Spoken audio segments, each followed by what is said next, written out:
do it. You want it. Jay, you sat behind, obviously, Landon, who's a pretty talented quarterback. What were some things you learned from him that you're taking into this year now that you're kind of under center? Landon taught me a lot of things. Landon stayed on me about everything, being late to practice and stuff like that. He always got on to me about stuff like that. And then he taught me how to throw. We go to the field at least twice a week to go throw. He teach me what I'm doing wrong. He tell me what I'm doing right. He tell me what I got to get better at and stuff like that. Coach, you're coming from Sarah Land. What have you learned from Jeff Kelly that you're kind of bringing with you as you take on this role with Jackson? Well, one thing, Coach Kelly's very organized. One of the more organized guys in 20 years I've worked around. I think I definitely took some of the organization from him. I've worked with several other really good head coaches over the years. But yeah, the way he runs his program, very organized, everything. There's no missing minutes or downtime with no reason, all those things. And I think that, a couple things we'll do this year. I think our Friday prep at Saraland was really good. And like I said, I think the biggest thing from him is organization and also composure. He doesn't get rattled. He stays level, and I think you've got to be that as a head coach. You've got to make sure the ship's steered the right way and keep the main focus in line. So. What are you looking like numbers-wise? How many guys are you dressing out this season? It's depending on how many ninth graders we dress.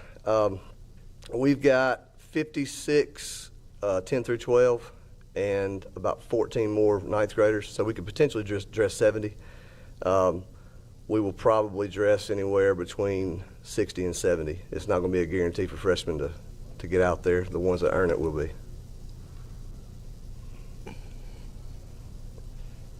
Got a question for you, Coach. You're following a great line from Jeff Kelly to Danny Powell from Cody Flournoy. What's it like to take over the reins after just 3 very, very successful Hall of Fame level coaches?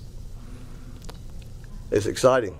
That's it. When I started 20 years ago, you circle a few places and you hope you get a chance to lead a place like Jackson. So I never take it for granted. Every day I wake up.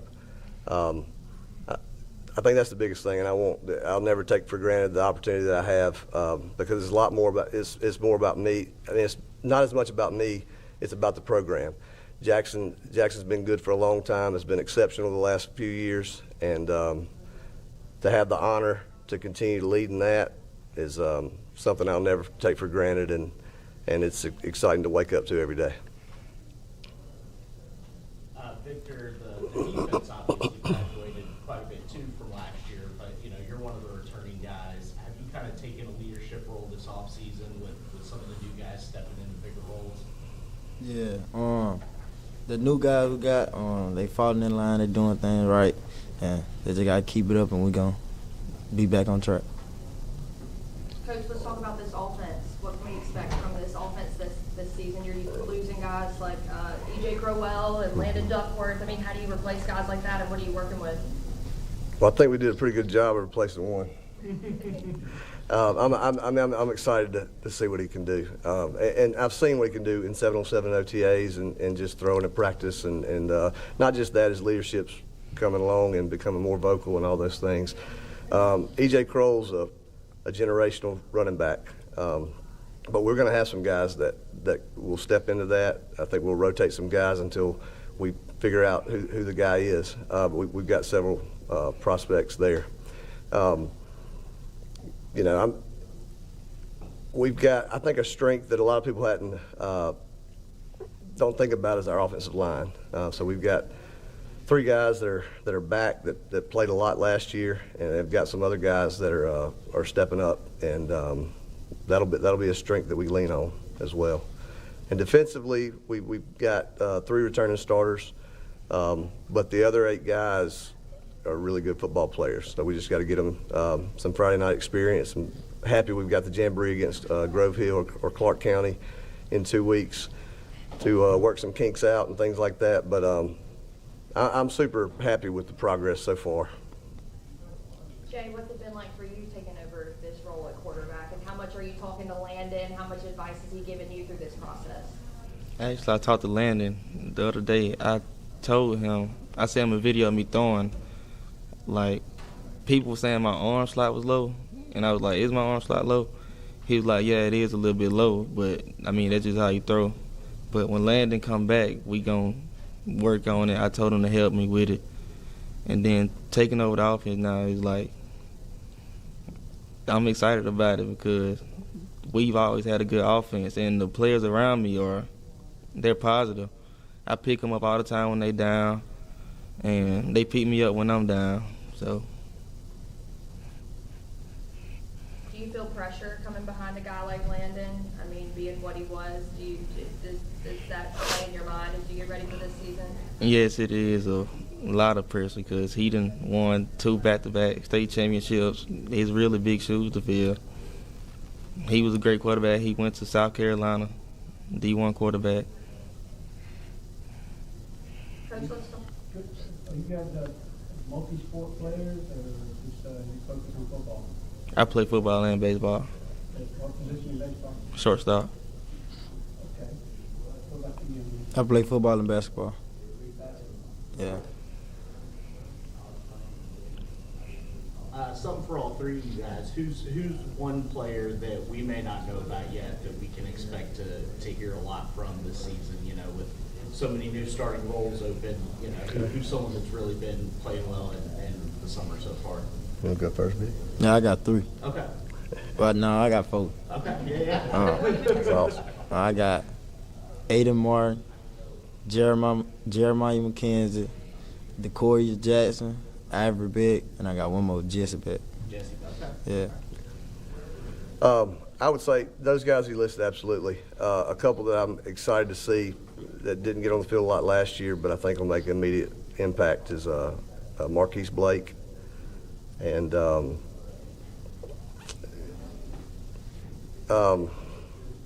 when I say Marquise Blake, you know, that's one. I think he named one of the other ones I was going to mention, but he's got an exceptional upside. He's about 6'1", 325, and it's not a bad 325. It's put together. He's one of the strongest guys on our team. So I'm excited to see what he can do on the defensive front. I would say Jeremiah McKenzie, what Vic said, DeCoria Jackson, Jesse Beck, Desmond Hill, they all got heart for the game. If you knock them down, they're going to get right back up. I mean, they play hard every day. They practice hard. They come ready to work, and they just great players.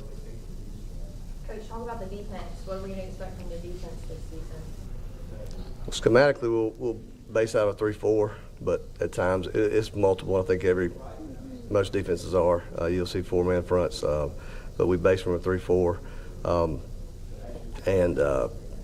It was exciting to get Coach Hobson on as defense coordinator this year. He's worked with me before and has been in coordinator roles at other places. He's doing a great job. And a lot of, regardless of what you do, I think, because there's people that run a 4-man front, a 3-man front, even some a 5. I think it's the way that it's taught and the way that the players understand what you're doing, and then it goes back to the same. It goes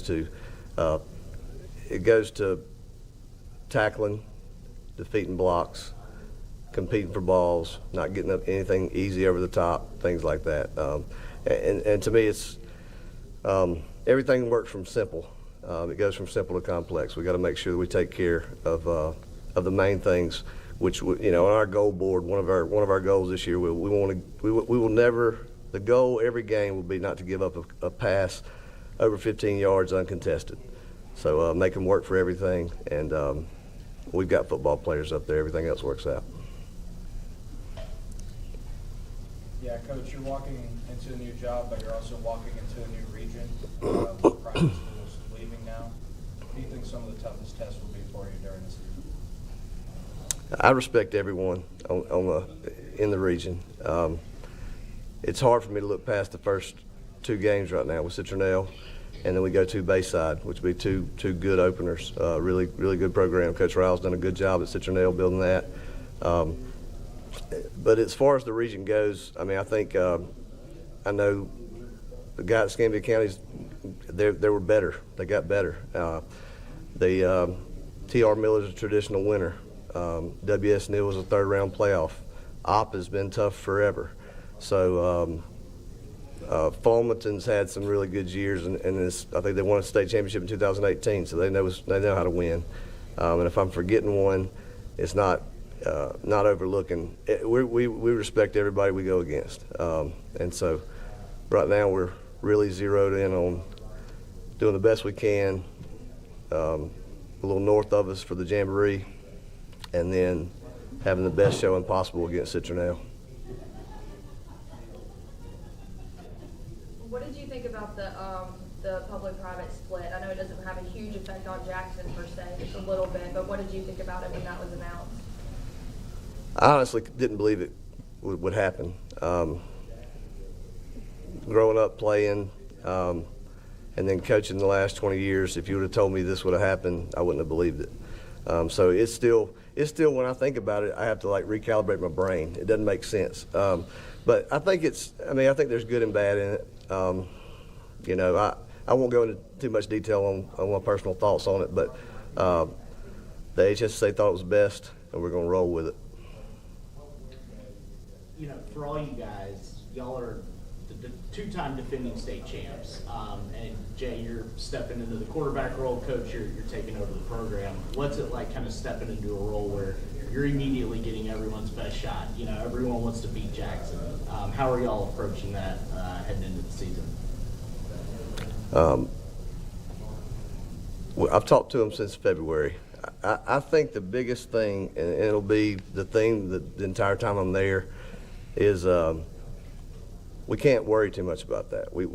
That's true, and we're gonna get the best punch from everybody, and a lot of people will be really excited to get a chance to beat Jackson. But what we've got to do is control days, and you control days by minutes, and then hours, and then you try to stack those and do the best you can with that. I think same thing in a football game. It's really, there's a full game, but it's really, if you play 60 snaps, it's 60 plays, and especially in football. There's other games that are more fluid, like basketball, soccer, even baseball some. With football, it's a one-play game. And so not getting too high when we do great, not getting too low when we don't do well, and try to win each snap. That's it. Guys, question for y'all. What are y'all's individual goals for this season? Kind of what do you want to accomplish, and then also what do you want to accomplish as a team? My goal I want to accomplish is become all-state and being better as a person, and as a team I want to go 3-peat and have fun with the team. Some goals I want to accomplish is making sure my seniors this year, they don't end the season crying. Make sure that we have a great season this year. Make sure I can do what I can for my teammates. Being a good teammate on and out the field, being a good guy on and out the field, doing my work in class, and yeah. Jay, when you guys are out there running scrimmage over 7-on-7, you're against your own defense. What's the one person on defense that you look at and watch the most? The defense that I look at the most is our defense. I think our defense is the best in the state. Our defense flies around. They have a lot of talent. People might think that we lost everybody, but everybody filled back in. The defense still the same, if you ask me. Is there one player on the defense that stands out this year? All of them.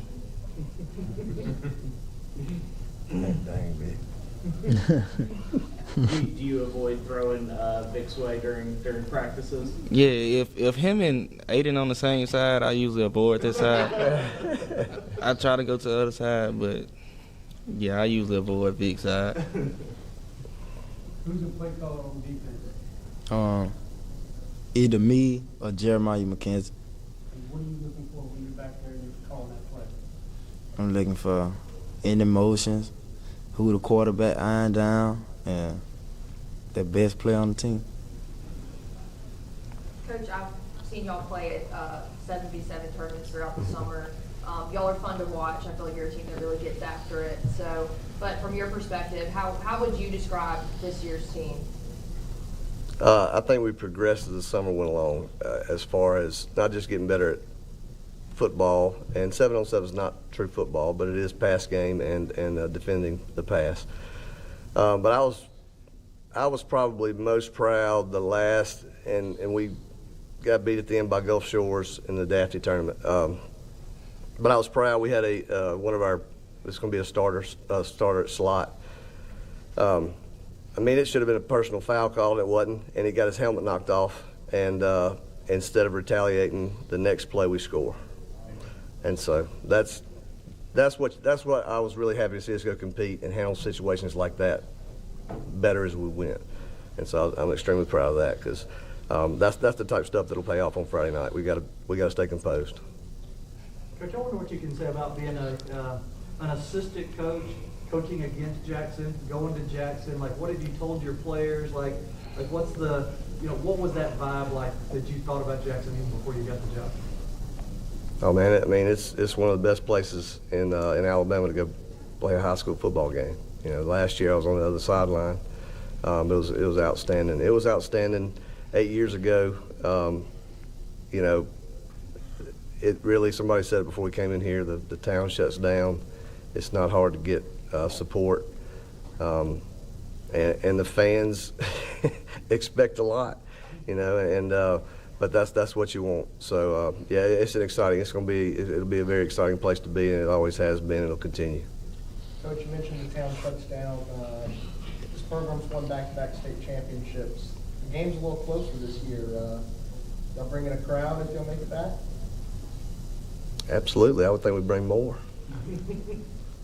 Absolutely. Yes, sir.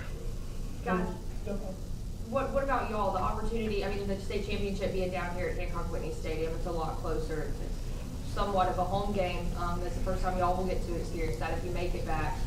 Well, I mean, talk about the opportunity to come back and play a state championship down here in Mobile.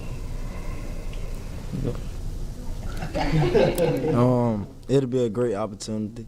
Just want to bring the family down, get everybody, and just go ball out. Yeah, like you said, it'll be a great opportunity to come down here and play at South. We always bring a big old crowd during our state championship games. Last year was bigger than the year before, so I'm pretty sure it's going to be bigger this year. Well, I won't lie to you now. Talking about championships in July scares the crap out of me. And I hope we don't think a lot about it. We've got to worry about Citronelle and then the next one. I think that would be the only thing that would keep us from the biggest concern I've had since I got here in February is that we think we can roll our helmets out and beat people. And that's just not the case. We've got to go out there and take the wins. Take the wins.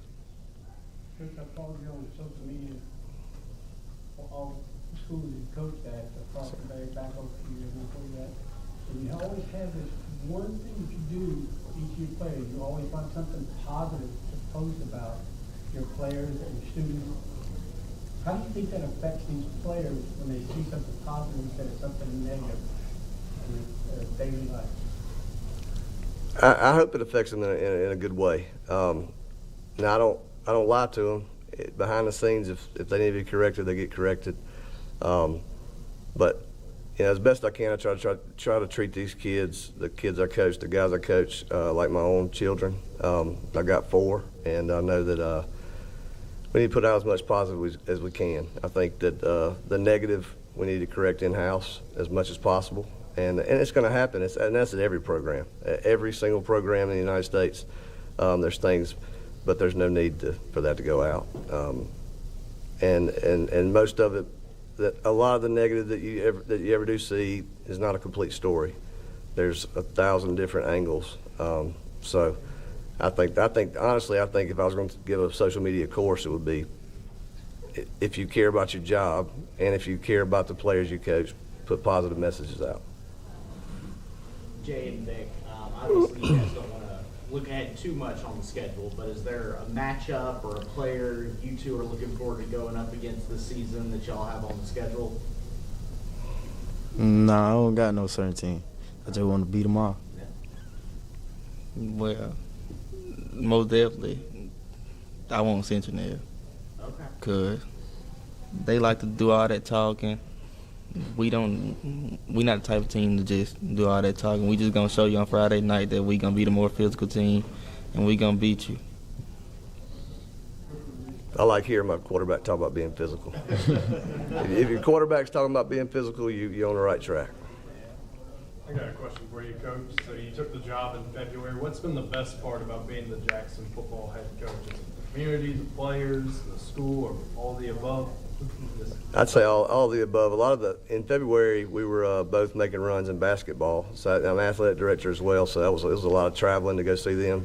And I knew some of the coaches that were there. I knew some of the administrators. One of the administrators was the head girls basketball coach last time I was there. So that's been a good thing. It's a great place. It's got a lot of support from every level. Got a great booster club president and his wife are great. We've got Jay's mom is a vice president of the Booster Club, and she is also going to be working at the high school this year. If I named everybody, I'll miss somebody, or I'll try to name everybody and miss somebody. We've got a lot of support. The principal that hired me, Dr. Alford, is great. Miss Mackenzie Smith, our assistant principal, is great. It's been everything good so far. You two gentlemen on the end, your long-term goals, after school, after sports, what are your plans for the future? After school, after football, I want to become a coach. Just want to, coach my little brother when he get older. Yeah, just like he said, after college, I want to be like a coach or something if I'm not still playing ball. Coach, you have two future assistant coaches right here. I think they'd be great at it. They both have a demeanor that normally transfers into good coaches. All right. Any final questions before we wrap up with this segment? I wanted to ask Jay and Victor, Coach Little talked a little bit about it, to talk about the Friday Night Lights atmosphere at Legion Field. Kind of describe what that's like. Coach Little was talking about what it's like being on the other side. Talk about what it's like to run out on that field and play in front of all those fans. It's just great. I mean, you ride to the stadium, you get off the bus, we go walk the field, then we come back out, put our stuff on. Then when we come out for warm-ups, the stadium is packed already. And then by the time the game starts, you barely have anywhere to sit. You got people all on the fence, you got people in the stands, they grilling and everything. And it's a lot of people there like always. It's great. It's fun. You feel safe, and you just got one goal: go win in front of all your fans and just have fun.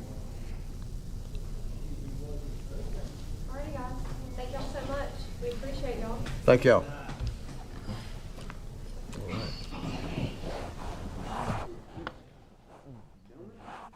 Thank you, Coach. Thank you. You did a great job. We appreciate y'all. Thank you. Good job. Thank y'all. Oh, wait.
gonna take a picture of.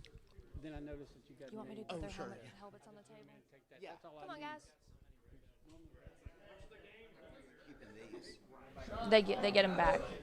I give them to them when they leave. But where are they? On the back table. Okay, I can help you with that. Okay.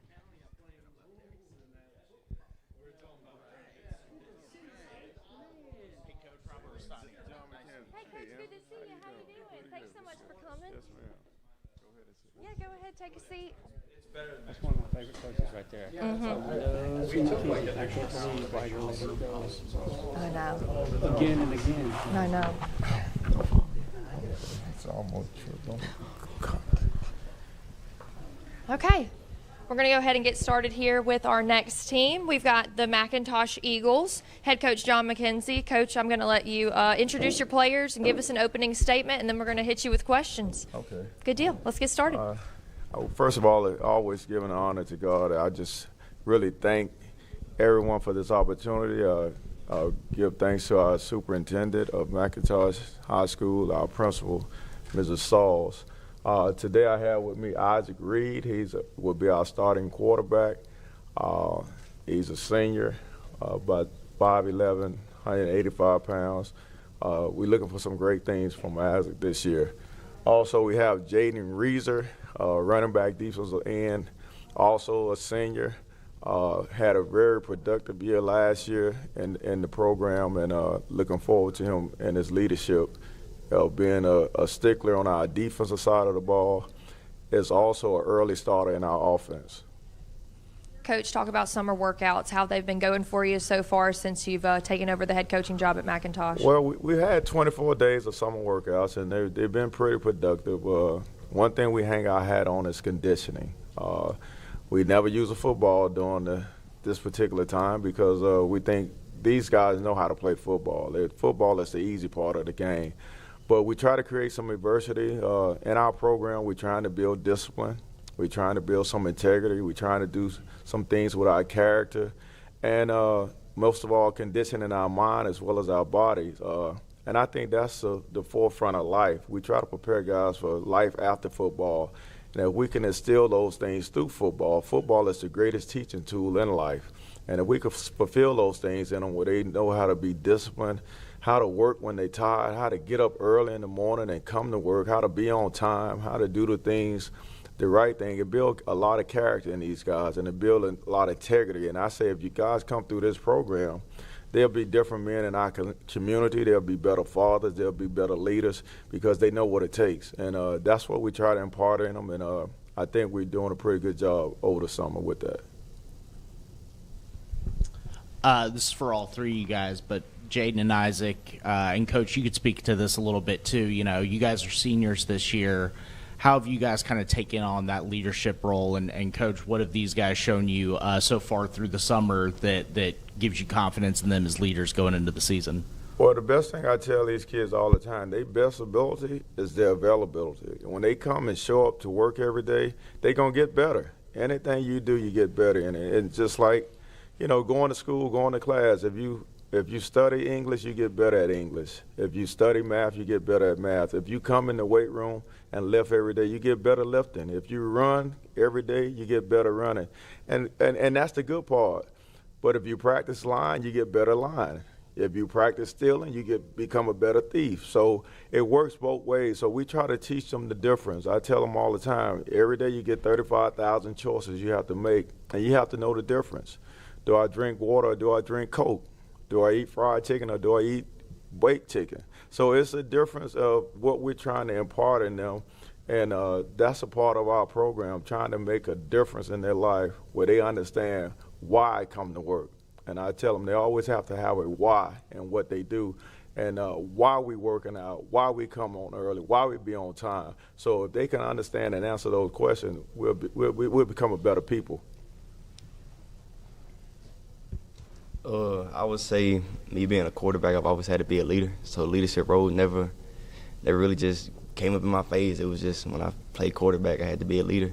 And I'm more of a lead by example type of guy. So whenever a player is doing something, I won't say nothing, but I will, show them how to do it and just show them my effort. So I come in every day, give 100% of my effort, do everything right, and the younger players will see that, and they'll just take on. So yeah. Talk about the conditioning. Man, It's rough, huh? man, if you can go through a Coach John McKenzie conditioning, you can do anything in life. That's a promise. I mean, I'm a little different than Isaac on the leadership part. He ain't gonna call him out. I'm most definitely gonna say something, you know. It's my senior year, so, you know, I gotta really get all in I can. So, I mean, I try to hold guys accountable for about everything. You know, if I slip up, I ain't gonna say nothing because I did too, but if I can, I try to, you know, make sure that they're on line with everything. What's your point on conditioning? I mean, just like what Isaac said, if you can make it through Coach McKenzie's conditioning, you almost can do anything. Yeah, my next question is for Isaac. You're coming off one of your best seasons in a decade here at McIntosh. Looking forward into next year, you start saying that word state title. What are the expectations headed in for McIntosh next season? It's to win state. The players last year, I thank them and stuff because they laid the foundation for us. So they laid the foundation. They planted the seed, not just our time to water them. Yeah, let me add something. I think Coach Harris did a great job in preparing these guys, and to get them to the second round of the playoff, that's a step that we want to achieve. We want to make sure that we get better at what he's already had put in place. These guys know how to work. That's something that we didn't have to really change in the culture, because when they showed up to work, they knew how to work, and I thought that was a good mark for us to build upon. And for us to lose to Maplesville in the second round, and Maplesville won the state title. So these guys got an idea of what it really takes. And I want them to remember that feeling after the Maplesville game, because it's going to help us this year to know what it actually takes to get it done. And I think that's why the effort and the work, the ethic that they have been a very good force for us to build upon from last year's program. Coach, this is for you. You've coached at Viger, you've coached at Murphy, you've coached at Paul Bryant, and now you're coaching at McIntosh. Talk about what the big difference that you noticed so far in coaching those bigger programs and now coaching a 1A program. Well, the numbers, the depth, you pretty much got the same type of starters that you put on the field, but you don't have the same quality of backups. You know, you have to monitor a lot of things you do on a 1A level because you don't have the depth. You know, when we condition, you know, you may have 20 guys to get a rep, and so I get 19 chances to rest. At a McIntosh, you got 10 guys to get a rep, so that means I only get 9 chances to rep. So you have to monitor those things as a coach and make sure that these guys could sustain a whole season. And, you know, we don't prepare to play 10 games. We prepare to play 15 games. So you have to really, from day one, the program that you implement, you have to prepare that program to last for 15 seasons in a season. And even though we did 24 days in the summer, we're only going to get about 19 to 17 days in the fall to prepare for that 15-game season. So it's a big difference, but I like the size that we have in our starters. I like the skilled people, the speed that we have with our skilled folks. I just wish we had more of them, but we're going to go with what we got. And I also believe that we're playing against the same thing that we're preparing for. You know, I think the other two schools that we're playing are going to have 30 to 40 players, and that's a difference because even at a Viger, you know, a lot of times we had 40 to 50 guys when we were playing against teams that had 70 guys or 100 guys. So I understand that part of it, and that's why conditioning is so big in my program, because I know what it takes to get there, and we prepare these guys to finish the season, not just start it. Coach, this one is for you as well. You opened the season at Mobile Christian. You played Northview, Florida, and then your other non-region game is Cottage Hill. How important are those non-region games for getting you set up towards a playoff push? Again, I thought that was a well put together schedule because of the challenge of playing up. You know, Mobile Christian is a bigger school, going to be a great challenge for us to prepare for those guys first, especially right out the gate. I know a little bit about Cottage Hill. Again, I think they may be in, I don't know, they're in our region, but I guess they're a private school now. So, I think they got a lot of things that we can compare against Cottage Hill. I know they have a bunch of talent out there, but I think, I think that's a great schedule for us to compete on that kind of level with them kind of teams, and we're looking forward to the challenge. Jaden, you guys were a top 10 scoring defense last year in 1A. What are you looking at with the defense this year as one of the leaders on that side of the ball? I mean, I'm hoping everybody's on board, considering what Coach McKenzie has been putting us through. I don't see why anybody should have an excuse to not do anything right. But, me being a leader on defense, I'm going to make sure that everybody, they're 10 toes down on everything we have going on. I want to hear about this conditioning program. I mean, what's been going on? What are y'all doing exactly? How does this work? Walk us through it. So now, since the heat and stuff is so deadly, we go to the weight room first. Then we study our playbook for about 45 minutes. Then it's conditioning for the rest of the remaining of practice. So we got something new every single day. It's not the same conditioning, nothing. So I feel like every day it gets worse. It's like he looks this stuff up or something. It's just bad. Coach, have you let them use a football yet? I mean, your philosophy about that is really interesting. Yeah, no, we don't use a football. I tell guys all the time, it takes 2 weeks to get in shape and it takes 2 days to get out of shape. Football is what they do. That's the easy part. You put a football in his hand or you put him on the defensive end and say, "Hut," that's easy. But it's the preparation to get to that point to sustain it for 4 quarters. Our strength is not the first and second quarter. It's going to have to come in the third and fourth quarter. That's when we have to win. And like I said, we try to do some type of conditioning that's different. We don't want to do the same. We don't want to come and run 110s every single day and that be our conditioning thing. What I do, I try to, do 110s one day. Then we do what we call fifth quarters. We put everybody in the corner. Then one day we might run a snake. And then one day we might have a conditioning period where we have 8 coaching stations that we move around from station to station. So one day we may run gases for time. Then we may run an extended version of a gasser. So we try to do different things, and it don't get where the kids are locked in. Oh, well, here we go again. We're gonna do the same thing. They be trying to figure out what's next, and that's really what the game is about. Football, what's coming up next? What's the next play? So we're always in preparation mode as far as trying to prepare our guys for what's next. Yesterday, I think the first day we had 110s. Yesterday we did what we call a countdown. We do a sets of 100, a sets of 90, a sets of 80, a sets of 70, and we work all the way down to the 10, and then we work all the way back up. So that's what we did. And today we got something real fun for them that they hadn't seen since we've been here. But I think they'll be excited the day after we leave to go home about what we did today. Do you ever work out with them?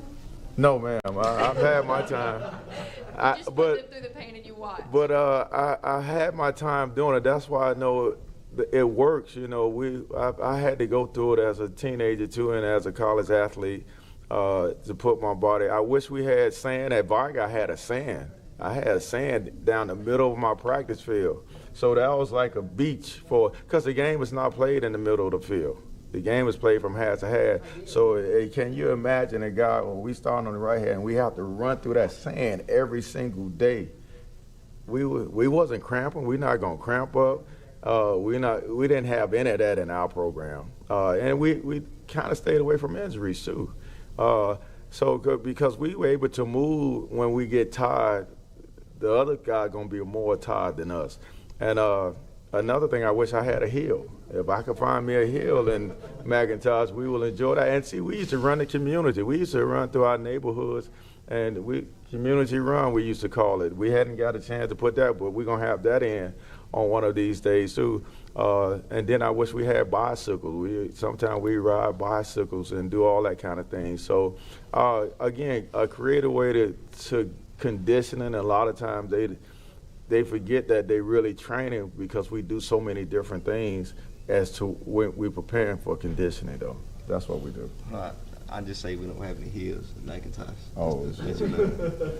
I might need to come experience this workout just one time to see what it's like.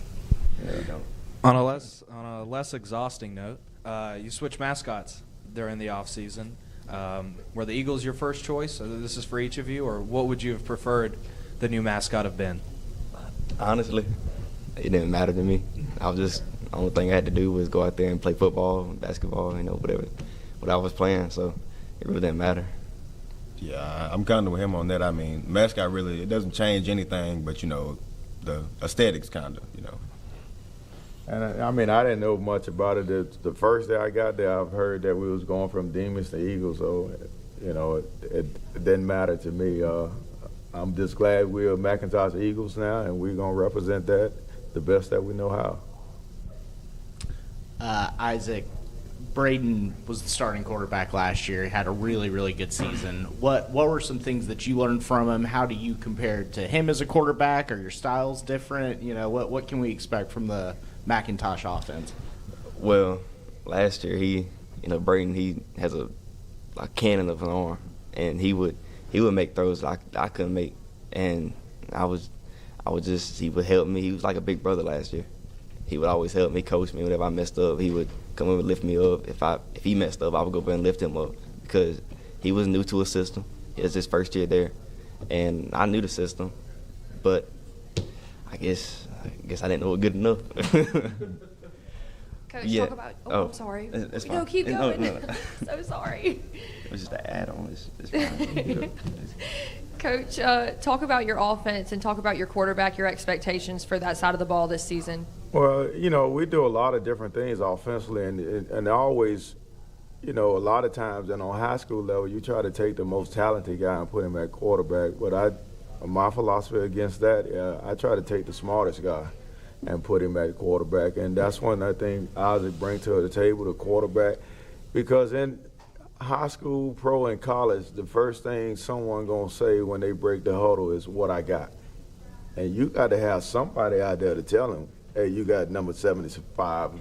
So I think that's what you need to have, and I think that's his strength.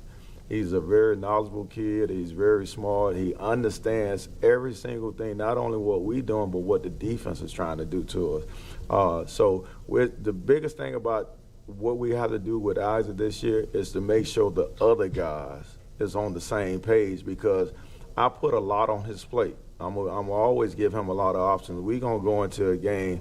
A lot of times schools that we're going to play against going to have maybe 2 or 3 different personnel packages.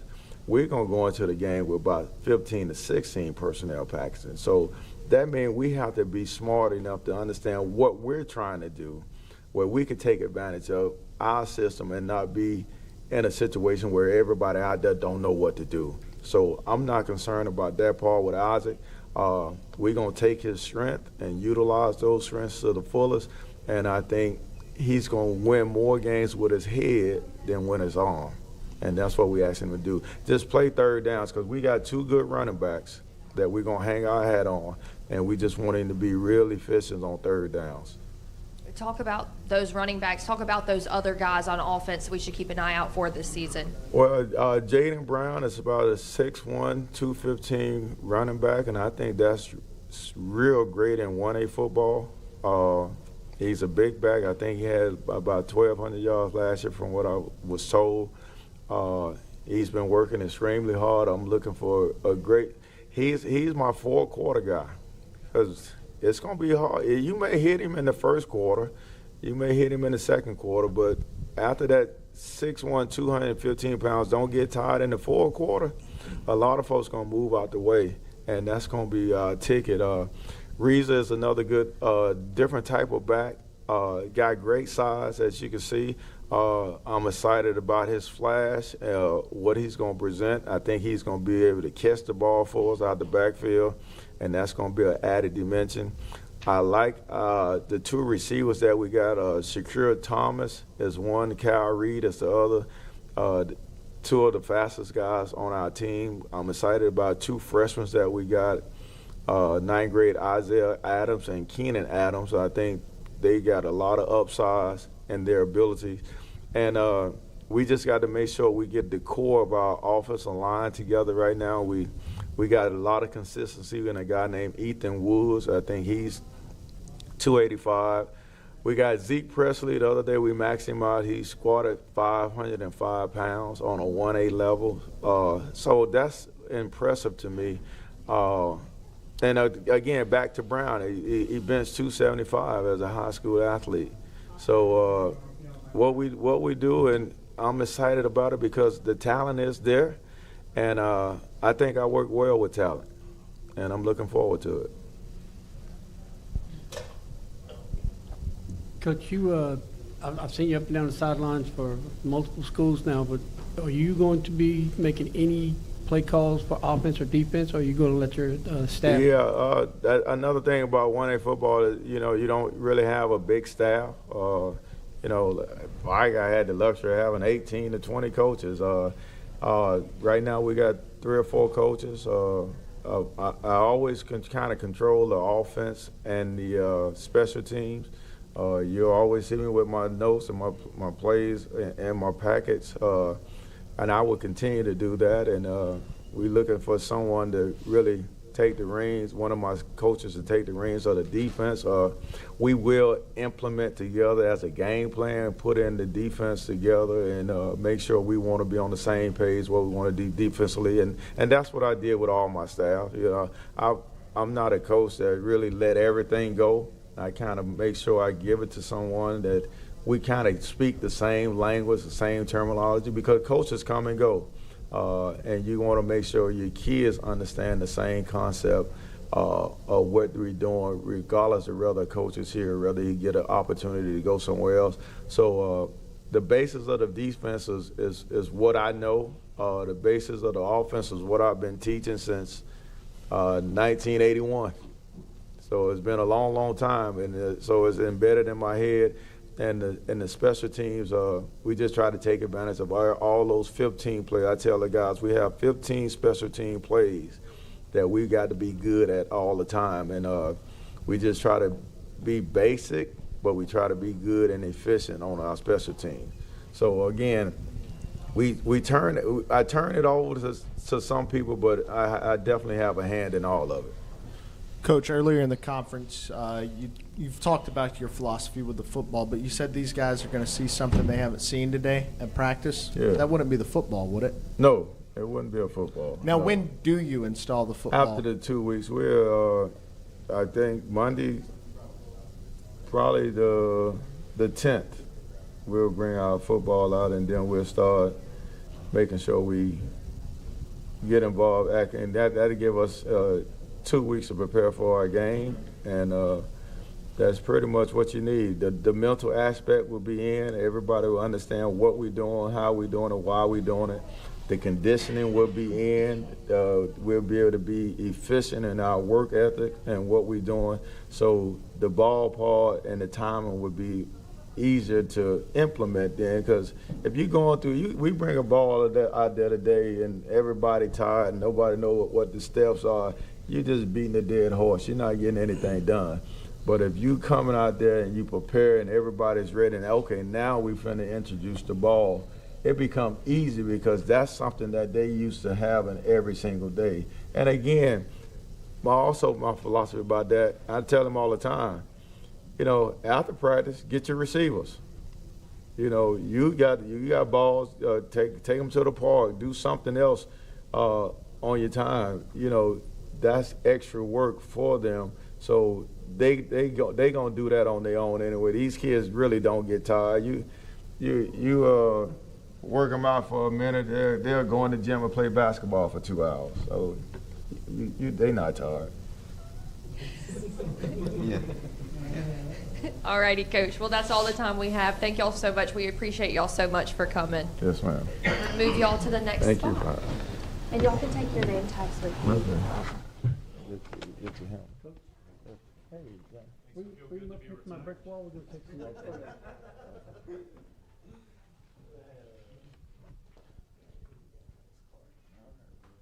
Enjoyed it. Good to see you. Coach, thank you so much for coming. We appreciate Good luck, it. guys. Thank you. Good to see you. Good luck, guys. Thank y'all for being here. We just gave you a call. Have a good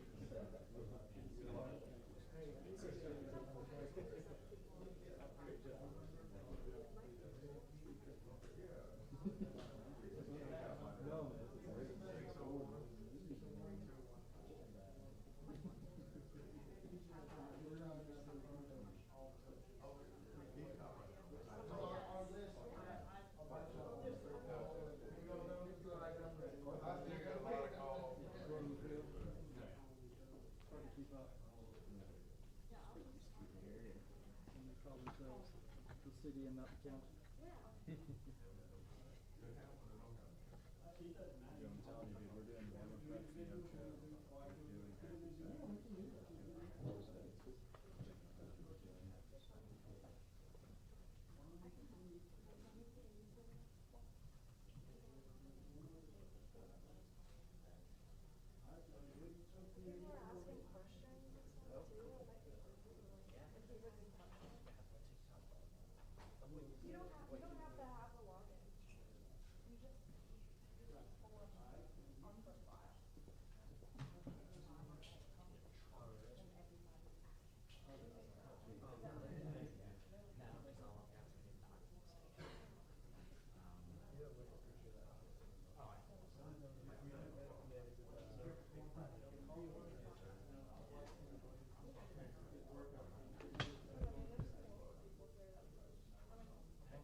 Alrighty. Up next, we have the Clark County Bulldogs head coach Jason Massey. Coach, thanks so much for being here. I'm going to let you introduce your players, make an opening statement, and then we're going to fire away with questions. Okay. To my right, I have Gavin Washington, and to my left, I have Isaiah Davis. These are two guys that are leaders on our team and do a great job on and off the field, in the classroom as well, and leaders in the community. So glad to have them here. A lot of the reason why Clark County is the way it is today, and many more kids like them as well. Coach, talk about summer workouts, how they've been going so far, and what are we thinking about the upcoming season? Summer workouts have been good. It had really good participation so far. With a majority of our guys. I think that going into the season, we definitely have to find a lot of replacements on defense. So that's kind of been a big focus of ours, trying to find those guys and try to plug them in those spots. And then offensively, it's just keep developing. We got a lot more guys coming back offensively. But that overall, it's been very good and very productive summer. Any kids that you've seen stand out this summer, maybe names to watch that we haven't mentioned before? Maybe we have. What's something that you've seen this summer? Well, I think these two guys right here have done a great job and are really going to be vital to on both sides of the football for us. And then I think our returning quarterback, Peebo Pugh, he's coming back and he's done a great job all summer. And I think another kid, Jamarian Jenkins, played for us last year as a freshman, has really developed and started every game last year at receiver. And I think he's got a chance to be a big time player, for us and make a lot of plays. And he's worked really hard this summer, during our official times, and then and he works a lot on his own as well. So those are just a couple of guys that that have kind of stood out this summer, and as far as our work ethics and that just leadership capabilities. Isaiah, you played receiver and defense last year. What's your rapport like this offseason been with Peebo now that he's coming back? You guys have one season under your belt. How's the offseason been so far? It's been great. Me and Peebo got a great connection, and I feel like we just gonna be good this year. I feel like connection getting better between us two. Coach, your region looks a little different. Luverne, yeah. A lot different. Talk about those changes and there's some new players coming in to go against y'all this season. So just talk about the new region. Yes, that's actually me and the guys were talking about it on the way down. Talking about this our region got a lot more tougher. You're adding in traditional powers like Thomasville in there, Luverne in there as well. And also Hillcrest Evergreen, that has won state championships here, fairly recently. And so you're adding those teams in there. Then you add in, Monroe County. I know that they're getting a lot better, and even talking to one of the referees the other day that we were talking about the new region. He was like, "Coach, you need to watch out for them." He said, "Because they're going to be good." So I feel like adding all that in, we talked about it. I think we're probably maybe in one of the tougher 2A regions in the state of Alabama, and that we know that we're going to have to bring it every week to play, but I think that also is going to be beneficial for us, going into playoff time, because that's having those tests week in, week out. I think when you get playoff time, you're used to that as a player. You're used to that kind of higher stress, maybe closer ball game, tight the whole time. But I think that prepares you, for that grind in the playoffs. Coach, can you talk about just the culture of Highway 43 football in that area? Some of those teams are in your region now, some are not. They come on and off, but it just seems like it's kind of a brand of football up in that part of the state. It is. It's tough, hard-nosed football. Really good players, great communities that support, their teams. We opened up the year playing Jackson on August 14th. And then 2 weeks after that, we play Leroy right there on 43. And then, our rivalry, Thomasville. That's always kind of big, huge rivalry. Probably the biggest rivalry for Clark County High School is Thomasville game. But now, like I said, it's more, it's going to mean a lot more because it has playoff implications, where they have always been a higher classification than us.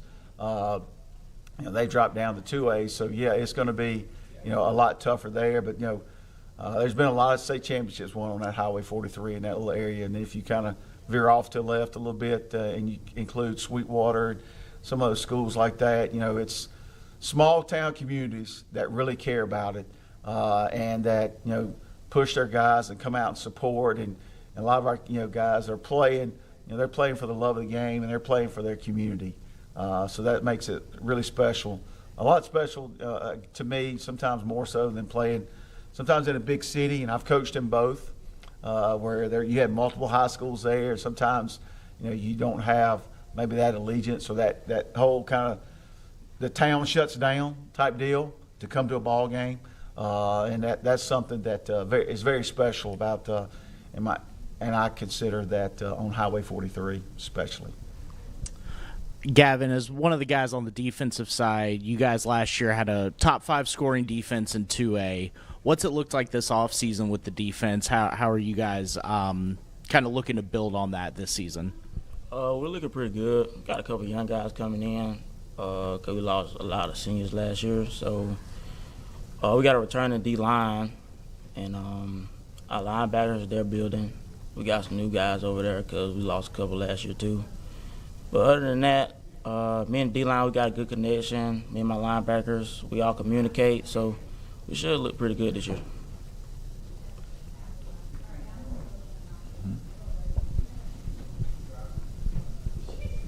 Zip over here with the mic. Coach, while I'm doing that, talk to me a little bit about your offense. What are we expecting from them this season, and then maybe what position group took the hardest hit during the offseason? Offensively, we're returning, I think 7 starters on offense. So offensively, we didn't take nearly as big a hit to graduation as we did on defense. So offensively, I'm expecting us, to play well there and be physical and be able to run the football and also throw it when we need to throw it, because I think we do have some athletes like Jamari, and we got Isaiah, guys like that can make plays on the edge as well in the passing game that we're going to have to take advantage of. But and offensively up front, I thought coming in that probably was going to be a strength. We had a few little injuries and stuff there but we've got guys that are stepping into those roles, and I expect us, to be good offensively. And to be able to put some points on the board, whether it be running or throwing. But we know that we're going to have to try to take a little bit of pressure off of our defense probably early, just because we do have so many replacements on the defensive side. But, I like the progress that we've made on that side of the football. And I think what we're doing, with those guys over there is going to be very good.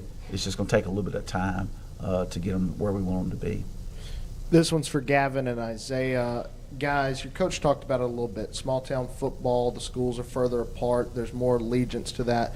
Talk about growing up. Was it always Clark County growing up? Was there that allegiance always there? And how excited are you for a big season this year? Yeah, it's always been Clark County for me. I stay in Clark County, like a few minutes away from the school. So I had cousins that played for the school. And looking up to them, watching them play, being younger, I always wanted to play football too. And now that I got the chance, I'm here now. So I'm here to leave my legacy and make sure I leave a good impression on the school. Isaiah?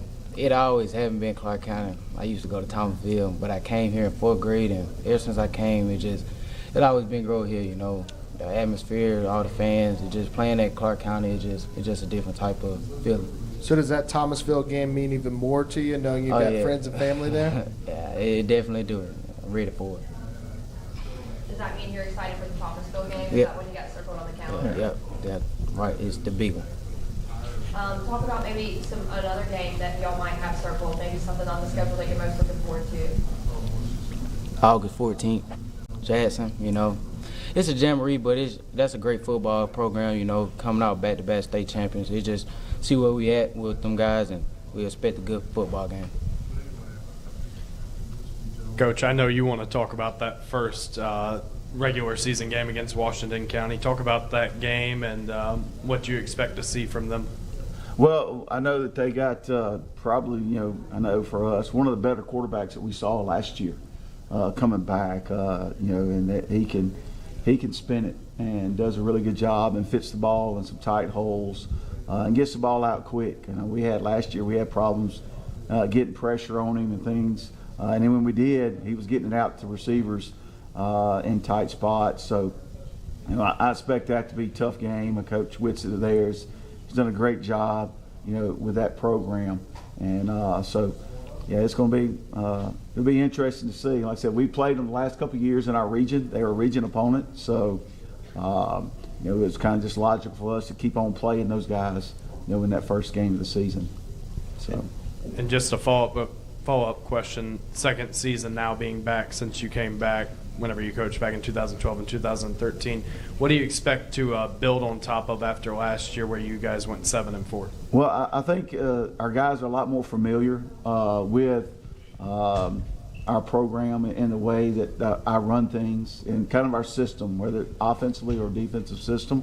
You know, last year I got in there late, kind of came in, I got there about the first part of the middle of June, and so it was a big learning curve, you know, for these guys as well as me, trying to get in there and to get everything to work out right.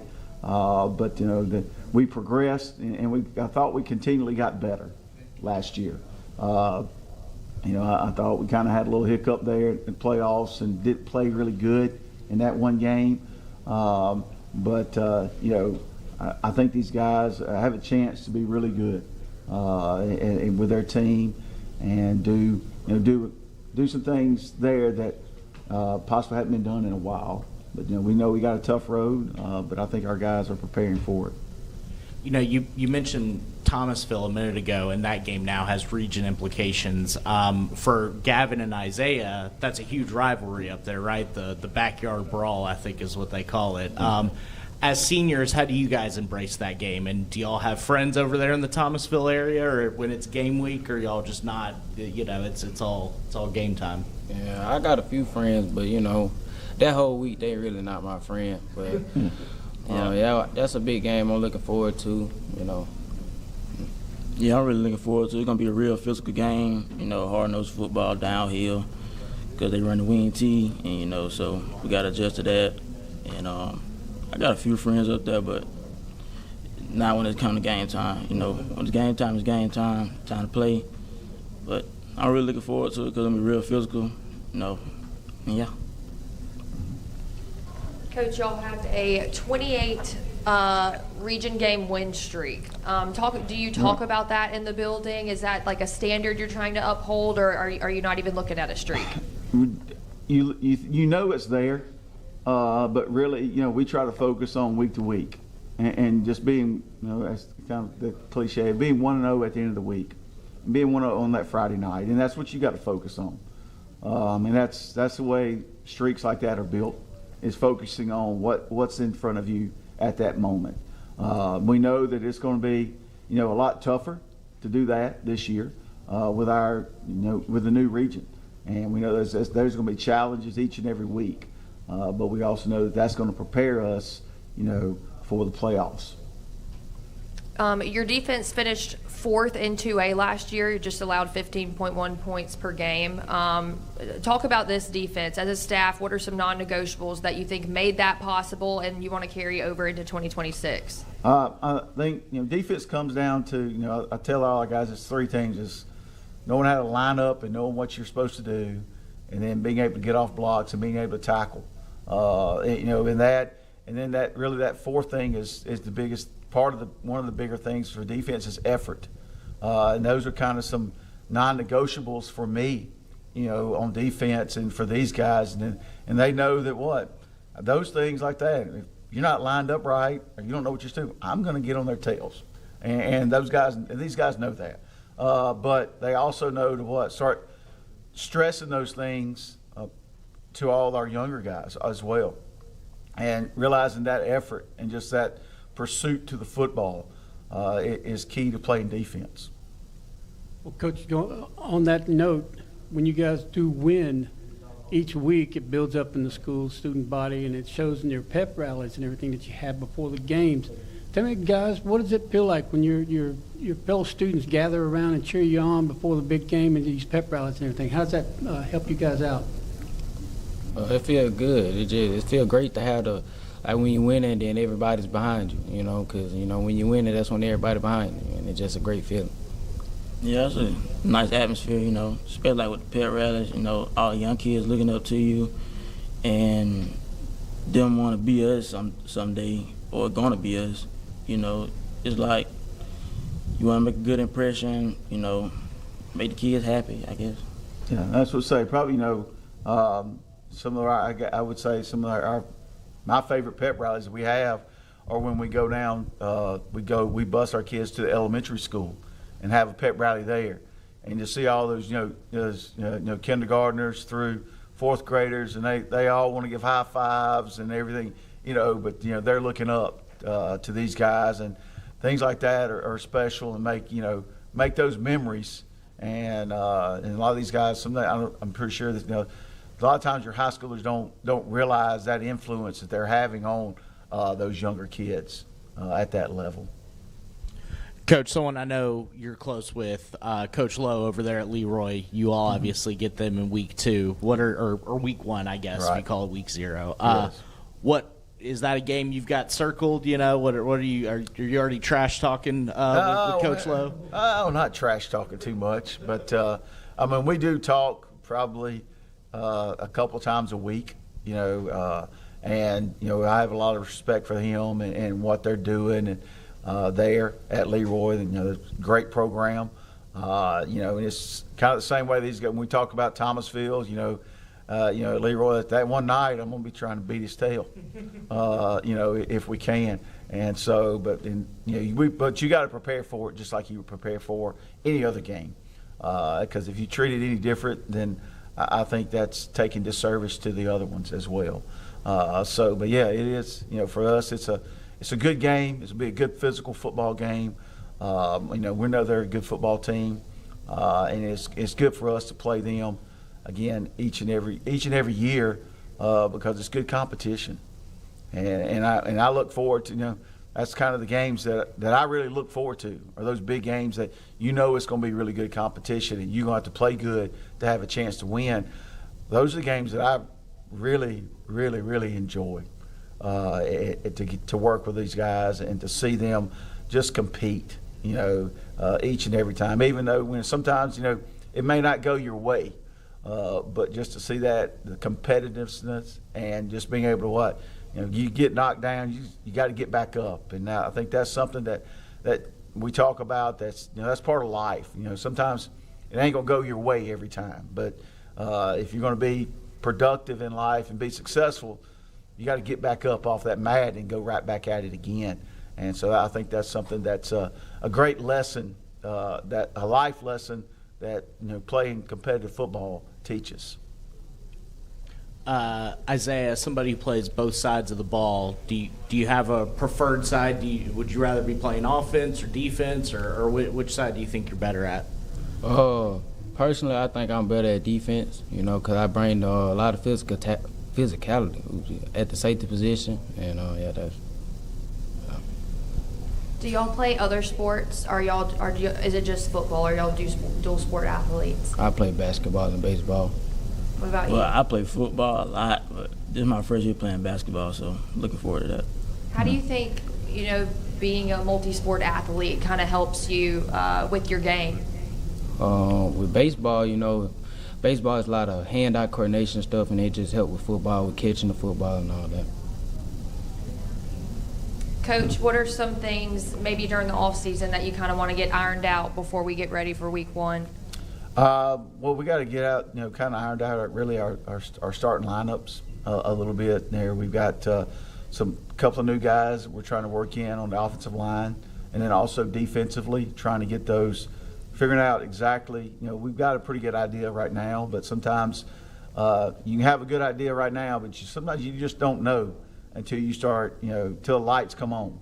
And I think that's, so important about what I think is important about playing a jamboree game is it does give you a chance to kind of see, all right, what these guys can do in a good situation. And I think that's the reason why, I've always enjoyed playing a tough jamboree game against somebody. I think playing against Jackson this year, with them being as good as they have been and are, it's I think that'll really test us and give us an idea of where we're at and do we need to move somebody else here or there, and so it'll help us become a better football team. Talk about numbers. How many guys are y'all dressing this season? We've got about 50 to 52, I think, around that, and about low 50s for our varsity. So that'd be 9 through 12, and so it's good numbers. Been pleased with that. And, we mentioned the Washington County game and the Leroy game. You all also play Millry and Northview in your non-region games. Talk about that schedule and kind of what you see when you look at those non-region opponents. Millry has been really good. Clark County's been playing Millry for about the last 5 or 6 years, I think. And of course, I have a good relationship with Coach Hendry there, and so. We talked about it and it just fit into the schedule, and we were able to schedule each other there. And I know that they'll be well coached and competitive football game right there. And then Northview was kind of we talked about these guys on the way down. Kind of I have a relationship there with Coach Vickery from his time at Flomaton, and so he had called me on and said, "Hey, Coach, we're looking for games. If there's any way we could play, would you consider playing us?" And just the way it fell out, schedule-wise, we had an open date. I was looking for a game, possibly week 10, and he had an open date as well. So that's how that happened. And for Isaiah and Gavin, these are opponents that you guys have played during your time here at Clark County. What do you expect when you play like a Leroy or a Millry? What are some things that you kind of game plan for going into those matchups? Physical game. Guys, there's gonna be great every play. Leroy, that's a great football program. Guys over there don't take plays off, and you just always be there for a physical game. Yeah, it's gonna be physical, very live. Always. Like he said, these guys really don't take plays off. So we got to work every play. Make sure you be the best man that you can be. Try to win the rep every time. And both these guys. It's funny you asked that question, but that's kind of both these guys made comments about playing, at Leroy and playing at Millry, and they were talking about just the crowd and kind of how they'd be getting on folks and stuff like that, and just that atmosphere. And that's those are, again, that's that thing about that small school football is that those guys they're going to be there, and you can expect that. And I think that's kind of going into those hostile environments where they're going to support their team, and if they can get in your head, they're going to try to. But I think our guys, some guys thrive off of that competition and just look forward to that challenge. Guys, this is a question for y'all.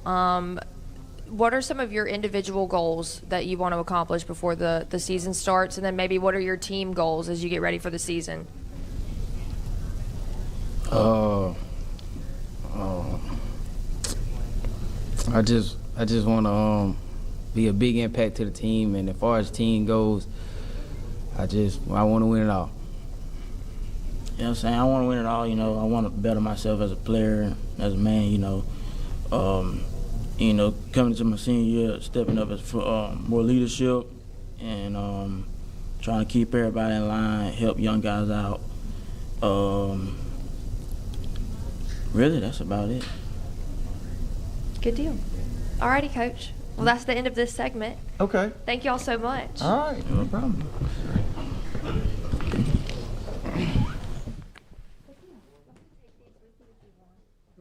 So I can get you guys up here by my football. Okay. Take photos of you. Come on up.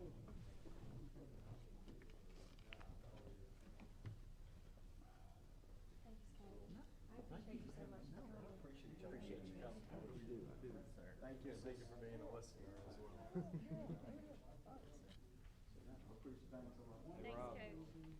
Thanks, Coach. Thanks, Coach. Dress like Martha. Emily roasted me, so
Yeah, awesome. Thanks for coming. Yeah, that was the hard part. Now it's easy. Are you pulling out the peppers? You want a rundown? I have a lot. Hey, don't mess with the merchandise. Jermaine. This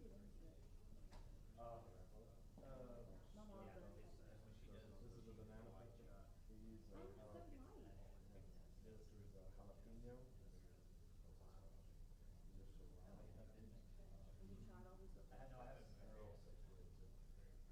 This is a Tabasco. This is perfect. This is where's that shit? This is 4 times. Tabasco. They did it. Banana peppers are real good. This is a Chipotle. This is a Cowboy. I don't know where they came from, but I just got one. Did you say like go get the seeds and you just? I buy them from Lowe's. Oh, okay.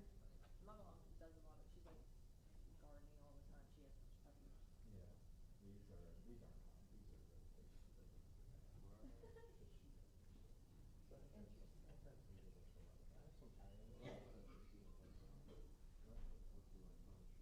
So in Japan, you put them in a pan with a little bit of olive oil and salt, and they're really big. And they are.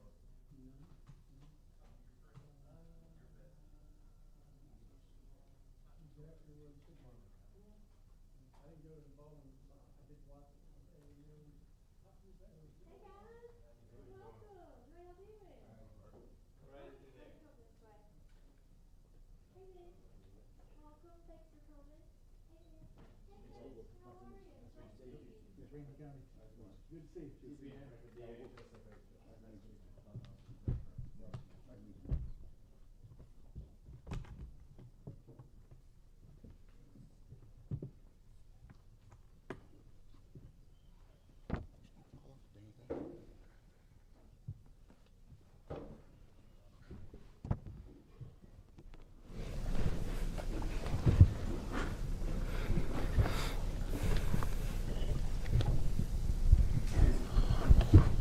Okay.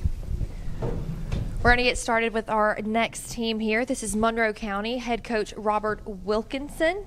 Coach, introduce your players, and I'm going to let you make an opening statement, and then we're going to fire you with questions. All right. Good deal. Well, to my left here is our quarterback, DB, Jaden Howard. To my right is our running back, outside backer, Jermaine Bullard. My name is Rob Wilkerson. I'm the head coach of Monroe County High School.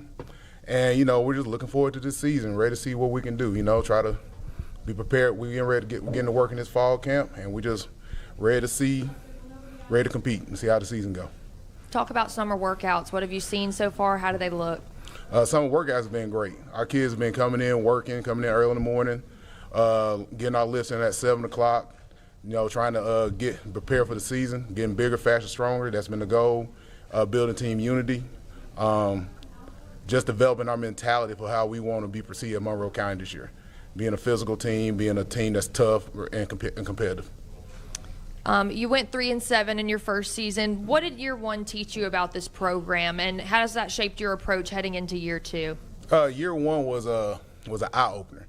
Coming from a couple of schools where we had a lot of support and different things of that nature, and just garnering more support for the kids, getting people, the community, to come out, watch the kids, and as the year progressed, it improved. And coming in this summer and this spring and this fall, it has dramatically increased as far as how the kids prep for practice, how the kids show up to workouts, how the kids have bought into the mentality that we want to have. A lot, 3-7 doesn't tell you where we were as a team when we started. And I felt like as the season progressed, midway through that season, we started to become a team. We started to see how we need to start games, how we need to finish games. And that was last year. This year, our young men, these seniors right here, they have come and bought in. They know the standard, they know the expectation. And now it's just, getting the team together and unifying this season, especially with the change in classifications and being in a region which, to me, any time in the South is tough. I don't care what region you're in, 1 through whatever A, is tough. And I know that we've got to come prepared, and we got to be ready to go. And so these boys have really brought that energy every single day. For Jaden and Jermaine, I just want to hear from you guys. Like, what's the off season been like for you two? All season been pretty good. Putting work in, make sure we getting the team together for the season. Hitting the weight room, trying to get stronger, more physical, conditioning. You won't get tired. Trying to get rid of cramps and stuff. Problem with that. All season been great. Everybody from last year, everybody getting stronger, faster. Team chemistry is built. Conditioning is great. Offensive lineman conditioning has been tremendously increased. Last year they weren't really in shape. Now this year they're in shape. Yeah, question for Coach Wilkerson. Yes. This is your first head coaching job. Could you tell us a little bit about where you've been in the past, where you've been as an assistant, and what capacity? Okay. Kind of a long, not like a little long road. Well, I've been my first year I was in Giles County, Tennessee, up in North Alabama. I've kind of had experience with building programs or working with programs. When I was there my first year, we went 1-9. I was assistant. I was just strength coach and D-line coach. And the next year we went 5-5. And then the next year, I wasn't there, but the next year they ended up going deep into the playoffs. From there, I moved to Birmingham. That's where I'm originally from. I was at McAdory High School and then Pleasant Grove High School. I was serving capacity as an offensive line coach. And then from there, I went to Atmore, Alabama, to Escambia County High School, where I was the defensive line coach and strength coach. Then I moved to Northview in Dothan. I was there for 1 year as the defensive line coach. And then I really started cutting my teeth at Selma High School. I was there for 6 years. I ended up being the defensive line coach, strength and conditioning coach, ended up being the defensive coordinator. And then from there, I went to Demopolis High School. I was at Demopolis High School from 2017 to 2022. I was the defensive line coach and strength coach there. We went, I believe it was 50-5 when I was there. Couple deep playoff runs, and just, that to me, that's where I kind of understood a culture, seeing how a culture is built. Everybody knows what you're just in Demopolis. Then I was at McAdory High School. I actually went back to McAdory High School, my alma mater, for 2 years. I was defensive coordinator there, playoff runs there twice, and then I was at Flomaton High School as defensive coordinator. And then, like I said, the Lord brought me to Monroe County.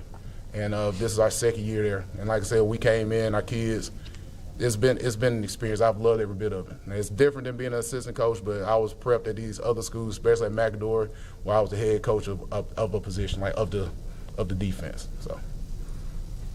And heading into year 2 at Monroe County, what do you think you guys will improve upon, and what you guys have done much better this time than you were this, let's say, 1 year ago last year?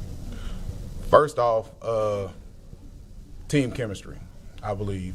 Second, how we start games. We're coming out faster. We're coming out. Last year, I felt like, especially early in the year, we started slow. Like we were kind of working the nerves out because we were playing not to lose, not playing to win. And this year, that's been the emphasis. Play to win. Come out fast.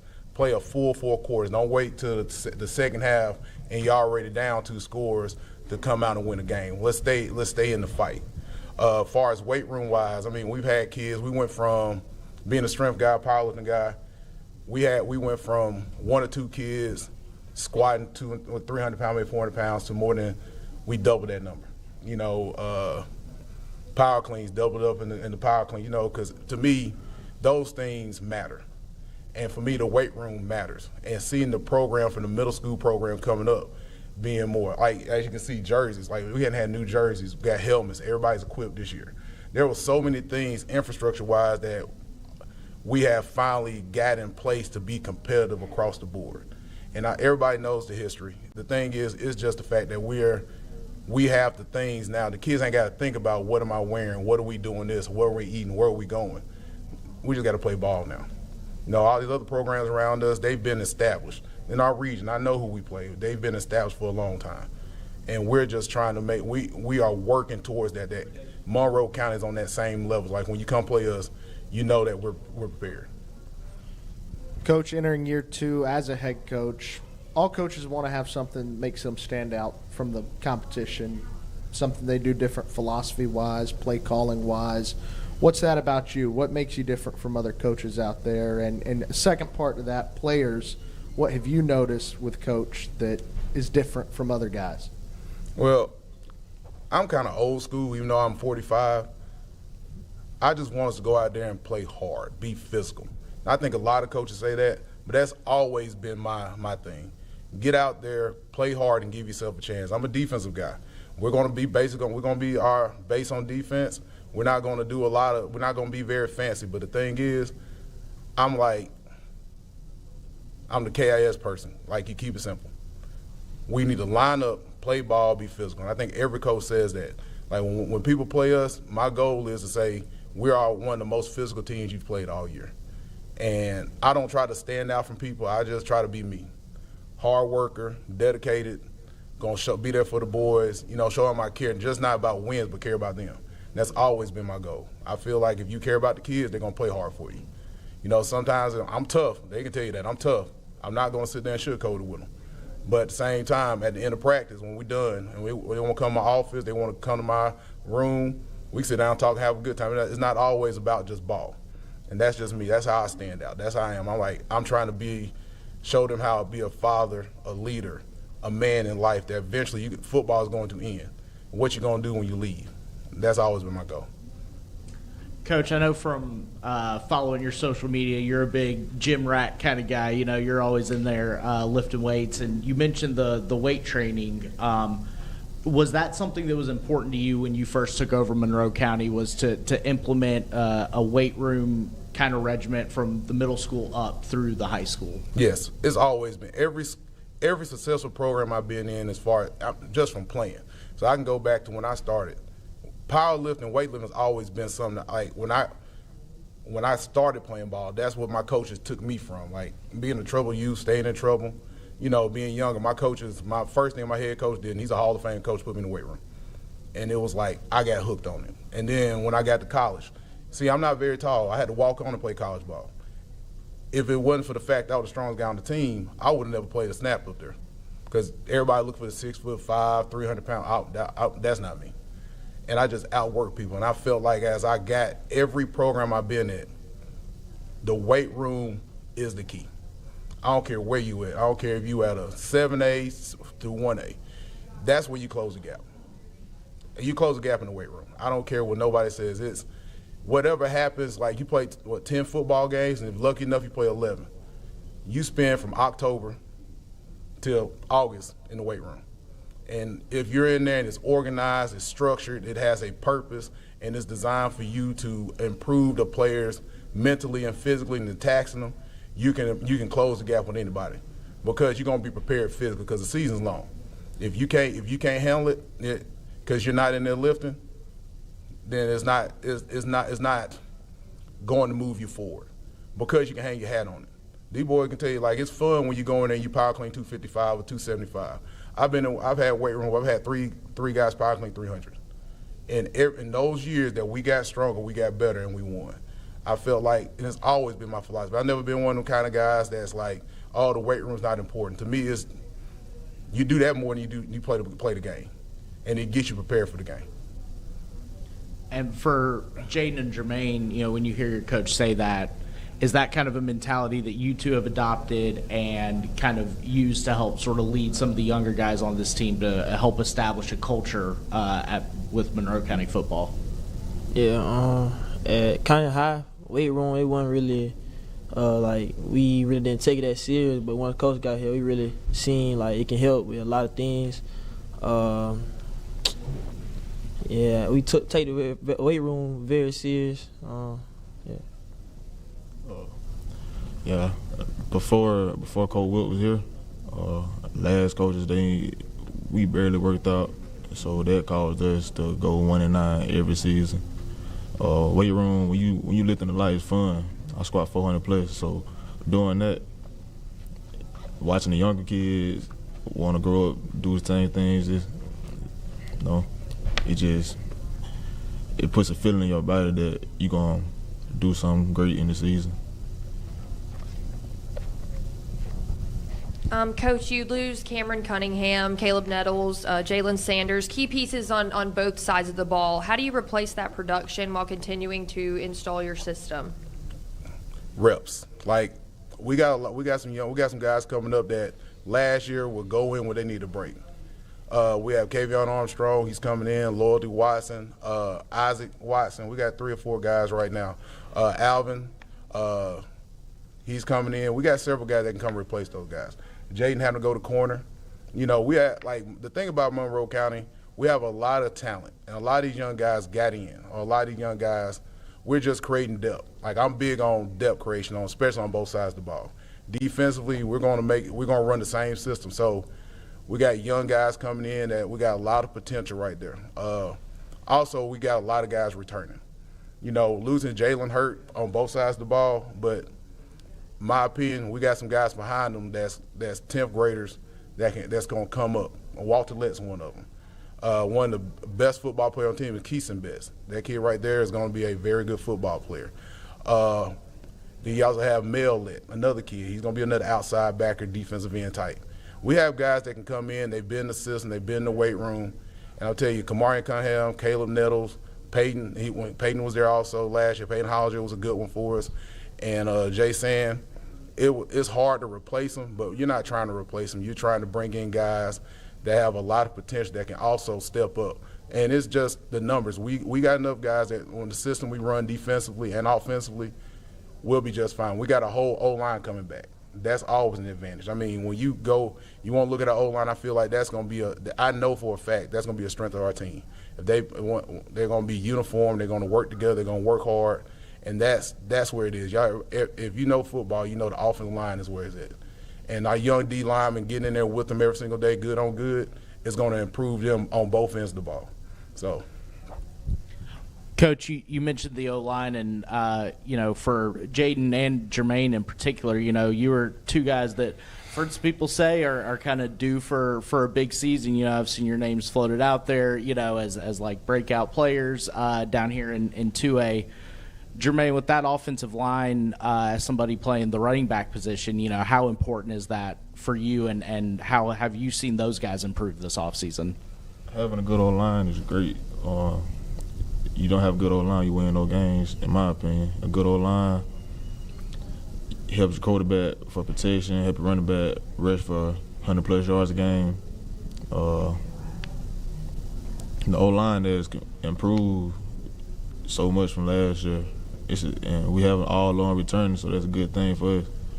They improved attitude-wise, conditioning, and chemistry.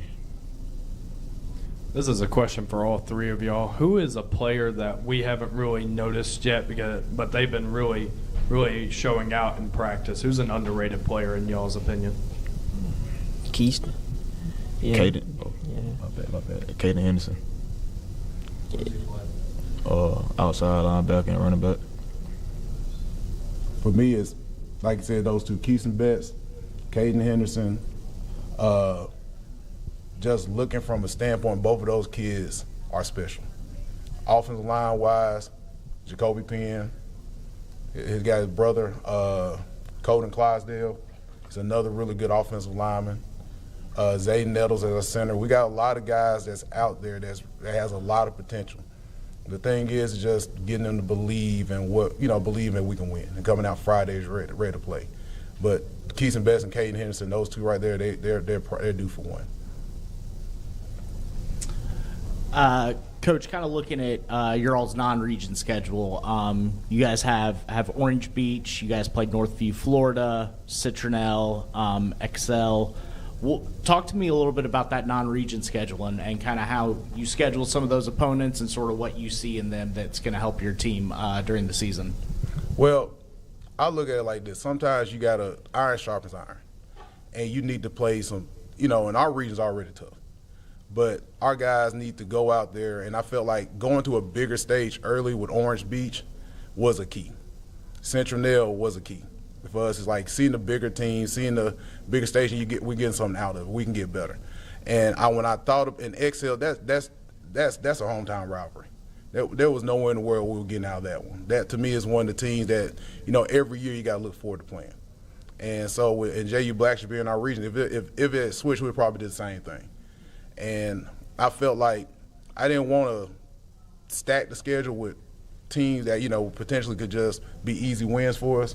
I want, and I'm not saying that to say lightly. I just felt like we need to be challenged early in the season because I know what we're going to face and what we need to be prepared for. Coach, what are you looking like numbers-wise? How many kids are you dressing out? This year, we'll probably dress 35.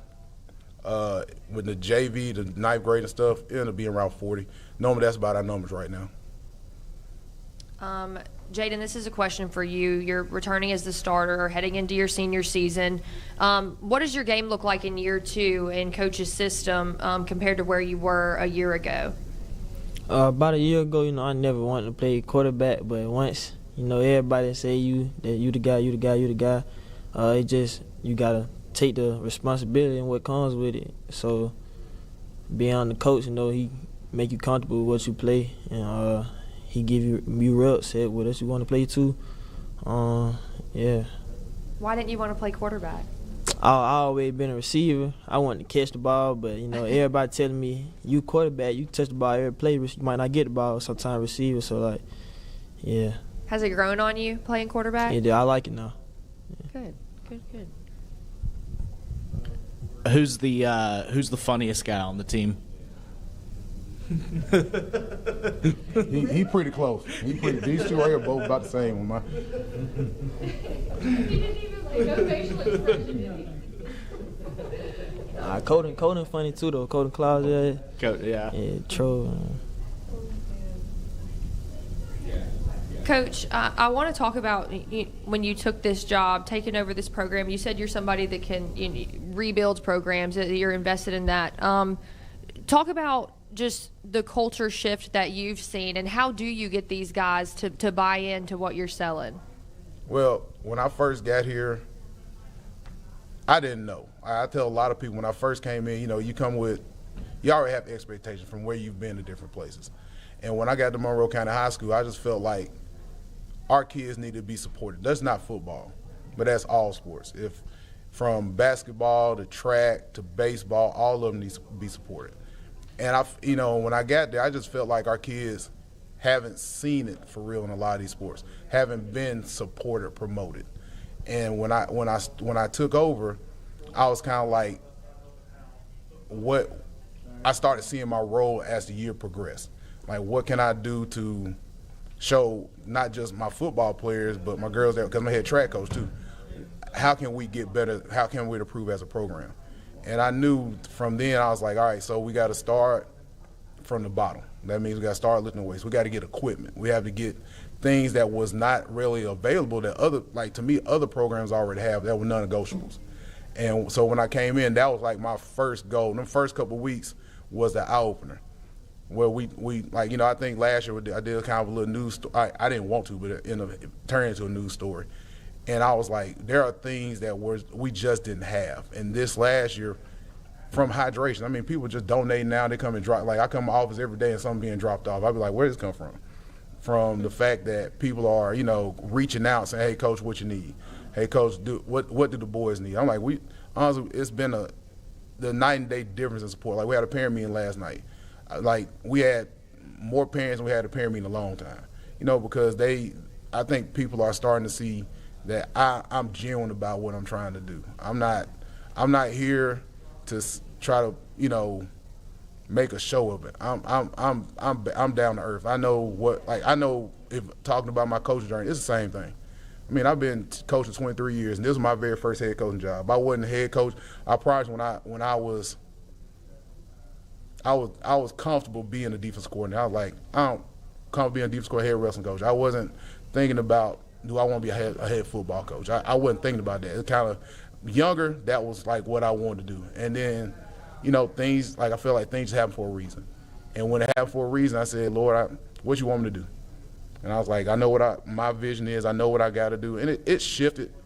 And I understand the kids now a lot better and who I need to be daily. And so that's been something that I've been working on and trying to improve myself. Players, this is a team that hasn't been to the postseason since 2003. As seniors this year, with this culture change, the things coaches implementing, I mean, how much of an impact do you think that makes? And then the chance to reach the postseason, what would that mean to y'all during your senior season? Everybody know having your coach behind you make you want to push more and not just play for yourself, but play for everybody else on your team. So having your coach to back you up is a good feeling. Teammates also, and if you don't want to go to postseason, you might not want to play for real. So yeah. Like you said, postseason a great feeling. Have your coach behind you, having the community behind you, pushing you. That's just a great feeling. Because last year we really had no support. This year we built more support from the community, and I think it'll be a good help to help us reach postseason playoffs. Hey, Jaden, when you're behind the center, either in the shotgun, pistol, or under center, you got less than 3 seconds to decide after that ball's in your hands what to do. What kind of pressure is that? Like in an RPO situation, what kind of pressure do you go under in your mindset when you're back there, just trying to find an answer to this play? Well, most of the time I just try to stay poised, not get too nervous, have trust in the line, because once you start down your line, then you start making plays that you don't usually make. You can have a pocket, but you run out thinking you ain't safe. So you really just gotta trust your line. Think fast. Know who you want to go to if you in an emergency. Just be a playmaker. Guys, we'll let y'all wrap up on this one. When somebody plays Monroe County this year, what do you want them to say when the game's over about the team that they just played? It's not the same team from last year. Definitely. I just want them to respect. It's all about respect. Too many people doubting us, thinking it's just a run over. Nah, I don't really too much like that, so I need them to respect me when they step on my field or when I come to them. Yeah. Good deal. Alrighty, Coach, thank y'all. We appreciate y'all so much for coming. You're going to head to your next station. And y'all can take your name tags with you if you'd like. Would you like to keep it? Okay. Good deal.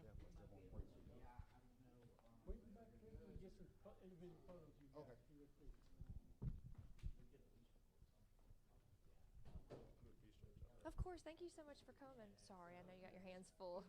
Thank y'all. Hope we didn't put too much. You fine. I appreciate Good. they need this exposure. I really appreciate it. I'm glad y'all know. Oh yeah, of course, of course. We're happy to have you, Coach. It's the first time they've ever had something like this. Really? Like, I don't get into it like that, but it's the first time kids made it like anybody. Really? Well, they did a great job for it to be their first time. They were fantastic. They were really excited when they got here early. That was at my house like 8 o'clock. I love that.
All right.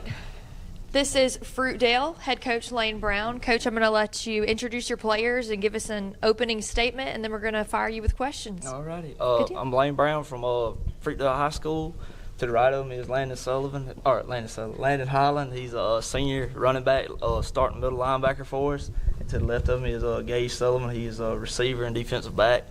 We're really excited for the year. Had a lot of good come out of the summer. We've played in a couple 7-on-7s and competed really well with everybody. You know, being a really small 1A school, it's hard to compete when you're competing against 4, 5, and 6A schools. But competed very well, won a couple 7-on-7s, so very happy on the overall as we've developed through the year.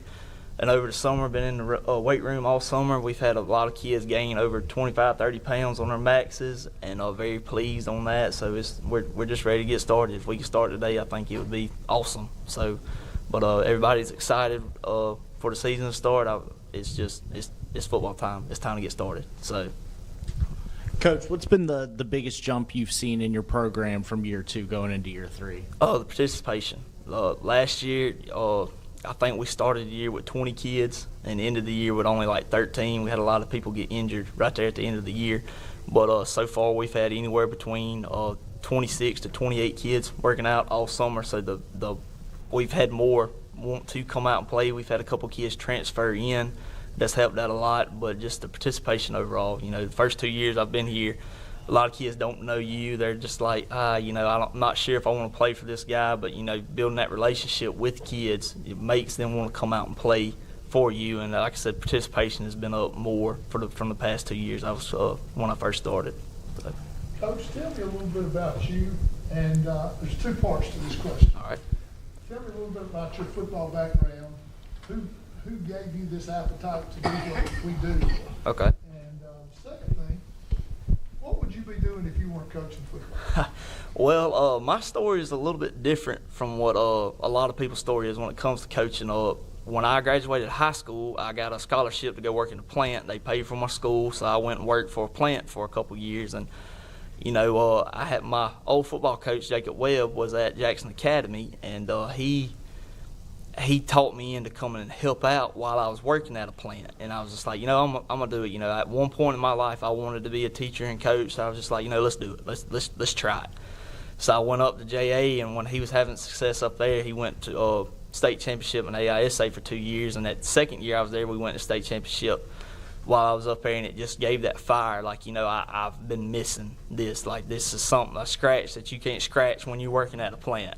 So I was just like, you know, let's make that decision. You know, me and my wife, we prayed over it. You know, it was going to be a big financial step back for us from going there to teaching and stuff. And it was just one of the things, you know, the Lord said, you know, Lane, you know, you're put on this earth to be a teacher and a coach. So I started back school and stuff and got my degree, and the job opened up at Fruitdale where I actually graduated from and got hired. But if I wasn't here, I'd probably still be working at a plant on 43 right now. So that's Thank you for what you do for that community. Yes, sir. Building those players up. I've heard a lot of people talk about how you build up and not tear down. Right. Yes, sir. Well, that's what I'm here for. I'm not here to discourage anybody, but like, we're here to build up and try to make boys into men, and that's trying to set the example for kids. And that's what I try to tell them. You know, you got a lot of kids when you're walking the hallways at Fruitdale. We're not a big school. Everything's on one campus. There's a bunch of elementary kids there. You know, be the example that you want. Like I always tell them, act like your grandma's watching you. Because if you're gonna do everything right if your grandma's watching you. So if a little kid walks up to you, wants to give you a hug, you know, you give them a hug, because you're setting that example for them kids. And when they get older, hey, I remember when number 3 or number 1 was walking the hallway and said, hey, Landon, he hugged me or gave me a handshake. You know, that's the example I want them to set. So when they do, when them kids get older, hey, I want to be like them. Let me set the example for the younger kids. So,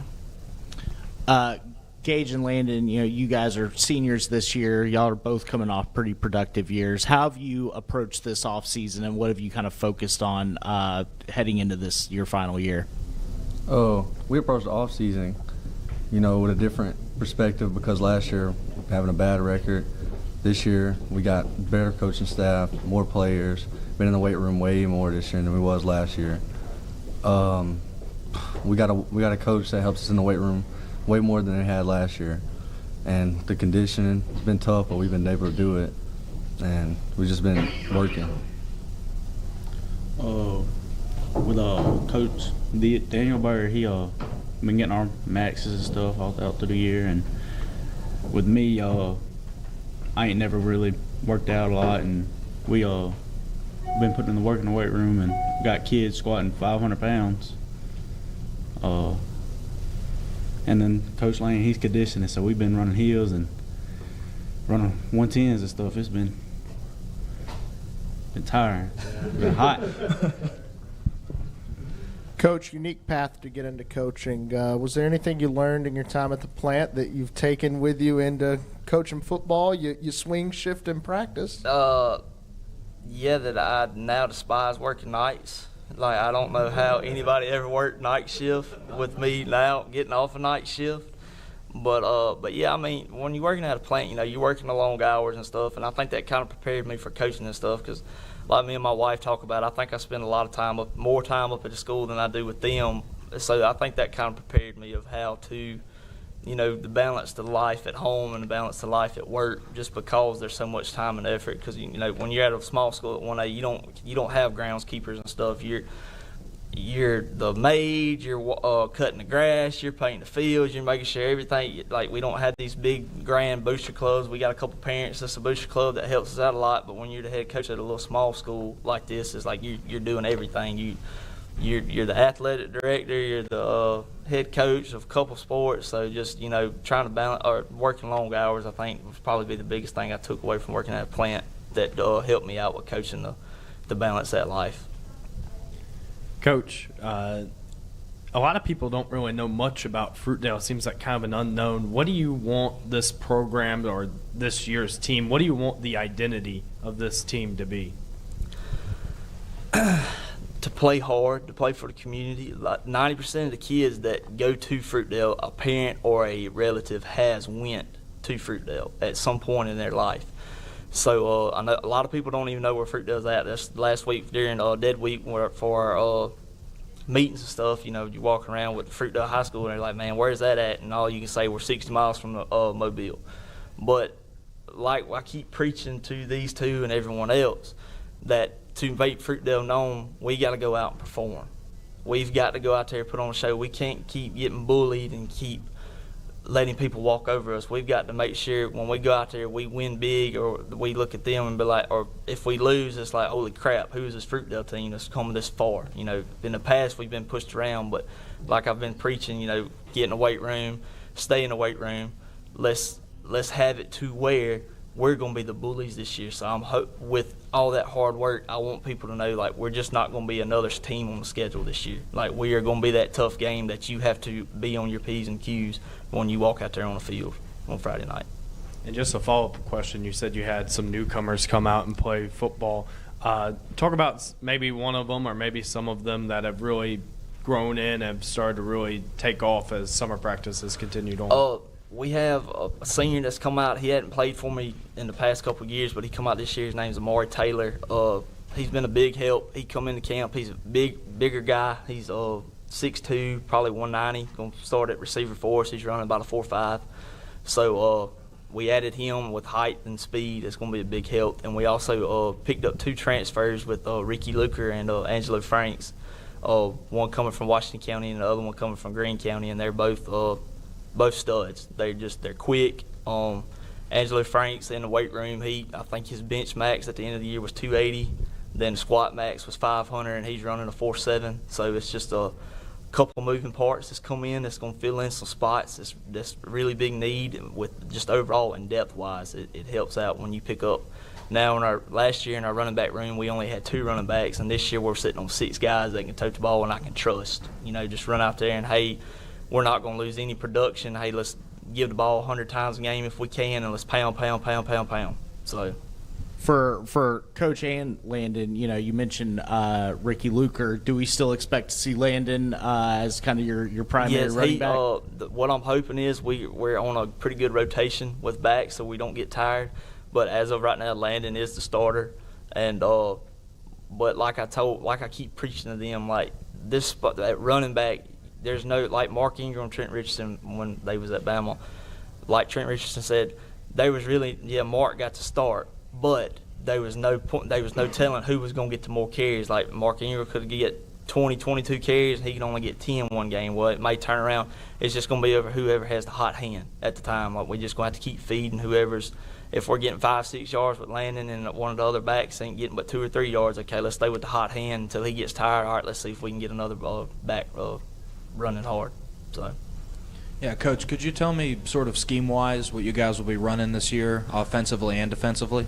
Scheme-wise, offensively, I'm a spread guy. I love to throw the ball around. I think last year we threw the ball a lot more than what I wanted to last year, but I think we probably averaged throwing the ball about 35 times a game. And with quarterback has been in the system, last year was 2 years. Now he's going in the system being 3 years.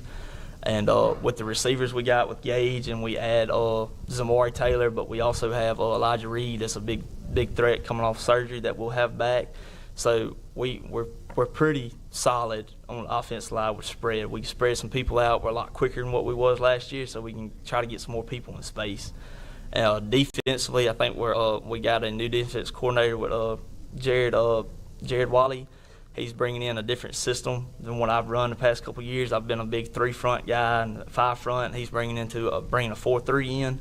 So, but like I said, we're a lot quicker on both sides of the ball, and we'll have a lot more depth that we can rotate kids in, so we're not getting as tired as quick. Coach, it seems like, with Gage and you mentioned Elijah, you've got some kind of experienced sort of receivers and pass catchers in that receiving room. What has the improvement been like in the offseason with Brantley at quarterback, especially with all these pieces that he has to throw to? He's put on a lot of weight. I think when we went into summer, I don't think he weighed but 130 pounds. So, but I think at the end of summer, I think he come up to me when he got his physical. He's like, Coach, I've gained like 25 pounds. So that, just him getting stronger, him throwing the ball around in 7-on-7, there's a couple times where last year he wouldn't have a whole lot of zip on the ball. Now this year, you can ask Gage and all the receivers, it's just like Coach Lane, he's throwing the ball a lot harder. And like we keep telling him, when you throw that ball in these tight windows, you're not going to be able to lob it. Like, you've got to put some zip on it where it's just your guy catch it or nobody catch it. So I think that's been the biggest step for him, is he's put on some weight and he's slinging the ball this year so far. So. Gage is somebody who's catching passes from him. Can you kind of speak to sort of some of that improvement this offseason? This year when we was playing 7-on-7s and at practice and stuff, he's like night and day from last year. He's put on more weight. He could throw the ball way harder, way further. When we was playing 7-on-7s, I mean, he's throwing the ball like some of these 5A schools. He can move the ball way better than he could last year, and it's just different. I'm ready to see it during the regular season and postseason.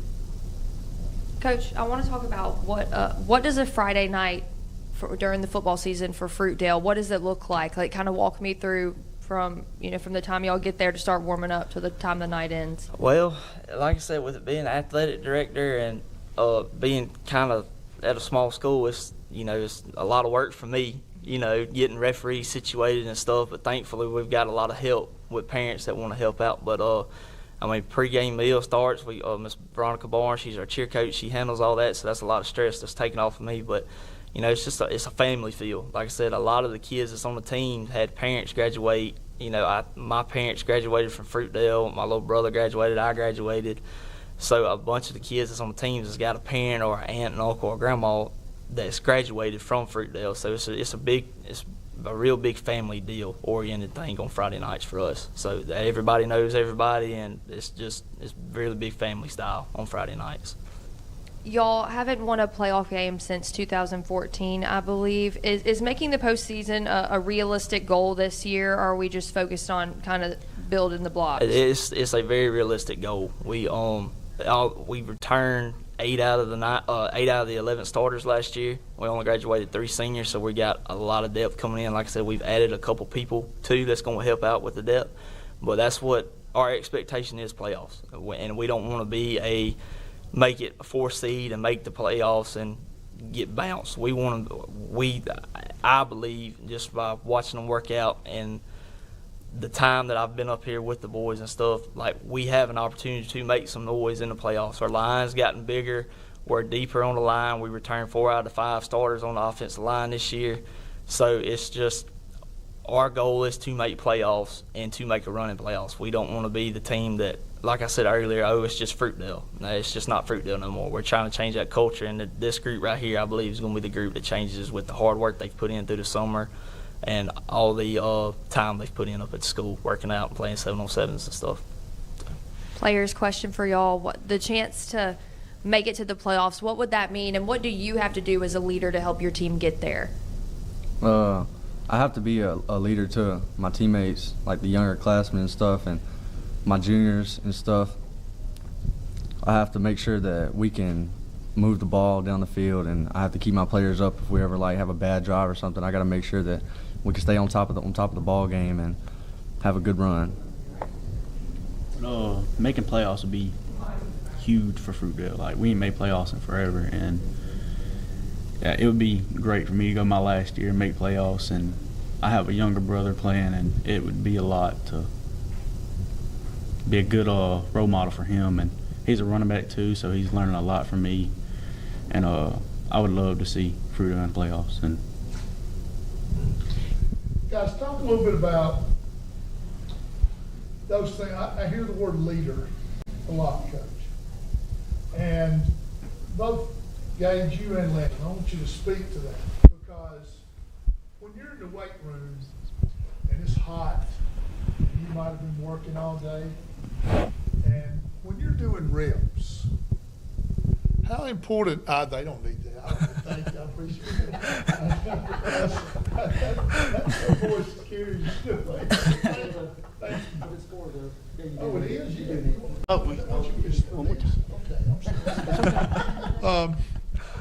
I want you to talk about that, because I think after 46 years of coaching, the thing that we've learned is that you become a football team when it's not football season. And when you go in the weight room, where you see true leaders is you see the people that are working as hard as they can work, not trying to max out on every lift, but giving everything you can give on each lift, and let those younger guys see that. And that's the way you build a program, is by seeing those guys that are older, like you two, and you're going through the battles. I want you to talk a little bit about what your own personal work ethic is when you're in that weight room. And is it something that you wish you could start over and redo what my work ethic really is? Because if I could, I'd be a whole lot better than I am today. Being a leader isn't just being a senior, being an upperclassman. When I was younger, I was in 8th grade. My brother was a senior, and he showed me a lot. Watching him in the weight room and stuff, it really translated to me being a senior. Good. And like, when I'm mid-rep or something, I feel like I can't get it. I gotta remember that I got younger kids looking at me that's gonna have hopefully have the same mindset as me whenever they're upperclassmen. So I try to work hard in the weight room and make sure that they see that this is what they should be doing too. In the weight room, there's no half reps. You can't half rep it. You got to go full. And I hope that the younger kids, they watch me and they know not to half rep and do what you can do, and don't like push yourself too much where you get hurt. But I want them to know that there's no half rep and not doing full sets and stuff like that. You got to do like what your thing's saying to do.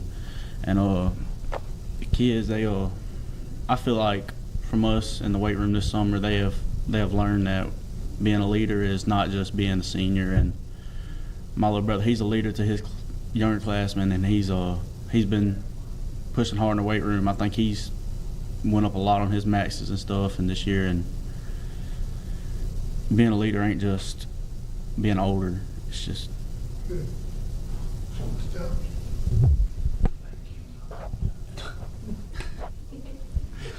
Landon, I want to ask you what it's like playing on the team with your brother. Are y'all very competitive? Are y'all talk to me about that? I want to hear all of it. Man, he thinks he can whoop me all the time in practice. He's still a little pipsqueak. I wanted to know that. And Yeah, he's watching. Well, in practice, he's scout team running back, and I'm middle linebacker, so we go at it every day. He thinks he can try to. I'm faster, but I'm faster, but he's more shiftier than I am. I'm more of like I'm a run you over type guy, but he's more of I'm a juke you out and get out the way. Guys, I just want to know, when somebody plays Fruitdale this season and they, what are they going to say about the team that they just played when they get off the field with you guys? What would you like them to say? This is a different team. It's way different than it was last year. This isn't the same 1-9 team that people see every year. This is a team that we've improved on, and we've actually tried hard in the weight room and at practice, and there's no walking on the field, and we're not going to do none of that this year. We have the depth. We have the depth in receivers. We have the depth as the running backs. We can do it this year. It's going to be different. I want them to say that they just lost to Fruitdale. I want them to be very mad, and I want them to worry about us. I'm tired of losing to going 1-9. I've won 3 games since 9th grade. I've won 3 games. I'm tired of it. I want to win. A lot of people wouldn't keep that mentality. I mean, to be a program that's gone through so many, ups and downs. I mean, how do you stay the course and have that mentality going into this season? Where does that come from? I know you said you're tired of losing, but the belief, where does that come from? It comes from seeing my teammates that I have this year. They just got a whole different mindset, just like we do, than it was last year. Last year, we basically knew that it was going to be the same thing over. But seeing my teammates and seeing how much they seen themselves improve and having trust in them and having trust in myself that it's going to be different this year, that's where I see it.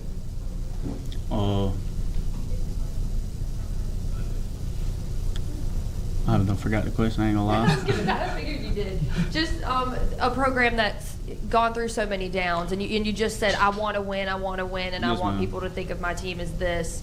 How do you get there? Because on the flip side of it, so many other kids y'all's age would have given up, walked away. What made you stay, and what made you buy in, and why do you have that belief? Because I believe in Coach Lane. He's been on our backs. He's pushed us, and I believe we can do it this year. I believe Fruitdale has build their program up. He has helped us so much, and we got in the weight room, got us faster. I've got faster. He's gotten faster. We got faster team this year. When we ran our 40s, we had 2 people under running 4s, 4 flat, like not 4 flats, but like under the 5s, and now we got like 10, 15 people running under 5s, and I feel like Fruitdale can do something this year. Good deal, Coach. That's a wrap for this segment. All right. We're going to get y'all to come back here and take some pictures, and then you'll move on to your next station. And y'all can also keep these as well if you'd like to. I love that. I love that. Good deal. Thank y'all so much, Coach. Thanks so much for doing this. No, of course. Thank you for traveling all this way. We appreciate it.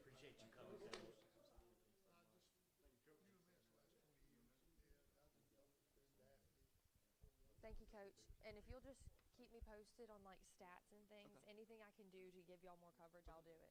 Good deal. Thank you, Coach. Thank you, guys.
No, that's fine. That's hard. Where do you want us? Mason's here. Okay. Coach, you're in the middle. Cohen, you're here. Yeah. Are we nervous, Coach? When have you ever known me to be nervous, Mason? Never. Never in the history of your life. Yeah, he's in blue red. Now look, it gets crazy. Just film up, flip this table. We just run inside drill right here. He loves that. Well, y'all just Yeah, just flip it over and let it go. All right, y'all. We're going to go ahead and get started with our next team. This is Excel. Head coach Michael Miles and his guys. Coach, I'm going to let you introduce your players and then give an opening statement, and then we're going to fire questions your way. Okay. Good deal. Well, thank y'all for having us. Anytime, like we say it every day, anytime the black and gold's on camera and people know about Excel Alabama, is always a great day. I've got two really great young men here, not just great athletes, but we believe in building the whole person. I've got a senior, Mason Goldman, here to my left. He plays outside linebacker, plays a little bit of B-back and fullback. To my right, to my left would be Cohen Crawford. Cohen plays our A-back. He also plays inside linebacker. And these are two young men that, every day, I've only been here for 4 weeks, but every day we come in the building, we talk about owning it. We talk about being accountable for everything we do. And since we've been here in the building, these two guys show up every day and they do everything we ask them to do. They're always excited. They always have a lot of energy. I know every day we come in the building, I'm always messing with them and joking with them. And these two, every time I see them, are just excited to be here and excited to be a part of it. And the great thing about a place like Excel, it's really is a community school. It's community driven. It's not just a football town or a baseball town. Everything matters to them. And so our big message has been, since we've been here, is it's not about what you do, it's how you do it and who do you do it for. Are you owning it? Are you being accountable for who you are? Are you showing up every day giving the best for Excel? Are you doing everything for Excel, for your city, for your town, for your community? And these two are just shining examples of that every day on the practice field, in the weight room, on the grass, in the meeting room. And it's a privilege to be a part of a place like this. I was here back in 2024 as a defensive coordinator, had an opportunity to work under Jason Phillips, and Mason at the time was a sophomore. Cohen was an 8th grader, and Mason was playing outside linebacker for us and played in some really big games. Cohen actually had to come in and sub for us in some really big moments. And just seeing these two, 2 years later come back, Mason now in a leadership position as a senior, Cohen now as a sophomore, just kind of showing up and really taking grasp of a team that has the ability to be as good as they want to be. We are a really, really young team. But the great thing about, again, a community school like Excel is, we pride ourselves on being fundamentally sound and physical in every aspect of the game. We talk about the 3 pillars in our community and in our program. It's toughness, grit, and love. And every day we walk in the building are we building that mental and physical toughness? And when you build that mental and physical toughness, you develop a grit. And that grit is something we define grit as the ability to achieve a long-term goal long after the feeling that we had at the beginning subsides. So one day when they're husbands and fathers, they're going to take care of their family regardless of how they feel when they wake up that day. One big thing we say is we don't base what we do off our feelings. We make a commitment to Excel, we're going to be here. And then at the end of the day, we believe in loving each other and loving this town and loving this community, and vice versa. They love us. And so it's just been an honor to be back in Excel and be with these guys. And again, I'm gonna let you guys talk to them because they got a lot more interesting stuff to say than me. But I'm really excited to be back, and thank y'all for having us. Coach, my first question is for you. When did you know that Excel was the job for you, and what's been the biggest hurdle as you've taken over this program? Like you said, you haven't been here long at all. It's fast-paced before the season starts. Right. I told someone the other day that it was like drinking out of a fire hydrant. I was doing my best just to catch it. In 2024, I was the defensive coordinator. And actually, let me back up. In 2021, I was an assistant for Coach Ryan Little, who's the head coach of Jackson, at Chickasaw High School. We went up to Excel and played them. And when I tell you that it was like a light bulb went off in my head, I had never been a part of a Friday night football environment as a visiting coach like I had when we played Excel. When those cats walk across the stage and they wear their black helmets, we play back in black when they come out to the stadium and they shake all the fans' hands, and to see the entire stadium light up, it was like something out of a movie. It's like something out of Friday Night Lights. And I said back in 2021, if I ever got a chance to coach somewhere like Excel, I was going to take it. And I got the opportunity to be the DC, and then I came in the next year and worked for Coach Lawrence Yelding at BC Rain. But when I heard that, obviously the news broke that Coach Phillips was going to be resigning, I said if it ever happens they offer me, I can't turn it down. It's my dream job. I always wanted to go back, left on good terms, love the kids, love the place. And then my phone started blowing up. And when my phone started blowing up, I said, man, if they give me an opportunity, I'm not going to let it go. And so it was within a 2-week period. I said, man, if they just give me a chance, I'm gonna work like no one's ever worked up there. And so it's been about a 2-week period. I figured it out, and at that point we hit the ground running. And so the biggest hurdle, obviously, for us has been time. You know, I got board approved on July the 9th, and so I was up there, but I was kind of incognito, and it's funny to think about it now. I was in the field house kind of taking inventory of things, and this guy walked in with his brother, and his eyes lit up like this. First time he had seen me in 2 years, and so he kind of knew before a lot of people knew.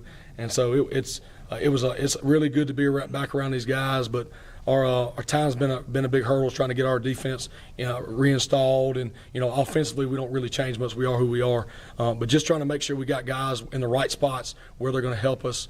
Obviously conditioning is a big part. We're a 3A program, but we got guys that play both sides of the ball, and so trying to get guys conditioned to play 85, hopefully 90 snaps a game.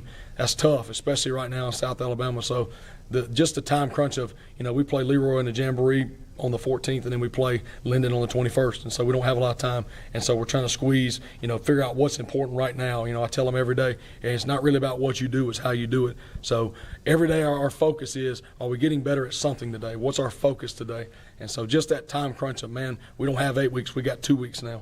And so just trying to manage that has been difficult, but it's been a fun ride. We've got a really good staff with us up there, and they've done a great job so far. Mason and Cohen, I want to talk to y'all. What was y'all's reaction to Coach Miles getting the job, and just what's the transition been like for you guys as players?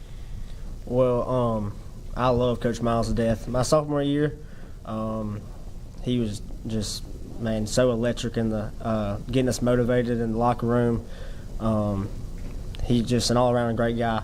When I heard he was coming back, it was a rumor at first, and I was super excited to hear it. And then next thing I know, I seen his red truck. I was just, my eyes lit up. I was so excited for him to be there, and I'm so happy for him to be my head coach my senior year. So the first time I saw Coach Miles, I was in 8th grade, and I was kind of scared of him. But then as soon as I kept getting older and older, and the more I met the guy, I got to know him better, and I started loving him a lot more, and I'm really happy that he's our head coach now, because I feel like he's going to turn this program around into a good season. Cohen, Mason, we've heard from a lot of coaches and players the last few days here about loyalty in high school sports. Playing for a small town school, how much does it mean to put on the black and gold and walk into back in black on Friday night? And has it always been Excel growing up? Like, did you look forward to this day where now you're a leader on this team and you mean something to the community? Ever since I was younger, I moved to Excel when I was about 6th grade. I started playing football. As a little kid, you go to the football games on Friday nights, and you see everybody in the stands, and you see the big kids playing football, and you hear over the announcers them yelling their names, and you know all the seniors' names, all the older guys' names, and it's just you think that might be you one day, but whenever you're actually sitting in the chair and you're suiting up your helmet for your senior year, it's like an unreal feeling. The community for Excel, man, I mean, there's words can't describe what they make you feel on a Friday night. To walk under those lights, to hear, you make a big tackle and you hear your name over the intercom, and you look up to your fans and they're all just rooting you on. Man, it just gives you chills. But I love Excel, and I'll always believe black and gold, and there's no words really just can't describe how I feel about Excel. What makes it great to me is the community. Just like Mason said, the community there is great. It just feels amazing to come out young and everybody behind your back, knowing that you can do it and believe in yourself. And just the community, it's just great. Just hearing back in black and just coming out there young like our team, it just gives everybody chills and stuff. Coach, congratulations on your job. I know LT hated to lose you, but at the same time, it's a great move for you. I want to talk a little bit about the tradition at Excel. You go all the way back to the early 70s and Lee Holiday, and you go through Bo Bishop, and Al Bowen. And I think Al was the last guy to win there until Jason brought you guys in. Talk just a little bit about building that culture. And these guys, when you were little, you didn't see a lot of winning in XL football. But in the last few years, as you've matured under Coach Miles and under Coach Phillips, you've seen really good times, and you've seen really a change back to that culture that you guys brought in. Talk just a little bit about that, because XL is an exciting place. I mean, you got people like Leroy Jordan. It is. And those people kind of set a standard for toughness. Right. And that's what XL is all about, I think.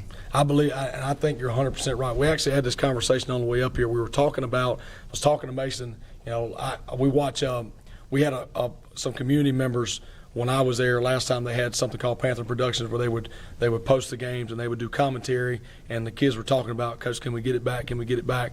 And one of the things that I noticed watching, just kind of going back and watching those games, is I watched Mason, and we're playing Flomaton in 2024. We're down 21-16 at the half. We come out at half, and we shut them out in the second half. And Mason was a big part of that. We put him in. We subbed a corner out for an outside linebacker, and he was a 10th grader playing against a really, really good Flomaton team coached by Coach Vickery.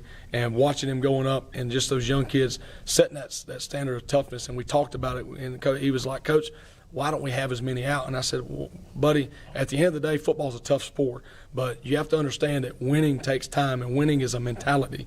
You know, we were in 2024, we were 6-4. The year before that, they were 4-6. The year before that, they won the region. And so that mindset of we've won in the past, but how do we win now?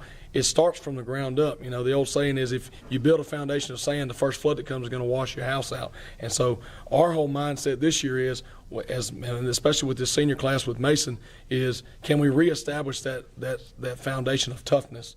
When we line up and we play against somebody, do they want to play us the next year? Or do they say, hey, it's XL, it's a homecoming game? And in our mind, our goal this year is, hey, when we line up and they line up against the black and gold, it's going to be 48 minutes of a fight. And he may beat me, but he's going to have to take me out of that. And so this idea of, especially in the world we live in today where everything is instant, everything's when I want it. At XL, we believe in delayed gratification.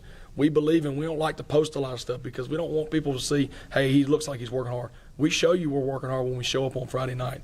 And that mindset of a tough mindset that I'm going to do the hard work now so I can get that gratification later. That's who we are, and that's who kids like Mason and Cohen are. That's how they practice. That's how they meet. That's how they come into the meet room. That's how they treat their locker room. Everything is this idea of I'm going to do the hard work now so that later I can have that gratification of, in the fourth quarter, have I given ourselves a shot to be successful? One thing that we don't talk about at XL, and we really didn't in 2024, we don't talk about wins and losses. We don't talk about winning the game or losing the game. We talk about, have we done the work up to this point to give us an opportunity in the fourth quarter to be successful? We always say in the pregame, we talk about our 4 keys of sound defense. And at the end of it, we say, hopefully we've done the work that we get what we deserve, either good or bad. If we've done the work that week and we get the chance to be successful and have a victory, we earned it. If we didn't work hard enough. And so that's got to be our mindset as a community, as a team, that we're going to go, the old saying, get it out the mud. Every day we go in there, it's a blue-collar mindset. And that's what I love about this place is they're willing to do the work. These kids are willing to do the work. They're willing to show up at 7 and leave at 1:30 and be tired and then show up the next day and do it the same way. They're willing to go practice for 3 hours and go and work out for an hour and a half and watch film and meet with coaches and hydrate and come back and rinse and repeat, because they know it doesn't guarantee I'm going to win, but it builds myself a tough mindset. Even Mason and I were talking. Mason said, Coach, football's a lot harder than work. Mason works at a pest control company. He said, Coach, pest control is hard, but it ain't nothing like football. It's nothing like practice at XL. And so that's the mindset we're building. We're trying to build tough men. We believe in building tough men for the next generation. And XL, a lot of people, when we think about XL, the city was built around, the school was built around the town. So the town of XL is a tough blue-collar town. People that work and they show up every day. And that's what we're trying to build here. Yeah, Coach, right here. Could you speak on, not even being a month into the job, what are some of the challenges that come with such a late start? I know you mentioned installing a new defensive system, but, obviously with this late hire, what are some of the challenges that have come with that?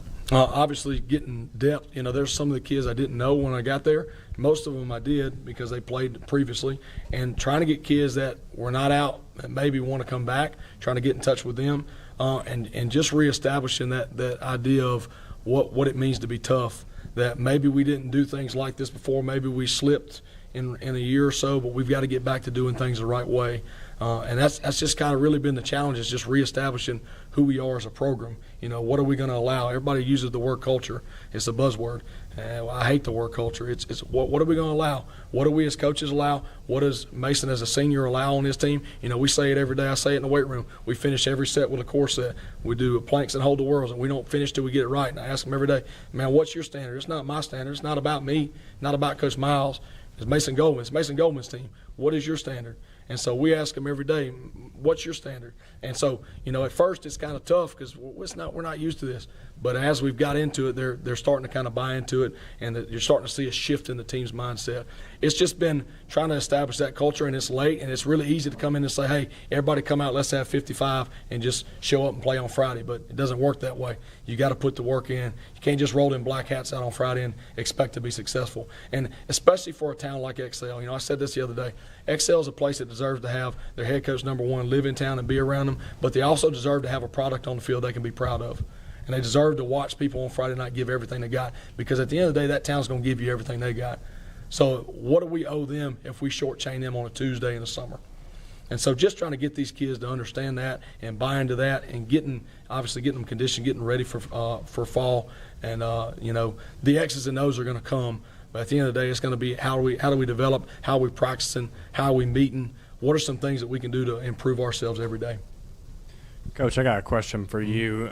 Speaking of schematics, I heard you say the word B back and A back, and kind of lit an antenna in my head. I know you guys under Coach Phillips have run some Rick Darlington like single wing type formations. Are you guys going to stick with the single wing, or are you guys going to change up the offense? Do you want the real answer?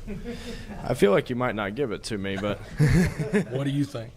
I'll just say this: we believe in running power. We believe in running power, and we believe in getting 11 hats to the ball, and we believe in making you take it from us. And that's now I'm not going to say much more. And obviously, people out here are really, really smart. They know XL. They know what we're about. They know what we're about on defense. But I'm not going to go into it, as far as that goes. But, if you have been around the game a little bit, A back, B back, that stuff kind of sticks out to you. But we're going to be a physical football team. That's who we are. We may do some other things, but we are who we are. And again, it's that idea of toughness. It's in 24. My good friend Clinton Humphrey is the head coach at Strawn High School now. There was a statistic that when we threw the ball more than 5 times a game, we lost every one of them. Every game that we didn't throw the ball, we won. So he's like, man, we got to run with these statistics. So it's obviously, there's a time and place for everything. But again, I'm a big believer in how you do things matters a lot more than what you do, because you can have the best schematics in the world, but if your kids don't believe it, they don't believe in you, it doesn't really matter. Thank you, Coach. And Mason, Coach said that you work pest control on the side. Talk about the challenges that is with being a football player as well as having a job. Well, it's hard to work and play football at the same time, especially with as hot as it's been. But yeah, crawling under houses and, spraying pests is hard, especially playing football. Coach, I've heard a lot of coaches when they move from coordinators to position coaches to finally becoming a head coach, they always talk about it was time, or it was the right time for me to go ahead and make that jump to becoming a head coach. What about this offseason for you made you realize, like, okay, this is when I move from defensive coordinator to head coach? Well, when the opportunity came up, when I saw obviously the change happened, I thought, I'm sure my phone's going to ring, but surely they're not going to call me. I knew that I loved XL and I always wanted to go back, but I was only there a year. So, man, if I ever got a chance to go back, I would. And my phone started blowing up. I'm going to be honest, I had a lot of conversations with Coach Yelding about I struggled with it because I loved working for I played for Coach Yelding in high school at Daphne High School.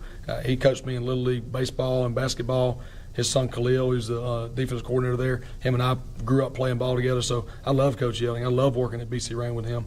And so it was tough for me, not that I didn't second guess the job, but it was just tough because I felt like I owed it to him because he had taken a chance on me to give me an opportunity to work there. And every year in coaching, he's always called me. I've been at different places. But obviously, when the opportunity came up, he said, "I'm not going to tell you not to take it. You need to. That's what you're. The first time I met him when I was a student at Daphne High School, I was in his 9th grade world history class. We stood up and said, "Where do you want to be in 10 years?" I said, "Hopefully, I want to be a football coach." And at 15, I want to be a head coach, athletic director. I know I want to do that when I was in high school. And so, when it came up, I just said, I've got to take it. And he said, "If you don't, Coach, you're going to regret it." And so when it came time, and the principal called me, Miss McFall called me, I said, "Yeah, I have to." On that same note, you two gentlemen on the end, what are your aspirations after school? Engineer, go to college, be a farmer? What do you want to do? After high school, growing up, I kind of wanted to be a football coach, but and that's definitely still in my mind. But I've always worked cattle. I love working cattle, so I'm thinking I might want to do something like that. So after high school, I've been planning on playing college ball since I was little, but it's kind of been changing my mind. But I still kind of want to do it to this day, and that's about it. Coach, as a defensive guy, are you going to be the primary play caller for the defensive side of the ball, and who's going to kind of be running your offense on the other side? So our offensive coordinator is Coleman Swain. Coleman Swain is actually an alumni of Murphy High School. He played at Murphy, and I believe he graduated in 2011. He's a few years older than me, 2011, 2012. But Coleman Swain has been our offensive line coach at Excel. I think he came there in 2021 with Coach Humphrey and Coach Phillips. And he's going to be our OC this year, offensive coordinator. He's obviously great offensive line coach, and I believe, on both sides of the ball, if your front doesn't move people, it really doesn't matter what you do. Coach Swain does a great job. He's very detail-oriented. He's great with the kids because obviously they know Coach Swain. He's our elementary PE teacher, so they've had him for a long time, lives in the community, so everybody loves him. He does a great job. On the defensive side of the ball, Coach Butler is going to be our defensive coordinator. Obviously, I'll be involved with the defense, but like I told him, Coach Butler is number one. He's one of the best defensive back coaches I've been around. I've been around some good ones. He's detail-oriented. He's intentional about how he teaches kids. He's not just a guy that tells kids. He shows kids, which is really big for us. We don't believe in just telling kids stuff. We show them. We believe in, the kids learn in different ways. It's not just, hey, you're snapping your eyes 2-1. Coach will get out there and show them. He'll show them on tape. We'll show them. We'll walk it, chalk it, and go on the field and do it. Cy Butler actually came in. He's also our head basketball coach. He came in 2024, the same year I did, and he just matches. I'd like to believe that I coach with a lot of energy, and Coach Butler, he matches it, and it's not a fake energy. It's all the time, and he's from the time practice starts till it ends. But he's going to be our defensive coordinator, and like I said, he does a great job. I think he's going to do well this year. It'll be his first year as a coordinator, but he's really good. He understands both sides of the ball. A lot of guys understand, either the back end or the front end, and he's a back end guy, but he does a really good job of connecting the two.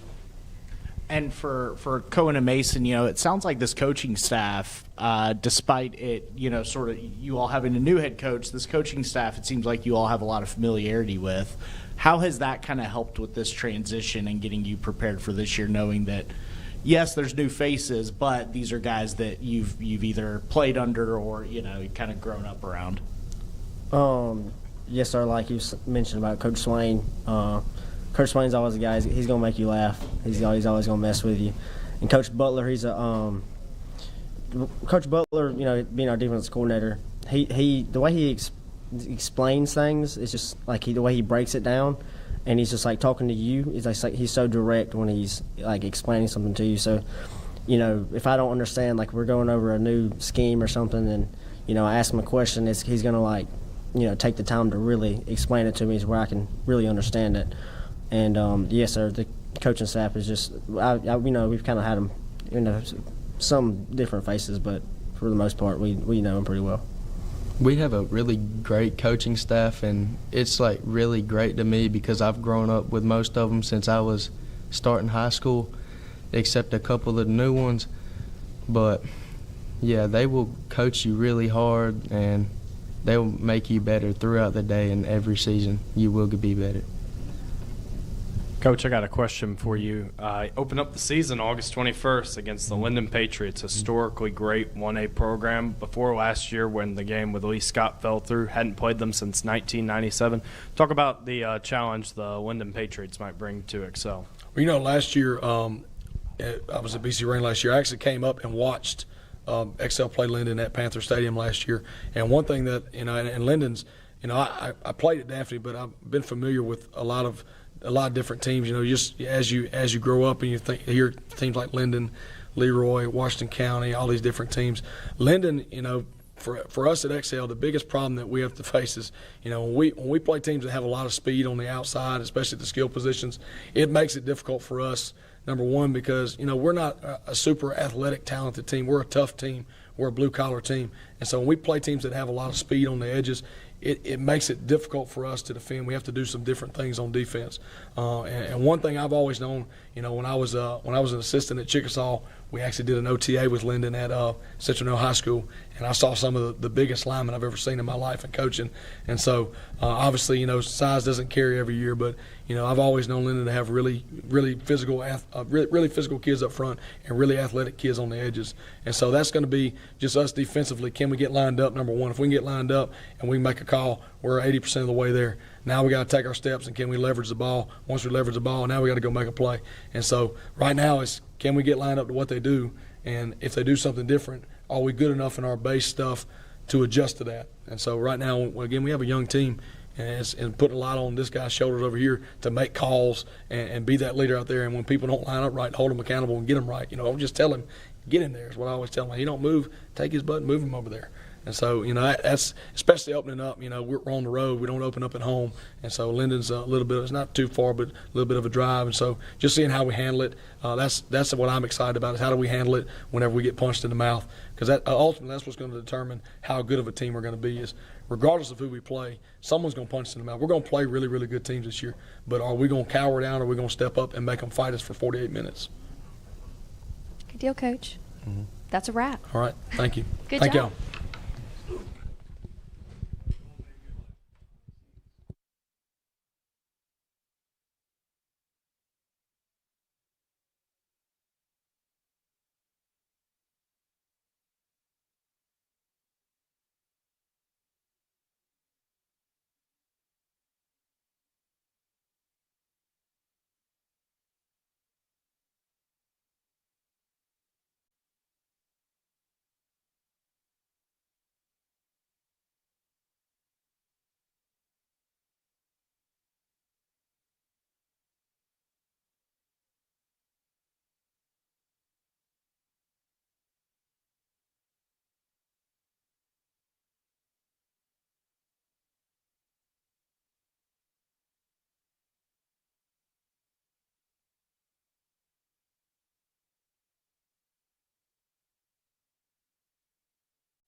Here, you can sit like one like right here and then one right here.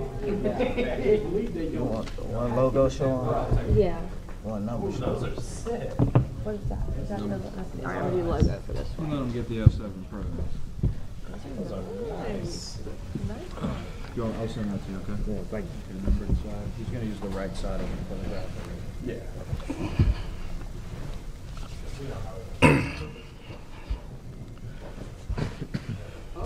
Yeah, so you want me to take it off? No, you're good. I can take it off, put it in my pocket.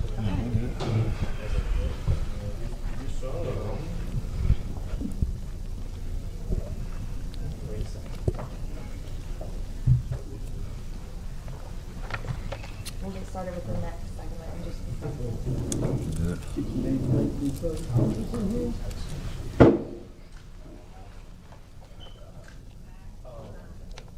That's pretty good. That new.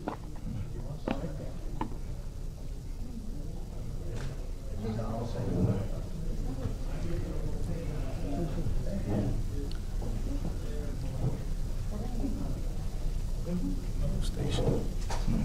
Is that how you doing all this stuff?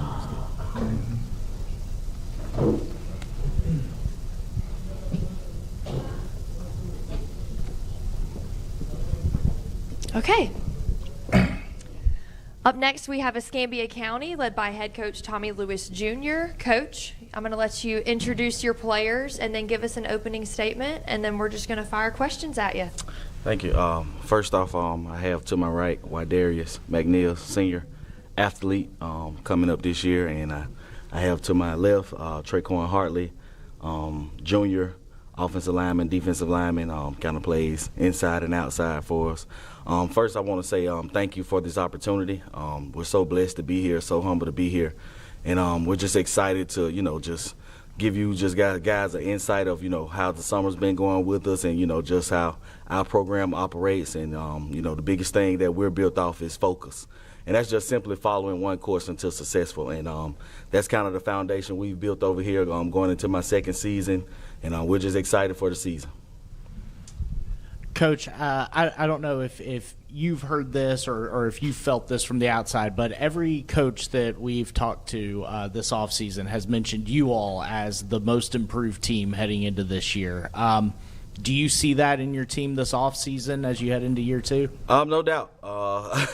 It's been a journey. I think I'm more excited for the season than the boys. I wish I can go out there and strap it on one more time, but I can truly say these guys have put in the work on a daily basis.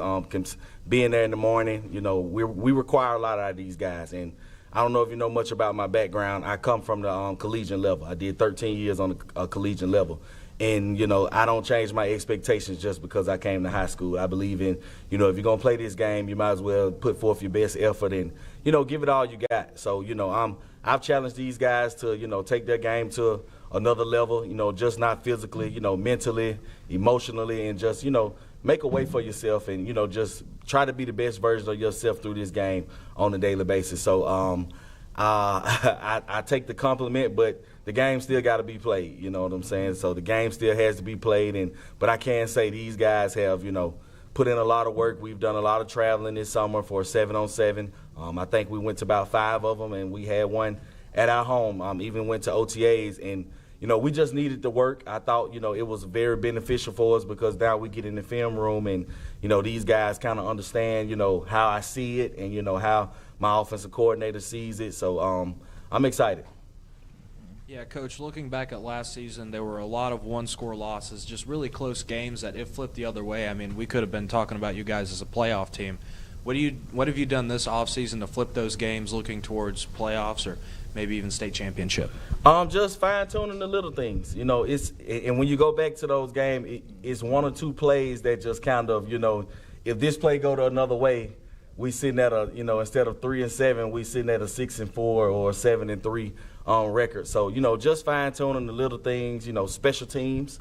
That's the biggest thing we've harped on all summer. Like, we've started special teams in June, out on the field, just getting the work in and getting them to understand and landmarks and how, the game is won on offense, defense, and if you win special teams, that'll really kind of set you apart a lot and just cleaning up the little stuff. That's the biggest thing. Just the little stuff that you see in your program that can really improve. If you get over this hump, it'll probably get you another touchdown in the game. If you get over this hump, you'll probably get that other stop that you need on third down. So just, weight room, film study, special teams, all the little things, lining up right, alignment, assignment, and just making sure, everything, we checking off all the boxes that we need to check. Coach T.P. Hammock from the AHSFHS. Going into your second year here at Escambia County, what's the biggest difference that you've seen from, let's say, last July to this July? What's the biggest difference between last year's team and this year's team? I would say the biggest is the mindset. The mindset is totally different. This team's a little different, and I love that team that I had last year. Those group of guys, they were a hungry group of guys, but we just hadn't been together long enough. And you know how it is. It's a process. Changing the program, building a culture that you want to see on a day-to-day basis. It is a true process. So the biggest thing is just the mindset. These guys truly believe, everything that we preach to them on a daily basis, and we don't have to go looking for them. They're there. They're on time, and if we tell them one thing, hey, let's get it done. Let's figure it out, guys. And we'll go from there, because we don't have an older team. I only have 3 seniors on this whole football team. So, I only have 3 seniors, and he's the only one that's on offense, and I have 2 great football players that are seniors on defense, DeMarcus Mullen and Ja'Cory Daly, that plays defense for us. We got a young team, but our offensive and defensive line has played a lot of football. They were young boys last year, so they took their licks, and now they've developed. They got 10 games under their belt. Even our starting center, he's been starting since he was 13 years old, Braylon Palmer. So he's, we got a young team, but they've played a lot of football. So, that's just the biggest thing, the mindset and the consistency of, doing the little things right. Coach, you're moving into a new 3A region with Jackson, T.R. Miller, W.S. Neal, Opp, Flomaton, XL, and Wilcox Central. How does dropping a classification change your expectations and maybe your approach? Don't change nothing. Don't change nothing at all. I mean, whoever we line up against, we got to be ready to play, because that's a good region. And a lot of those teams we actually were in the region with last year. And we got some new teams, such as, hats off to coach over at Opp and Wilcox and coach at T.R. Miller. Hats off to those guys, because everybody does a great job. Everybody does a great job building their programs, and but the approach doesn't change. I mean, we keep the main thing, and we control what we can control, because it's just all about making sure we're prepared, because we can't control every down, but what we control is who we are, what we do on a day-to-day basis, on a play-by-play. Coach, you mentioned your offense and defensive line, and one thing that I think of when I think of your team this season is the trenches. Your front 7 on defense, your offensive line. Seems like you guys have a lot of really good players in those spots. Traquan being one of them. How are you all approaching the season as sort of the offense and defensive line? And then to Udarius, as one of the few seniors on the team and, maybe the only one on offense, how are you kind of leading the younger guys that are stepping into some newer roles? How I'm leading the younger guys, I just tell them take one play at a time. I mean, it's football. It's athletes for an athlete out there. You're going to have to take one play at a time, do your job, and just if a teammate is telling you one thing and coach telling you one thing, always do what coach says. Coach knows what's going on. And such as my young quarterback, he's really good. He's going to be great. We got young receivers just tonight. We got a bunch more people that can even benefit us, such as our line over there with Traquan. Them boys been playing since they've been in 8th grade. And me, I had my first couple of high school years, I was at a private school, and then I joined my first year when my Coach Lewis, got here. So it was kind of the first year was like me trying to learn myself in this new team, along with learning him and his system. But this year it's like I had that year with him, I had the year with the team. It's like we all just gel more, we work hard, we understood what needs to be done. When we show up, you want to give 100%. You don't, even on the days you don't want to, do the most important days that you need to come. because them are the days that you got to sharpen your craft, fix your craft. And it's just, this year, I feel I'm taking a lot more on myself, just being a leader in general. Because last year I was more of a reserve guy. I kind of was just playing just to understand. But now it's like I know my team needs me, and I'm willing to do whatever it takes to win and get my team in the right direction. Coach, question for you. Not a lot of people, it feels like, know about Escambia County, not much about Atmore. What do you want this team's identity to be for this season? Just physicalness. Just when we line up, it's just going to be every play, let's just put forth our best effort to make them feel it, because we ride on our trenches, like you guys said. Me personally, I feel like I have probably the best defensive line in 3A football. You got All-State DeAndre Hooks coming back. You have All-Region Javion Brown coming back. Fox 10 all-freshman Brian Knott coming back. And also Traquan's going to play some defensive line for us this year as well. And we have a host of young guys, Lawrence Arnold, Michael Crenshaw, Tristan Brown, who's also going to, help us out, man, and, going to play a part. We got depth. I can truly say that up front. We got depth. And even on the offensive line, we got 5 guys who actually played together last year. So it's going to be a, kind of a mixture of, out of those 11 guys, you're going to see them on offense, you're going to see them on defense. But we got enough to where it's not, okay, if Traquan's get tired on offense, we can give him a breather. If Traquan gets tired on defense, we got a guy we can sub in, and it's not going to be a drop-off. So just the physicality part of everything, that's what I want our identity to be, because I believe, to be a good football program, you got to be able to run the football. You got to be able to run the ball. If you can't run the ball, it's going to be a long night for you because, you can throw it, you can sling it around, but if you can line up and get 5 yards a pop, hey, you're headed in the right direction. So, just physicality, hard work. And then just, defensively just attacking. If you do your research, you'll know about me. I like to go get it. I believe in going to get it. And we got some guys that's playing on the perimeter that's really going to help us. A couple of kids that has come in over the summer that's transferred in that's with great speed. So I'll be able to line up and, be more comfortable this year and, calling some of the calls that, I like to call, and, that's just who we're going to be this year. And a follow-up question, what is schematically, what are you thinking about running on offense and defense, or is that going to be kept to the chest until? Oh, no.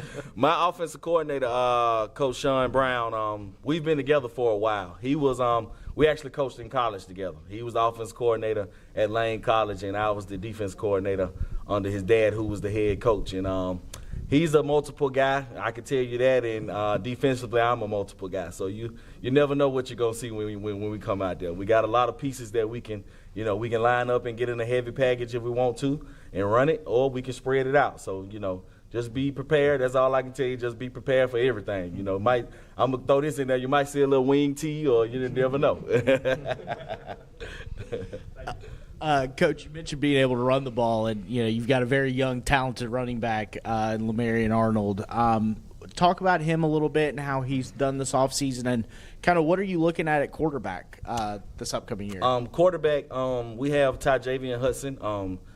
Great kid. He's going to be a 10th grader for us this year. But if you saw highlights from the spring game, one thing he does well is if it's not there, he can take off and run with it. And yesterday, we was at practice. He took off running with one, and I called the defense, and it kind of had me turning my head like, golly, there's nothing you can do about that. Kid, he's just faster than the defensive end. It is what it is. But he's going to be pretty good for us, young, and we're going to put him in good situations, to get him comfortable because just like we did in the spring, give him a couple of plays to get him going. Let him get comfortable, and then as we started going, he started opening up. And it's been a great summer for him, and that's why we camped so much this summer, because it helped him grow patience and understand everything is not going to be a run. Everything, sometimes you got to go through your progression. You got to read the front side, the back side, and how Coach Brown tells you to do it. And it helped him out a whole lot. I can truly say that. It really, really did a great job at helping him out, understanding concepts and, coverages and stuff like that. Obviously, 7-on-7 is not 11-on-11, but it helps with patience. It helped them with a lot of patience. And then our running back, Lamarian Arnold, he's actually getting over an injury right now, but we plan to have him at some point this season. But we got a host of young guys. We have Wadarius, he plays running back for us. We got Javon Montgomery, who's you'll get to see this year that's kind of emerged. A track guy that was for us. Gets down here pretty good, and LeBrandon Pate. He's going to be one of our utility guys. So we kind of got it, a back by committee deal right now. And we got a couple more pieces that's come in this summer that has really, really came along, joined the team, and is going to be very beneficial for us. Traquan, as an offensive lineman, with a new quarterback under center, what is the process for you getting used to a new guy back there? I mean, he's a little bit different than the last one, but what has your process been this offseason? Just getting my job done, being physical, and protect the quarterback. Really, for real, all it been. Yeah. Traquan not a big talker. He don't talk. He out there on the field. Yeah, he do it on the field. Hey, that's where it matters. Mm-hmm. Coach, I just want to get your thoughts on the public-private split. You're not having to play teams like Mobile Christian, St. Michael. I mean, were you happy about it? Kind of what were your feelings when you found out? I'm a competitor. I'm not gonna lie to you. It really didn't matter. I wasn't just too into it like that. But I mean, I think it's gonna be good for everybody. Private to have their championships, and we'll have our championships. But at the end of the day, football is played with football. I mean, we all put our pants on the same. I mean, nobody's a superhuman. Nobody's got any superpowers that they just go pull out from somewhere. But it really didn't bother me. I'm just a neutral guy. I'm excited either way it go. We got to line up and play football. And anytime you in where we are, the region's gonna be hard. Whether it's public, whether it's private, you're gonna play some good football in Region 1 over there. So either way it go, I was just kind of okay. Let me see who we gonna play, and then we just went from there. I want to talk about a home game experience for y'all. What's a Friday night like during football season in Atmore? Kind of walk me through what your Friday looks like and what's the atmosphere like. It's pretty a great experience. It has grown, especially homecoming this season. Even though we lost, like the culture that was out there, it was phenomenal, and we've been blessed to now get a jumbotron now, so we'll be able to have some things showing on the cameras and showing on the board, and it's gonna be really good for us. And I think once we get some wins and we keep building the culture, I think all it can do is get better. And it's very exciting. Our band do a great job. Our cheer coach, she does a great job with our cheerleaders. They get us fired up. We get ready to run out, and it's going to be very exciting this year because we got the run out helmet this year with the smoke machine. All the bells and whistles for the guys because I love my players. And at the end of the day, it's all about these guys. Like I don't take no credit. I don't care to have any. Like I said, I've coached on the collegiate level. I've been there. It's about making sure these guys get to experience things that they'll never get taken away from them. And all along while also winning at the same time. So, I want to make sure on Friday nights when we come out, like it's live, it's the culture is there. Third down, we rally. We got a good announcer. So third down comes, hey, we get it going and we get the crowd up, and you can tell when we about to score a touchdown and all kind of stuff. But the culture it's a different speed in it. But I love it. I promise you, I love it. Going from on the next level, being in stadiums with 20,000, 30,000 people versus you got your 2,000 people. Hey, it's packed in there. They walking around. My son and the little kids are back there playing a Sandlock football game, and it's just an experience that I love. I love Atmore. I live in Atmore. My wife teaches in Atmore, and we're just so invested. She's the little league cheer coach, so we're just so invested in Atmore, and we just love being here. Players, I want to hear from y'all. What do you think about the new jumbotron and your experience being elevated on Friday nights? But I think it's been a great experience, especially last year being my first year being at Escambia County. It was a real wake-up call because when I was at my prior school, we didn't really have a lot of people there, and we had a winning coach over there. But then with the jumbotron, you can have all that and look good, but we still got to go out there and perform. That's the main thing. You can look good coming off the bus. If you at the end of the day, you still got to go on the field and play. So the extra stuff, yes, it's good to have presentation, but at the end of the day, we all know what the main thing is to go out there and perform out there and get a job done, which is win a championship. And we got to take it one game at a time. Since my 8th grade year of playing high school football, over the years, it's been getting better. You know, that's really it for real. Coach Jared Bates, WNSP. Earlier in the press conference, you mentioned special teams, and you talked about that a little bit. As a special teams junkie myself, talk about your special teams and how that's coming together. Was that something that in recent years is giving you issues in the coaching game, and that caused you to love special teams, or have you always had that philosophy? I always had it. I GA'd for a great coach named Coach Jay Hobson. He coached all kind of Power 4, Power 5 with Nick Saban and all those guys. And the one thing he taught me as a young coach is offense and defense is phenomenal, but if you can master special teams. And the first job he gave me was, you're going to be the assistant kickoff team coach, assistant kickoff return coach, assistant punt. Before I knew it, it was all the special teams. And it gave me, you know, an opportunity to understand, you know, the philosophy and the logistics of, you know, okay, kickoff return is just a run play. You know what I'm saying?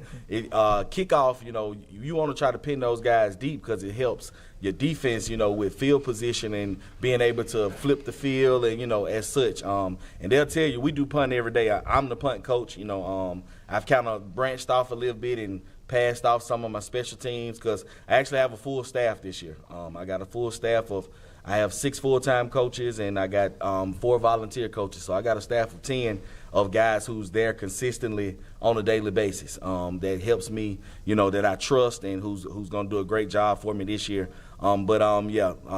Special teams has always kind of been my thing. I love punt team. That's my baby right there. That's my baby right there. And kickoff team. But I just take pride in it, you know, because it can really get you beat. Like you can be in a shootout, man, and one muff punt or one drop punt or one kickoff return, you know what I'm saying? You'll be sitting back at 1 o'clock in the morning like, if we just made that one play, would have been fine. So, you know, I try to get these guys to really, really understand it's good, offense and defense, but special teams has to be on the same level as those 3. We want to win all 3 phases, and that's why I started in June doing special teams, because it was like, nah, we're not going to wait till August. Let's go ahead and figure out now so y'all can understand. And now when we do it, it's like, boom, field goal, let's go. We got a great kicker. Brian Knott, who was Fox 10, all freshman last year, he's our kicker. When I say he can kick it. And we asked him yesterday, why you ain't say that last year about you can kick? Like, what's going on? Like, you know, it was a great opportunity for us. We got a great kicker, punter. He does it all for us, and he has a strong leg. So I think this year in the special team phase, we're going to be pretty good. Coach, you play week 1 or week 0 against Alberta, you know, somewhere nearby, but then week 2, you take a trip up around the Birmingham area and you play Tarrant. Talk about how that game came about. Man, I'm going to tell you, I reached out to a lot of people. I don't know. A lot of people didn't want to play. I don't know why. Like, I'm like, you know, like, we had about 7 seniors, and I guess they saw something that I didn't see, you know, being a new guy in high school. And it's going to be a good opportunity to get the guys out, because I believe these guys are in Atmore a lot, and I try to get them out to just see different parts of the world and get them different opportunities. And I'm also from Birmingham as well. So it'll be an opportunity to, you know, them to get a chance to play somewhere outside of Atmore, miles and miles away. And what it does is prepare you for playoff play as well. You know, getting a chance to travel early. So now we're blessed and fortunate to go to playoffs. Now it wasn't just going to be a culture shock if we got to drive 3 hours or 4 hours. And also it'll be an opportunity to, you know, see family and friends, and, you know, just going to be a great game. And Coach, we're good friends, and we scheduled it and said, man, we'll come to y'all this year, and then next year, y'all come on back to us. Good deal, Coach. That's a wrap. Oh, good. Good deal. We're going to send y'all to your next station. We're going to get you to take a couple photos really quick before you move on. And you can take your name cards with you if you'd like. Thank y'all so much for coming. That was great.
Put that there if you want to. Yeah, y'all can just take a seat back here.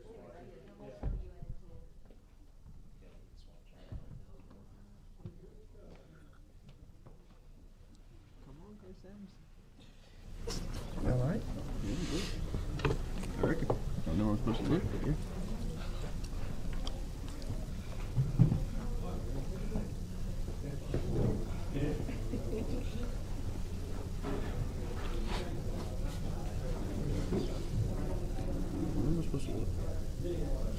Where am I supposed to look? Just straight ahead. Oh. Okay. I'm good. Get you in that gum. I know where to spit it. Get you in that gum. Alrighty. Up next, we have W.S. Neal head coach Michael Sims joining us. Coach, I'm going to let you make an opening statement and then introduce your players, and then we're going to fire some questions your way. Okay. Good Thank deal. you. Let's get started. Michael Sims, W.S. Neal. We appreciate y'all having us, giving exposure to our kids, but mostly our community. We don't get a lot of that down there where we're at, so appreciate you having us. I brought Jaden Ewing, Gerard Crook, and Peyton Robbins, who's in the back. 3 of our seniors, leaders that do pretty much everything they're asked to do. That's why they're here to represent us, because they're the standard of what we want at W.S. Neal High School. So once again, just appreciate y'all having us here and, letting us answer some questions about our culture, our community, and our standard at W.S. Neal. Coach, I want to ask you about kind of the offense this season. You lose St. Clark, really good running back for you guys, but you bring back Gerard. Will the offense look a little different than it was last year, or are you guys going to kind of try and do the same stuff? I think every year that you're in, especially at the high school level, if you want to be a good coach and you want to be a good leader for your program, you've got to do what you adapt to your personnel. And so that's what we're going to do this year. We do bring back a huge piece of our offense. Jaden here, has been starting for what we feel like is a lifetime. He's been starting for us since he's been in 8th grade. And, he's also rushed for about 1,700 yards career. So we do lose a step with ST, but our overall speed and things like that are still there. What we don't have is a lot of guys that's played in big-time games, but what we do have is a lot of guys that's come up through the program. So what I mean by that is when those guys are tried and true, and you tend to focus on your craft every day. And when I say craft, it's a skill set, yes, but it's just the work ethic. It's showing up on time. It's doing those things. If you can get that kind of discipline and train that, it's going to go to your eye discipline. It's going to go to your discipline on lining down on what you're trying to do. But it just helps us in our overall culture. And our culture at W.S. Neal has changed because of these guys that I brought today and the things of that. So, yeah, our offense is going to look a little different, but not so much so. It's going to be based off of Gerard, Ewing, and the guy that I got back there in the back, and they're going to lead us pretty well. And then, Jaden, for you, you're a guy who he mentioned has played some running back, but also, one of the kind of top linebackers on that defense. One, are you going to be in that kind of two-way role again this year? And, what are you looking at on the defensive side as far as taking a step forward and kind of being a leader on that side of the ball? Well, like you mentioned, I've played for a while, so I've seen a lot of people come and go, and I've learned a lot from a lot of people. So as far as defense goes, I feel like I'm pretty much the leader of at least the front 7, I would say. And running back, I've learned a lot from my running back coach, Coach Marty. He's very stout in what he does, so I believe in his program, and we just have to see. Coach, you went 9-4 in your first season. That's the most wins since 2012, the most playoff victories since 2003. What does that kind of breakthrough mean for where this program is headed? I think every year takes its own, kind of definition. This team is not the team from last year. Even though these guys played on that team, the team this year is going to build off of what they can do. We always talk about tradition and legacy. And legacy is really what that group left them this year. What we do with that is totally going to be up to this group. And it helps you in your culture, it helps you in the things. And just to be honest, we call it success as a Band-Aid. It really is, because when you're winning, it covers up a lot of things. It covers up character flaws. It covers up things, walking our halls, in our classrooms and things like that, because people turn a blind eye to it. But, boy, when you're losing, that microscope comes down on you. What we've tried to do day in and day out is focus on the little things. And so it'll help us in our character. If we focus on that, the wins are going to come. Sometimes, and I tell these guys this, and it sounds stupid, you can win or lose a game and it don't show up on the scoreboard. Winners can be losers and vice versa just because you got a good bounce. You may have got a call at a certain time that helped you that you didn't get somewhere else down the line. But really, if you can just line down and do the little things and stay within yourself and not get too high or too low, not let your emotions. You can't play the game of football on emotions every night, because if you do, what I found out is if we play a really, really emotional game on a Friday night, the next Friday night you kind of let down because you spend all your juju on it. You can't get it back. And, that's just one of those things. So what we try to tell them is that they're enough. We had a team meeting about 3 weeks ago. I think it's about 3 weeks ago. And one of our guys said, Coach, we just talked about things that we had to work on. He goes, I said, what would I say? He said, we got to we're not enough. And he was talking about maybe depth and some issues. No, we're enough. We've got enough. The question is going to be is who's going to answer that call all the time.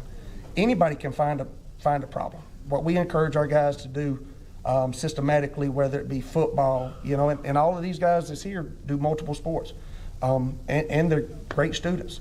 But be the answer, be the positive, be the answer, because we can always turn a blind eye and we can always find something negative. So for us to go 9-4 and do that legacy with that group last year, that catapult, that's not going to carry this year. This group right here is going to be measured on what they do on their own.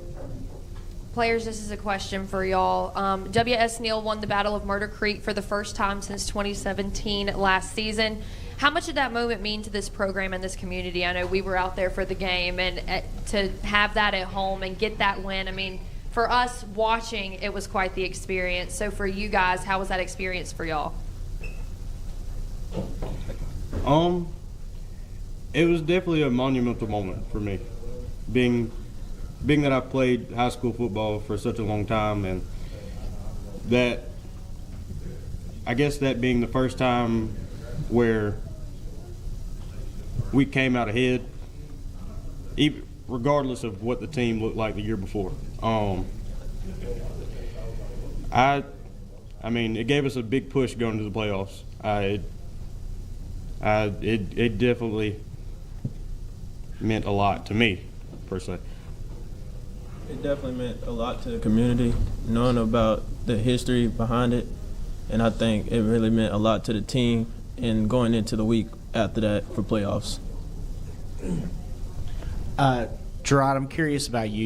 You had such a productive year last year as a quarterback, and now you come back for your senior season. What's been your main focus this off season of something that either you're working on or something with the team that you're focused on?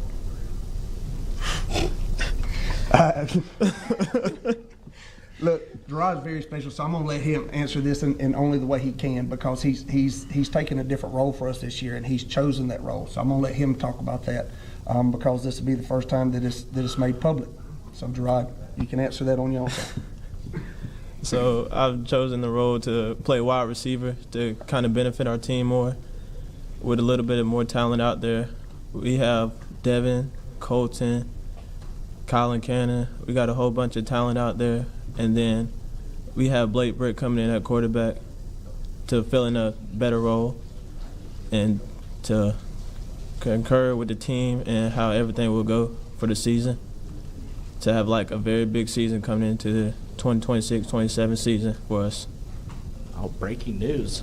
You heard it here first. What's that transition been like for you, going through that experience? I mean, we're just finding that out, but I mean, you've known for some time. What's that experience been like for you? It's been pretty good. I played wide receiver coming in the 9th grade year, going a little bit of 10th. Play wide receiver then. And bringing back some of that monumental catching, speed on the field. It's a big help, really, to just have that, have some great hands out there, good speed. It's a lot. Coach, last year, I know you don't want to talk about quality losses, but last year you lose to the state champions twice, a team from out of state once, and St. Michael's once. So there wasn't any loss that you look back on and go, well, we shouldn't have lost to that team. You lost to good teams in all 4 of your games. How does that make you feel going into this year, and what's the limit for this team? What's the ceiling? How far can this team go? Well, as I stated, last year was, those 18 seniors we lost last year incorporate a big part of your team, And so that senior class, 25, 26, that's over with. So, quality losses, but a loss is a loss. The things that we really focus on no matter who we play, is we want to represent our community and W.S. Neal the right way. It's my alma mater. I graduated from there, so it's great to be back home. And when I say that because I know the grain of the type of men and women that we have there. You know, there's not an abundant source of jobs. The jobs that we do have are blue collar, unless you do what I do. You teach and coach. You're there at the school. There's a little bit at the hospital. So our community is a blue collar community. And so we want our programs to really kind of enshrine that. And what I mean by that is we want to be tough. You know, whether you show up on a Friday night to play W.S. Neal in football, you show up on a Tuesday to play volleyball, you show up on a Monday to play basketball, I don't care what anybody else says about W.S. Neal. What I want them to say is that you're going into an atmosphere where you're going to work your tail off for whatever you get. If you beat us, then, hey, and I tell our guys this, if they beat us, make them beat us. Don't give it to them, you know. And then if we beat them, then we've earned it. But we want that blue-collar kind of repertoire going and pressing forward in what we're trying to build at W.S. Neal. Coach, as an alum of the school, would you just talk about your experience with the Battle of Murder Creek and what it means to you? And when you were away, did you keep up with it? I mean, how big a deal is it in the community? And is that sort of like a season unto itself in your schedule? I think sometimes and I was gone for about 25 years, so moving back, I had forgotten what a big rivalry it was. And being back at the school as of year 3 last year, when that comes up, you hear people around W.S. Neal, Battle of Murder Creek, you hear Alabama, Auburn, you know, it kind of loses some context. Some people get kind of, you know, outrageous with it. But it does, it makes you kind of bring back that old feeling of the rivalry. It does. A lot of the people on our staff, you know, volunteer assistants and things like that, I played with in high school and I brought them back. And Coach Fountain, he had a couple of them on staff, you know, and he's alumni from there, you know, and his passing, we just kind of passed the torch. But the W.S. Neal fire that we have for just being there has been great. The Battle of Murder Creek, though, you hear people around W.S. Neal say, hey, look, you win that one, you can lose them all, but if you win that one, Coach, that's it. We have tried to take the light off of that for our guys. You know, we're two different communities. You know, we're two different standards. And now we're two different focus. And what I mean by that is we only focus on W.S. Neal. We don't even call their name in our weight room. You know, that's not our standard. Our standard is to be the very best that we can be. And so the Battle of Murder Creek does take a kind of a praise at the end of the season. We want to win that game, but it's not our quan. Our quan is to see what W.S. Neal can be. What do you remember about it as a player? Beating them for the first time in 22 years in '96. Yeah. Yeah. Cedric Samuels, who's the assistant coach on there, is probably one of the better quarterbacks. Gerard has been a good one, and he's going to make a great transition for us this year. But Cedric Samuels was there. We played at T.R. Miller, you know, and then we turned around and played them again in the semifinals, lost 16-14. But, you know, a lot of those guys that were on that team, I say a lot of them, 5 of them are assistant coaches in some capacity in our program because we wanted to bring them back to shine a light on what we can be and that we are enough. Hey, Coach. Yes, sir. Whole state this offseason has been affected by the split between public and private schools. You lose St. Michael and Mobile Christian out of your region. How much of a shakeup do you think that is statewide, and how does that affect W.S. Neal headed into 2026? This is going to be year 22 for me. So 16 years we're in private school. I see both sides of it, okay? And, you know, there's quality football there to be played everywhere. When we lined down and played St. Michael last year, we had the lead with about 3 minutes to go in the third quarter, and then we let it slip away. We couldn't convert a big 4th down. We did it. We just had a procedure penalty. We had to line back and punt it. Obviously, Gunner and his dad, you know what they got over on that side along with the other weapons, and we just couldn't hold on to it. With the public and private split, it's kind of made a divide. You know, I don't want to say that it's watered down. You know, that would be too much. But when you go to play, if you're a true competitor, man, and Coach Fountain said it best, you want to play the best. You want to see where you rack up to. You know, you can go with all the meaningless victories and things like that. When you line down, when we go and we do 7-on-7, when we compete, when we lift, when we do, we don't want it to be, we want it to be transcendental. And what I mean by that, we want our numbers to be comparative to the very best, because these guys have dreams and they got hopes and dreams. And we want them to be hopes and dreams as comparative to your Thompsons, and you know what I mean?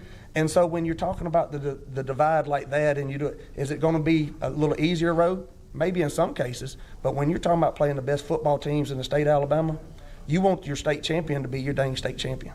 You know, so in some ways, we kind of miss out on getting to play Gunner again, you know, because we was looking forward to it. Like I said, on the ropes to the third quarter and just couldn't withstand. So, you know, you never know what could have happened this year. Hey, Coach, my question is, you took 8 years from being in between being a head coach at Crenshaw Christian, then you step in last year, lead the team to a 9-4 season. What's been the biggest change since back in 2017 whenever you were coaching to present day? Well, you name it. You're talking about the divide, you're talking about NIL, you're talking about media, you know, things follow you.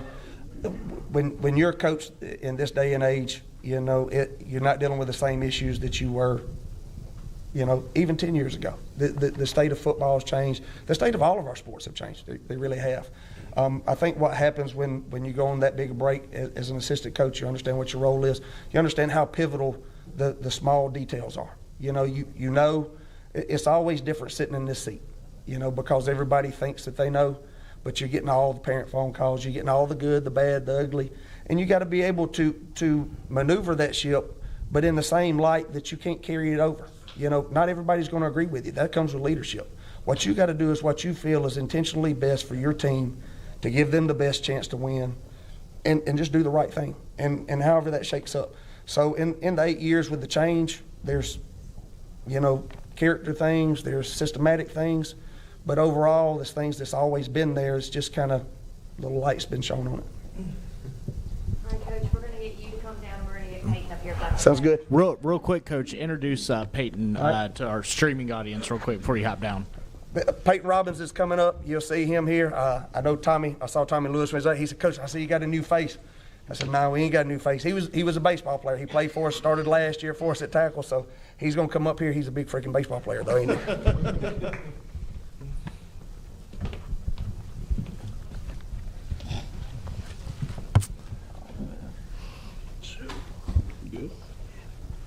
Peyton, I got a question for you. So, you know, when I think of W.S. Neal, especially last season, you know, I think a lot about that offensive line. And, you know, coming into this year, you know, you all lose Michael Bowens and Kevin Howard, who are on that line. But, you know, between you and someone like Bryson Stanley, you know, talk about that offensive line and sort of what you all have taken over and how you all look to kind of keep that going. Yeah, obviously we lost 3 starting linemen, Dakota Dubose, Kevin, Ben Mike, you know, but me and Stanley, we just take it with like a pride, like we love what we do. And, you know, during the off season, you know, we're just in there every single day, you know, because we really do want it. And, you know, we had to step up because, you know, last year it was my first ever year playing football, you know. And, you know, this year it means something to me, and it means something to Stanley. That's why, you know, I love Stanley. And, yeah. We're less than a month out from kickoff in week 1. What are you most looking forward to, and maybe what's the one thing you want to improve on individually before we kick off the season? Whoever wants to start. I'll start. Really looking forward to getting that first big win as a new team coming into this season, and knowing what we have and our coaching staff and how good they are, and just to trust them and what we do and what they do, and to get that win. You know, I'm just looking forward to get back out there. I missed it. You know, just we got something to prove. I'm just ready to get back out there. I'd say that it's been a long time since I've started doing this, and like I said earlier, I've seen a lot of people come and go. But for me, I'd say stepping more into that leader role that I should have been in for for me, for my own sake. I'd say more stepping into that and just seeing how far we can go. Talk about your head coach and talk about this coaching staff. What's it like to play for him and play for that group?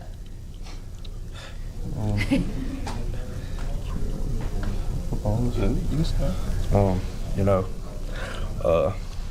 Coach Sims actually got me into football, and you know they always, all the coaches always tried to get me to, you know, join football because I played baseball my whole life, and yeah, Coach Sims, great man. You know, that's like a second father to me, and I just love playing for him, and I always remember him. All right, I want to hear from all y'all. Take T.R. Miller out of it. What game are you most excited about on the schedule this upcoming year? Jackson. You know, we got something to prove, like I just said. It's going to be a different showing than what it was last year.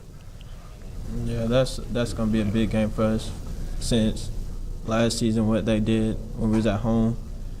And just to go back during that game and then third round of playoffs, that'll be a great game for us.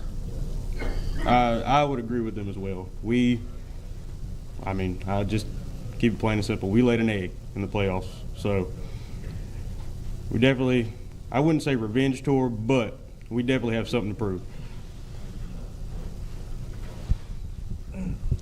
Real quick, you know, you mentioned schedule. I wanted to ask you all kind of about your non-region schedule. You know, you open with Bullock County. You guys get Thomasville. You guys got BC Rain. You know, those are kind of unique matchups, it seems like, for WS Neal. Talk about some of those teams. Do you know much about them? Have you looked at them at all? You know, just kind of talk about that kind of non-region schedule. I played for a while, so I've played Thomasville back when Coach Fountain was coaching, and they were a good team then. I wouldn't say I'm familiar with what they're running now, but when we played them, they were running wing T, so it's always a lot of downhill football. But they're just a physical team. Whoever wants it more, really.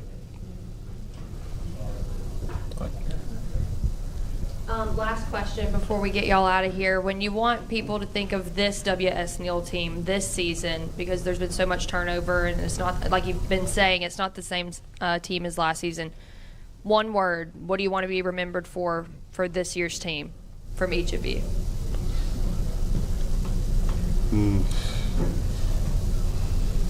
I want to be remembered as great early.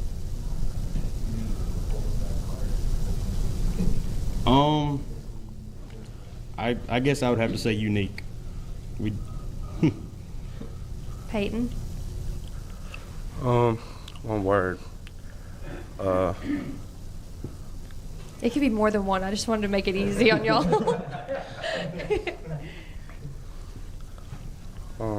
What's the motto? Do y'all have like a motto, like something that y'all? The standard is a standard. Yeah, the standard is a standard. Standard is a standard. Okay. Good deal. All righty.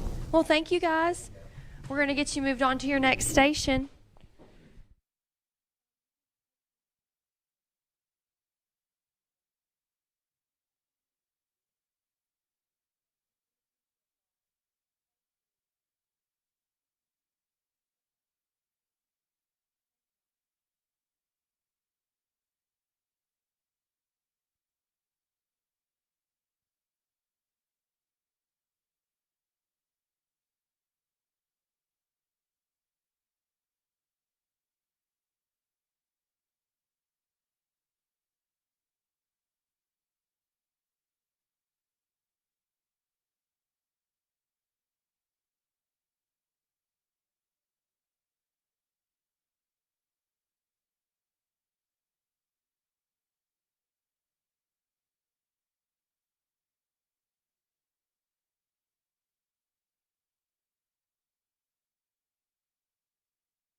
to kneel.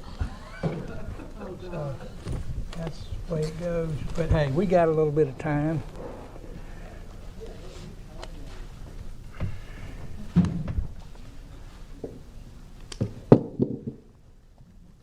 Are we okay? Yes, sir.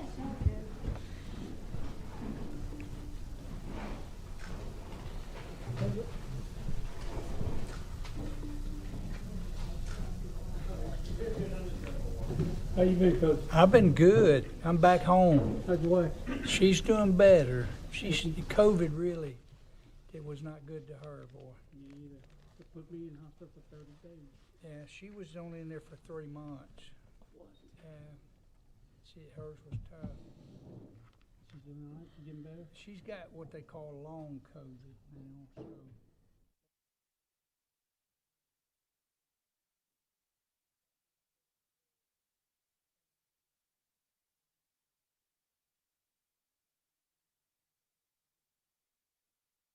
Hey, I'm gonna talk to you before we get out of here. Absolutely.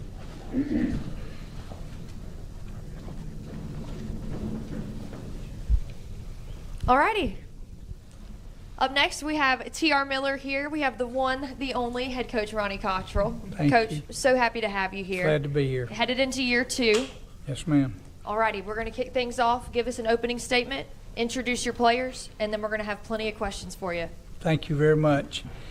And obviously, it's about our players. I'm Ronnie Cottrell. I'm very proud to be the head coach at my alma mater, T.R. Miller Tigers. And I've got to my right Brooks Jernigan. He's a 3-year starter for us in the offensive line. To my left, I got Marquise English. He'll be one of the top players in Alabama before this year's over. Marquise plays just about every play. He'll play offense and defense, and he's on most every special team. But I'll let you hear from them in a few minutes. You know, anytime you talk about high school football in Alabama, our school that topic's going to come up because we're currently the winningest program in the state of Alabama in total wins, and it's been 24 years since we won a state championship. And quite frankly, you know, Jamie Riggs has done an amazing job in that program, and we want to get back into that situation. We want to get our team back playing for the championship. I like this senior group. We got an outstanding group, great character in this group. We don't have a lot of linemen, but thinking back on my career in 3A and 4A, that's always going to be a problem. The one thing that's not a problem is our guys play very hard. Our tradition is, you know, Jamie Riggs won several championships. When you saw his team, you wondered how he did it, but they play hard. Our region is changing, which we can talk about that in a little bit. But I'm just very excited to be home. Our first game will be against Orange Beach at T.R. Miller, and we think that's going to be an outstanding contest. Coach, talk about summer workouts. How's everything been going so far? What are you liking? What are you not liking? How are the guys looking? Well, you know, I was very encouraged that my seniors met with me before we started in May, and they asked if we could go at 7 a.m. in the morning, so we've been starting at 7 a.m. and our weight program, Andy Lambert is our defense coordinator. He runs the weight program. It's been really good. Coach Terrence Walker has done the outside conditioning and speed development, and he's done a great job. It's gone very well. Both our quarterbacks have done well in the throwing, in 7-on-7s and throughout practice. Cole McMillan, a junior, and Aaron Bruton, a freshman. So, I don't know, we had a lot of progress, and I felt like we left, actually today is it, we left with a good feeling about where we are. Brooks and Marquise, you know, this is your all senior season. You all have been a part of some very successful teams at T.R. Miller. It's obviously, as Coach mentioned, one of the storied programs in the state. What are you all looking for in your senior season? What have you worked on during the off season, and what are you wanting to get out of this last year? Go ahead first. I'd say, you know, some things I'm looking forward to is just, just really going out there and winning some games. I mean, that's always fun, best part of it. So really just looking forward to winning, having some good times with my teammates, and just playing hard. Well, I'm looking forward to be able to compete for a championship and just being able to work with my team, just being together. Coach, you mentioned that matchup with Orange Beach. How did that one come about? That's kind of a unique game. It is. They're a little bigger than we are. Coach has done a great job there, and we both were having trouble getting games, so we both had to open a date, and someone mentioned it. We wanted to have a team that will be a good matchup for us, and we think it is. They've got multiple guys. I think it will be college guys, and Coach has done a really good job there. It just worked out for us, and they're a comparable program, an outstanding program, good community. So we're looking forward to hopefully developing something that'll be long term. Coach, y'all went 6-5 last season. You lost to Trinity in the first round, and lost the Battle of Murder Creek. I mean, that's not a typical TR Miller. That's not a TR Miller standard, and I know that's not a U standard. Right. Talk to me about how that's driven you during this off season, and also the players. I want to hear from y'all. Maybe how last season ended. How that's driven you as you go into this season. So we'll start with you, Coach. Well, first of all, TR Miller just making the playoffs is not enough. That's not the goal. And our guys have high standards. That's what I appreciate the most about them. Somebody informed me the other day that we lost to 4 private schools, and I told them, I said, so what? What does that matter? A loss is a loss. It doesn't matter who you lost to. But I see a lot of potential. I've took over after a really good team. TR Miller had 2 years ago and lost to Houston Academy. That was a fine football team. One of the best football players I've seen in a long time, a generational guy at tailback. It's now at the University of Florida, Miles Johnson. But every team is a new team. I told somebody just a few minutes ago, we've got an outstanding freshman group. We've got an outstanding junior group. My sophomore group is full of linemen, and my senior group is high character and very dependable. I don't know. I think this could be a typical TR Miller team. A lot of cohesiveness, very tough, physical, but we are in a good region. So, I mean, the number one thing for us is to get in the playoffs. That's what we want to do so we can have a chance to make some noise or do something. What about you guys? Last year it was kind of difficult having a new coach coming in, so a lot of things were switched up. But this year I think as a team, we have worked very hard to be able to come together and learn and just be able to compete. Yeah, and like you said, I mean, last year was sort of a tough season, so I think that's really sort of helped bring us all together, sort of a common motivator, and so everybody just wanted to really improve this off season, and so just got everybody looking forward to a better one this year.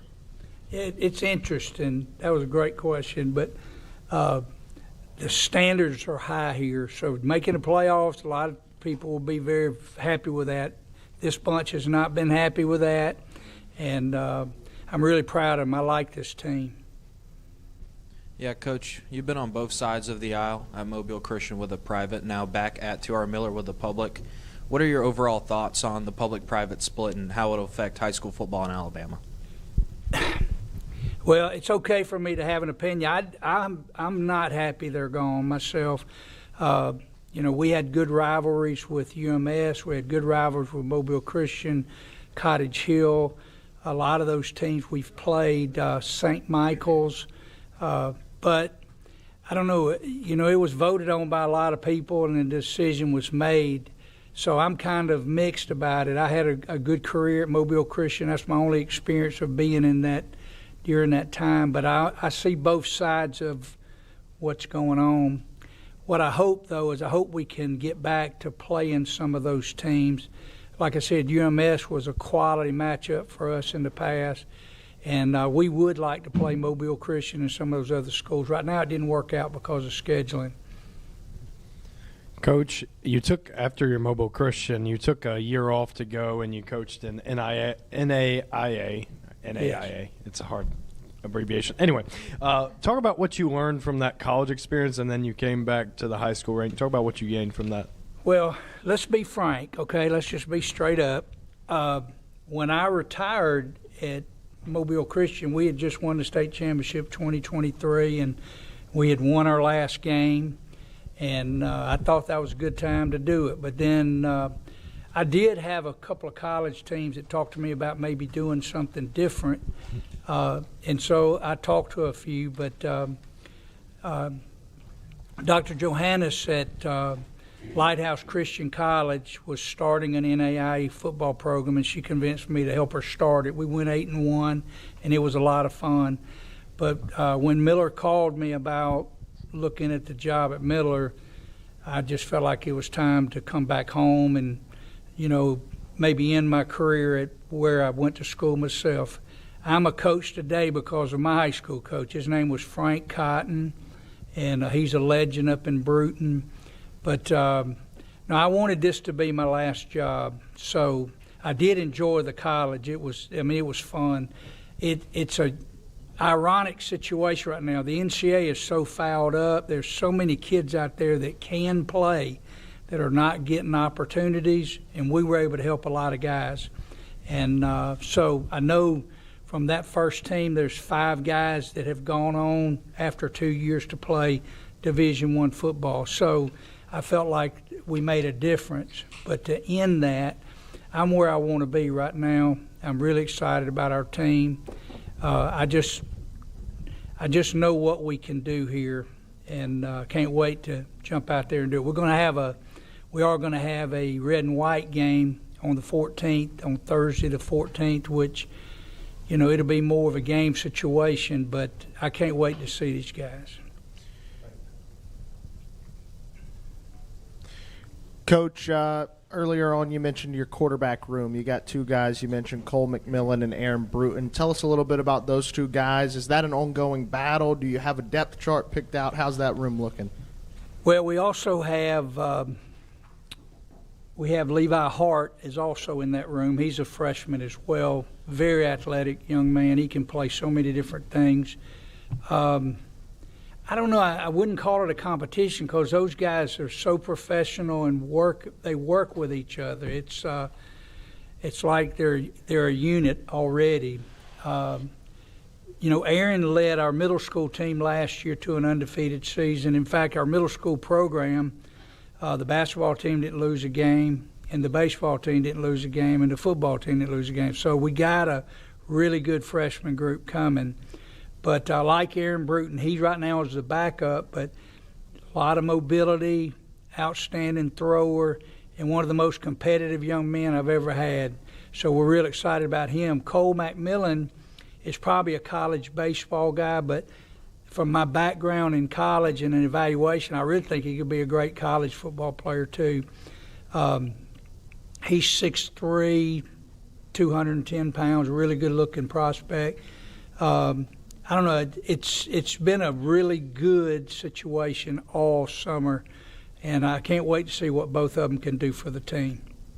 And Coach Bruton, very unique situation for you. You've spent time coaching just about everywhere, including here in Mobile, but that's home for you. How does it feel at this stage in your career to go back there and take over a program and a community that means so much to you? Well, I love it. I'll just tell you, my first coaching job, and by the way, I would tell any future coach out there, don't go back to your school where you went to school for your first job. But I was an assistant.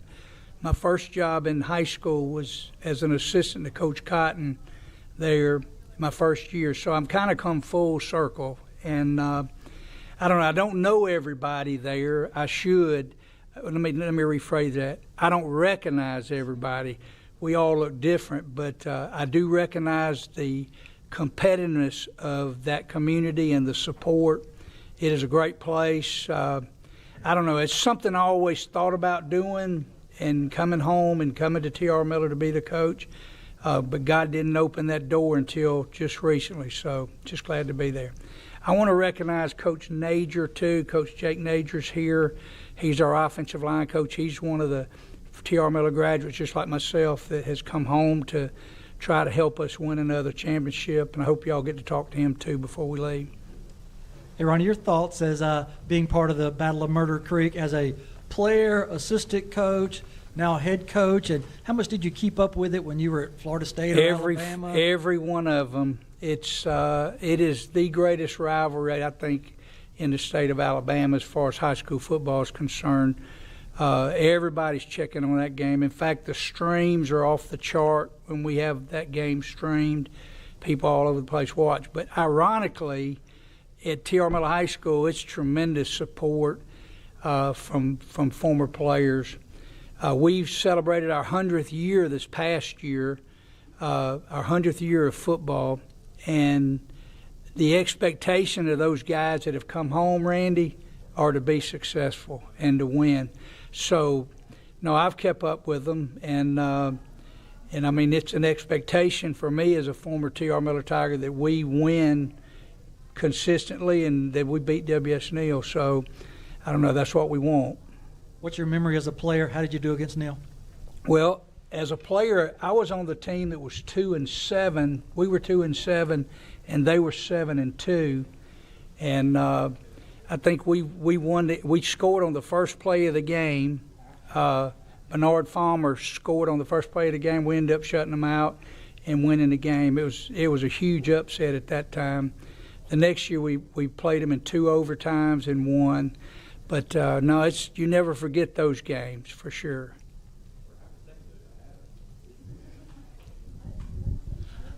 Coach and Brooks and Marquise, feel free to answer this. Who is somebody that you all have seen this offseason really take a step up and improve their game that we may not know about yet, but we're certainly going to hear about once the season starts? Go ahead.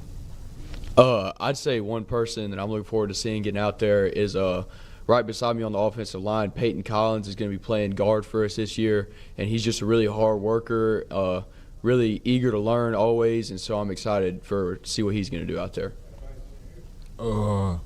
As my safety duo this year, I have Ryan Smith, so try to help him out a lot with what we have going on with the defense and everything. Well, I have 2 that have really impressed me. One is Gabe McIntyre. He's been playing defensive line. It's a very important position for us. He's just going to be a sophomore, but he's played really, really well. And the other is a senior, Seth Griner. Seth's kind of a both-ways guy for us, another offensive lineman and a linebacker. Boy, he's really been very impressive. Yeah, my question is for Marquise. Coach Cottrell has some high praise for you, and you do play both sides of the ball. Can you tell us a little bit about your game on both sides of the football and how you attack the field? Just go out there, try to do what's best for the team, and be able to show up and compete against the teams we play. You know, there's a lot of great competition out there, so I just try my best. Coach, this is a question for you. Schematically, what should we expect to see from T.R. Miller this fall on offense and defense? Well, defensively, we're an odd front, but we've got a really strong, I think, back end to our defense. Our secondary, obviously, with guys like Marquise in the lineup, they're very talented. Again, we don't have many linemen, many big guys on either side, but I feel like that we're going to play a 3-4 defense. We may add some nickel-type packages before it's all over with. But very quick, they run to the ball, very physical. On offense, we do pretty much what we did at Florida State when I was there. We're 2-back principles, but we do like to spread the field. We like to be balanced in throw and run. And Coach Damon Hecker, Coach Brad Goldman, and Coach Gurney, and then Coach Nager is our run game coordinator. Those guys have done an outstanding job this summer. I think they're going to be very explosive this year. The most important unit, though, you didn't even mention, but that will be the kicking game. 1 out of every 7 plays involves a kick. And Kevin Berrigan, our kicker, has really done a good job. He came over from last year. I've got 2 punters that are doing a good job. we just feel like that's an important area. And I'll add one other word. This team is a complementary football team, and by that I mean they have thrived on offensive complementing the defense. And by that means if offense gives up a pick or something, our defense done a great job of saying, hey, let's go get a stop and get the ball back, and they do.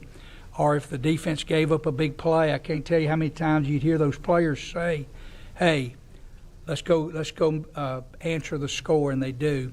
Kicking game, we play a lot of field position, and I think that's going to be a bit – and they've had their roles, what I'm trying to say. If offense has not been able to move, they've flipped the field and punt. So all that being said, I think that what we're doing isn't life-changing or earth-shattering, but I think it's a very solid scheme we got. It matches our personnel, and so I think you should come take a look for sure. Marquise, for you, you've got one of my favorite stat lines of any of the players that we usually cover. Contributed on defense, running the ball, catching the ball, special teams. Where are we going to primarily see you lining up this year, or are you is it going to be a mixture of everything once again? So basically, yeah, it'll be like it was last year. Be everywhere, try to help out with the team and compete. Do you have a position that's your favorite? Like, what do you like playing the best? Offense, defense, special teams? On offense, I like playing running back, but, defense, safety is, I like playing that position too. So that's really about it. Brooks, as an offensive lineman, what's Marquise like as a running back since you have to block for him?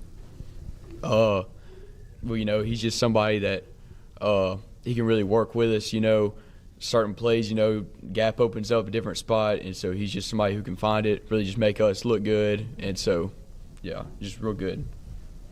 In the spring game,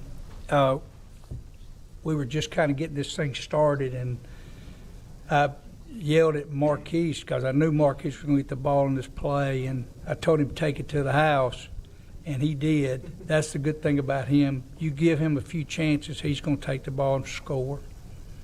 Coach, what position group have you seen improve the most during the offseason?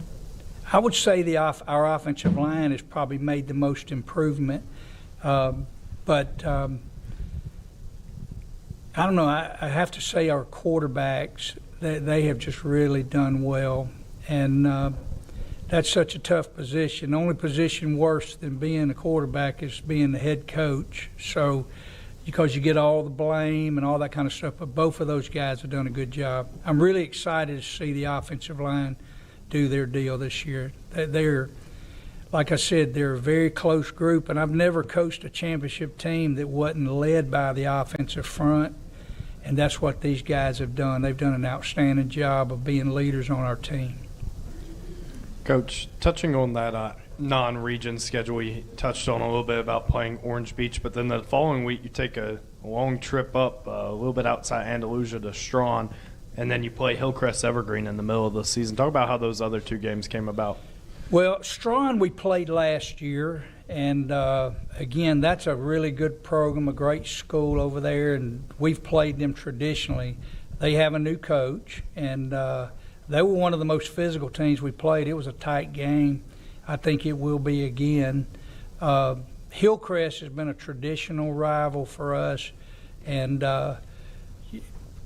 when the scheduling started, the coach from Hillcrest called and said he definitely wanted to play, and so we're 24 miles, 28 miles apart there. That's a good matchup, but they're a very talented football team, and they've hired Davern Williams, who is a phenomenal football coach, former college guy.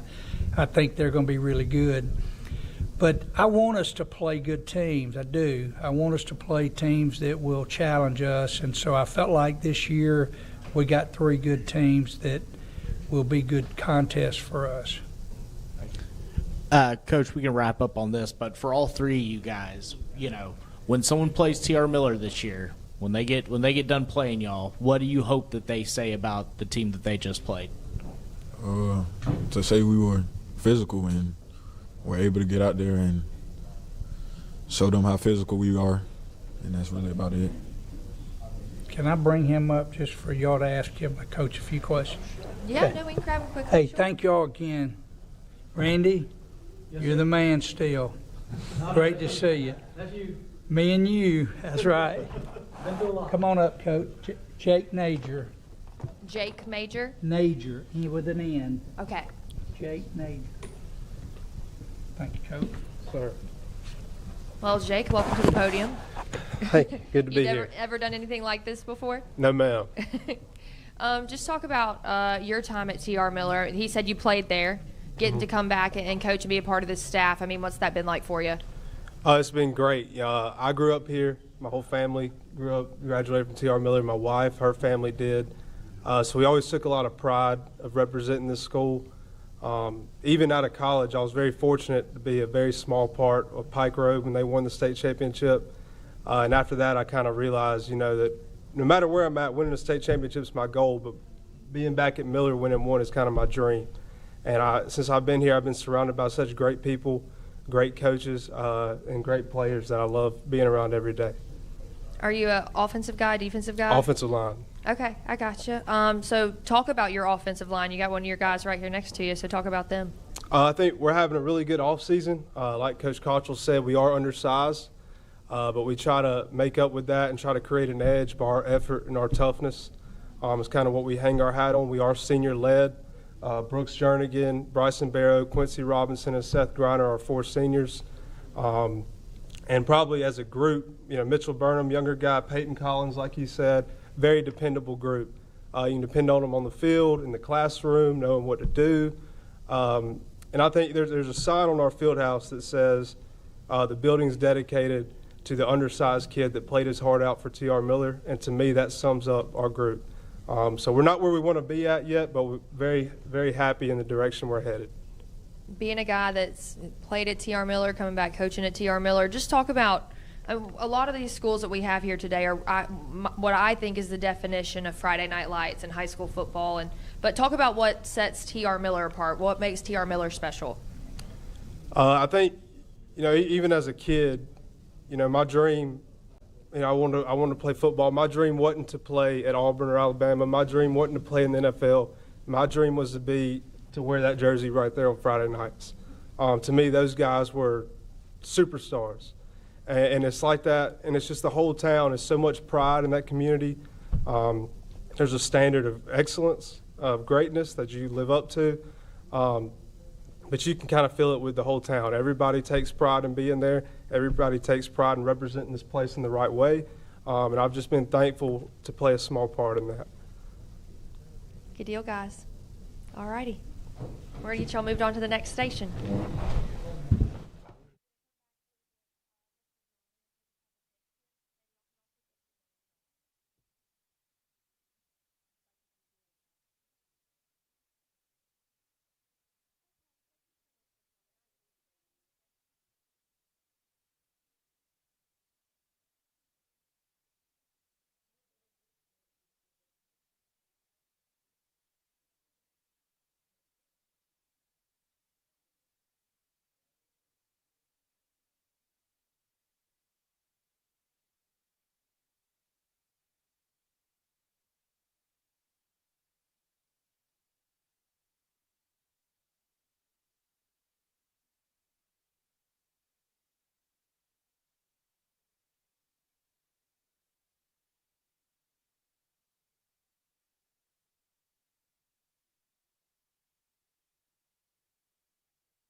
All right, now we have the Millery Wildcats, led by head coach Shane Hendry. Coach, I'm going to let you introduce your players, let us know who your guys are, give us an opening statement, and then we're going to fire some questions your way.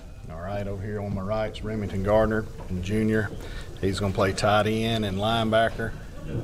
He was a returning starter from last year, and over here is Aiden Wally on my left, and he's a returning offensive guard and linebacker. The Millery Wildcats outlook for this year, we have 0 returning seniors. All right, so that means we're young. We've got 2 guys that's going to be seniors that have not played for us, and it's going to be an interesting start to begin with. But our junior class, led by these 2 guys, and of course there's 6 or 7 more y'all that got a lot of playing time last year. We were 4-7 last year.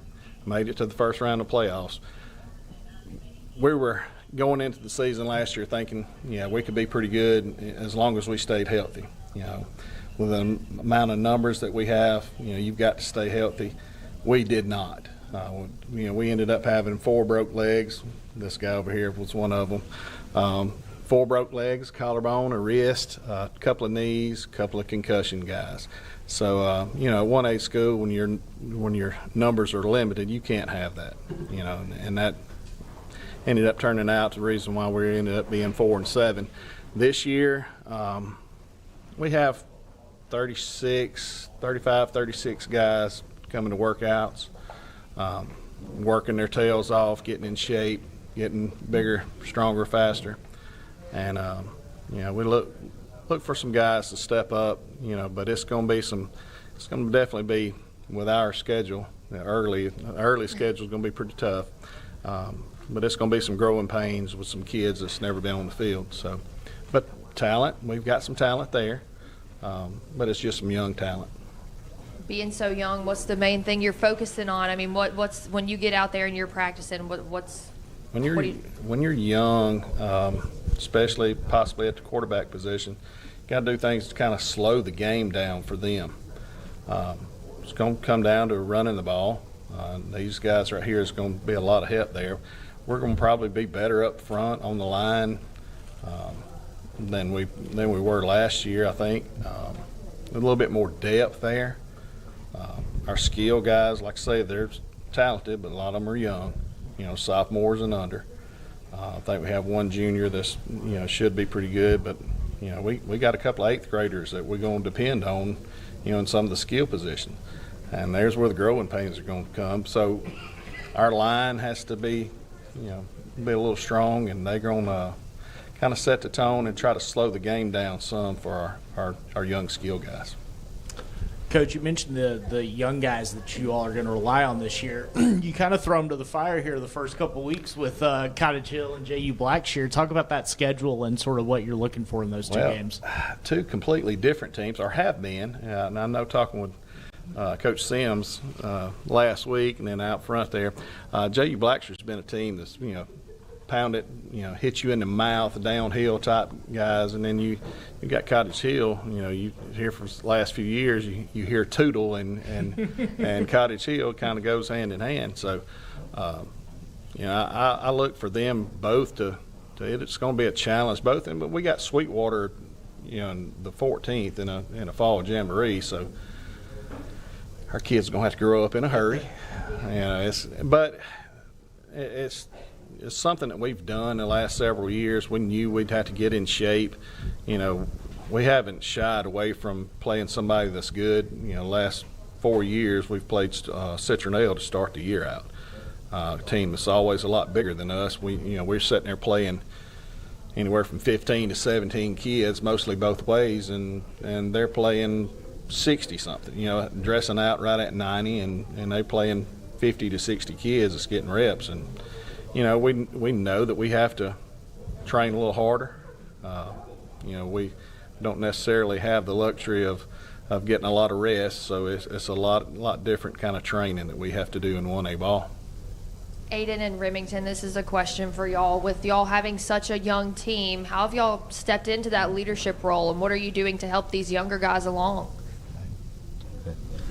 So obviously with the fact that we have such a young team and we don't have many seniors at all, the juniors, especially us two, have had to step out and really become leaders, whether that's in the weight room or just completing conditioning first or hitting harder than everybody else. We just have to keep the younger guys on their toes and, more importantly, just loving the game and wanting to play for our team, pretty much. Off of what he said, definitely we have to make sure that our 8th graders and freshmen aren't skipping reps in the weight room, and with us not having seniors, a lot of our juniors have to step up and become leaders, especially with having 2 seniors that have never played with us before and don't know a lot about what we do. So we have to step up and overcome us not having so many seniors as having so many juniors. Have you seen any of your younger teammates, maybe, you've seen them step into this role? Any younger guys maybe we should keep an eye on? Maybe someone that surprised you? Personally, I believe we've had actually quite a few that have decided to step up, and whether they're ready or not is, they'll continue to get into those roles as the season goes on and as conditioning continues. But I do believe that we've had a few, just a couple to name.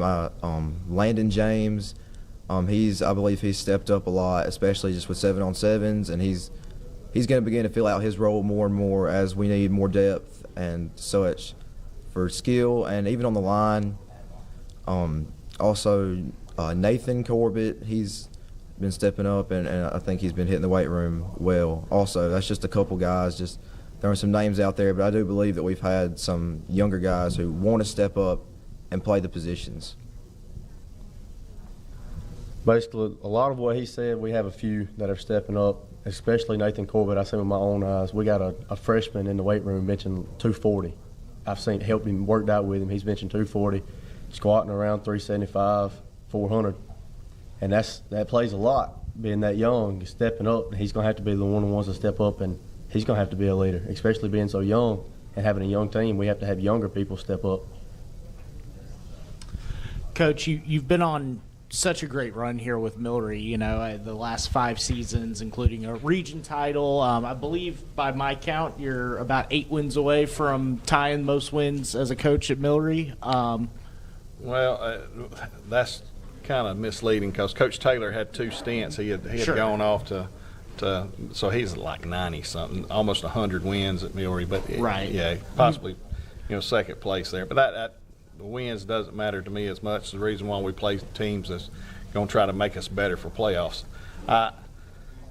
Win stuff, that, grand scheme of things, a lot of people like to look at it. But Rose Region, getting us prepared for region games and making deep runs in the playoffs is my goal coming into it just all the time. Yeah, we're going to have some bumps and bruises and, might get knocked around some early. We have other years. You won't see us go undefeated. We're going to have some guys that's going to, teams that's going to put pressure on us, and that's what's going to make us grow if we can survive through it without any injuries. But as somebody who's coached some really good teams Yes. here at Military, how does this one look this offseason compared to some of the ones you've had the last few years? Well, dealing with younger guys, the ones that's been here and played the last couple of years, they understand that it's a mentality of playing hard, and when you don't feel like going out there and putting forth a maximum effort, you hear one of them kind of sigh a little bit, or some kind of immaturity when it's really hot, and you get a little whine in there every now and then. So we're not going to be that way, And I told them yesterday when we brought them up at the end of practice after running and all, and I wanted to look them in their eyes and see the intensity. One thing they can say about us, we might not have a lot of kids playing, but normally we play really hard, and we play 4 quarters, and gives us a chance to win. That's our mentality. We're gonna play hard. We're gonna hit you, and we're gonna give you all we got. What would you say is y'all's strength this season? I mean, with guys being so young, is it defense? Is it offense? Is it special teams? Like, where are your strengths at? Or do you really know yet? Our offensive line should be our strength. Up front, a little more depth. Special teams wise, we're returning 0 starters on special teams too. We've had guys for the last several years We've been good in special teams. A lot of times, a lot better than people we play. Now we're going to have to pick it up some, and we got some guys who's going to fill those roles too, and doing a pretty good job. But offensive line should be our standard. Defensive line as well. The guys that's in the back end, we're going to have 3 guys competing at quarterback, and one of those could possibly be an 8th grader. We got an 8th grader and 2 sophomores that's really competing for the quarterback job. And, each one of them a little different, a little better at one thing than the other. But it's definitely going to be a challenge. And these guys up front, even though he's a tight end guy, he's going to help protect and help us run the ball. What are your numbers looking like? Did you say how many kids do you We've have? got overall we're sitting right at 35, 36. Okay. Now that's as far as older kids. Like I say, we got 2 seniors, 8 juniors, 6 sophomores. It gets on down there where you're freshman class and some 8th graders. We got 3 8th graders that's going to contribute earlier, and we had a couple of other 8th graders who probably would be in the mix some too, and they are not out there with us this year. But it's going to be interesting. It's got to make you feel good for the future, though. It is. That they are so young. I mean, the longevity, they're going to be there for the next 4 or 5 years if they're 8th graders. It is, and I tell you one thing, talking about my longevity, this is my 29th year in it, and this year I'm doing something a little different than I've done before. I've called offensive plays now for 24 of those years. Kind of turned it over to one of my assistants calling the plays, but me and him was going to do it together. But it's Dylan Whitsitt, who was a quarterback of mine in the late 2007 through 10. He was our quarterback who ended up being a 1A back of the year, his senior year, and he's a guy that went off and worked in a plant job and did the electrician stuff and got his degree and came back and has been coaching with us now for the 4th year, and very intelligent guy, and he's going to take the reins. Our system is one that he knows, and he's going to be able to call the plays. He's very excited about it. And our defense coordinator, we brought in a guy that's very familiar with the team, and he's been over at Wayne County, Mississippi, the last couple of years, and Quentin Carpenter, and he's taken over our weight room and defense coordinator. So that's a lot of excitement out of some younger coaches, and I'm proud of them. Coach, what's it like having Washington County as like a region rival now, not just your traditional rival? Washington County, it's kind of like you just talked with T.R. Miller and W.S. Neal back to back. Battle of Murder Creek there. Playing Washington County has been one of those that's it's been a heated rivalry for a long time. There you go, talking about Whitsitt. You got Justin Whitsitt and his brother Dylan is with us, so it's going to be an added thing there. So it's and Justin was a player of mine. It was a heated rivalry. Now we're cordial. It's going to be more to the people outside of the team. There's some kids that's back and forth, and they get along pretty good. It's just the parents and some of the cousins, and all. We're right there 10 miles apart, and it's a heated rivalry. It means a lot to the community, and them being in our region's going to add to it too. That's the first time I think since 2008. I think we played back-to-back years there that they were in the same region as us, and we actually beat them twice one of those years.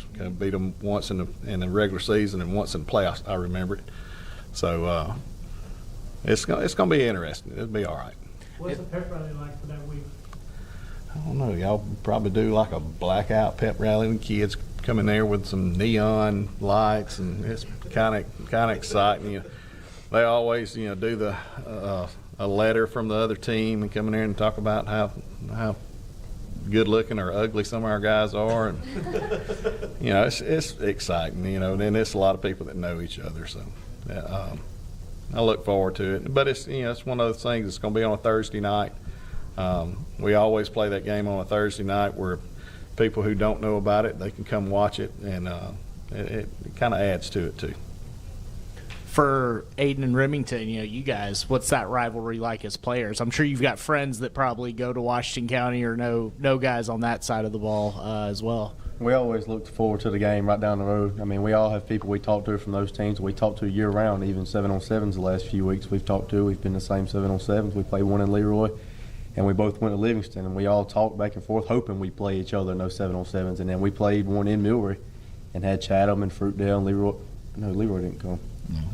Well, we had them come in, and we finally got to play them, and they beat us once, and we beat them once, so we go back and forth. So I always look forward to that game.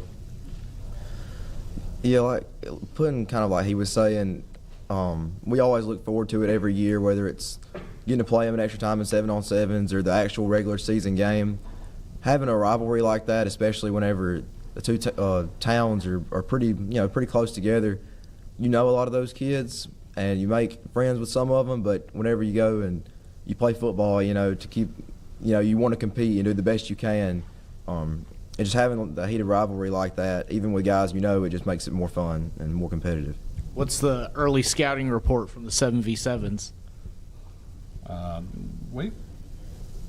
They throw it pretty good. They got a Williams kid at quarterback that throws it, and they got some athletes, a little older athletes than we do.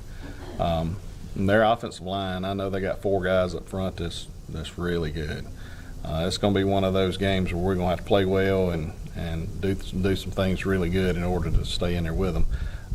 But hey, it's cats and dogs, Wildcats versus the Bulldogs, and it's one of them things where it's going to be a little camaraderie, and it'll be fun. It'll be a lot of fun. Coach, talking about your first opponent on August 21st, you're going to be facing Cottage Hill Christian. Talk about what challenges they might bring for the Millbury Wildcats. Well, Cottage Hill is going to do a lot of things on offense that's going to put pressure on us, and we're going to see where we're at. I know they're going to stretch the field. They're going to have more speed than us. They're going to have some size, and they got some guys who's got some experience. They're going to show us what we need to work on. That's for sure. It'll be a good thing to have on film.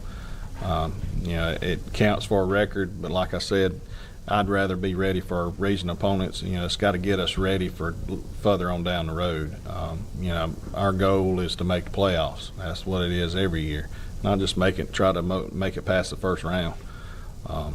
It's difficult. It's going to be more difficult in our region this year to make the playoffs than in other years. I look for, Leroy is going to be right there every year. They got some guys that's really, really good. You saw McIntosh in here earlier. They're going to have, be coached really well, and they're going to be in shape, and they're going to have some athletes to contend with. In Washington County, another playoff team, but then 2A is moving down. They're going to be good. And then you got Southern Choctaw, Marengo, Choctaw County, Fruitdale. All of those are, teams that could vie for a playoff spot, and we're all going to be left there scratching. We got to get after it for sure. But Cottage Hill is going to show us what we need. What's the relationship like between all coaches in your class? Like, do y'all keep up? Is there a group message? Do y'all talk all the time? I want to know about that. See, it's like we go off to these places. Like last week we were in Montgomery and sat there and chatted up with Coach Lowe. In our county, we got 5 schools that's in our region and our county. We got a newcomer and coach at McIntosh, but the rest of us been there for a couple of years, and it's just like Coach Justin Lane at down at Fruitdale. We're all kind of close, and which you add to it, you got Coach Boykin at Southern Choctaw. Coach Boykin was on our staff for 7 years, I think, at Millbury. So, I can call him at any point in time and talk to him, and, it's hard to get off the phone sometimes.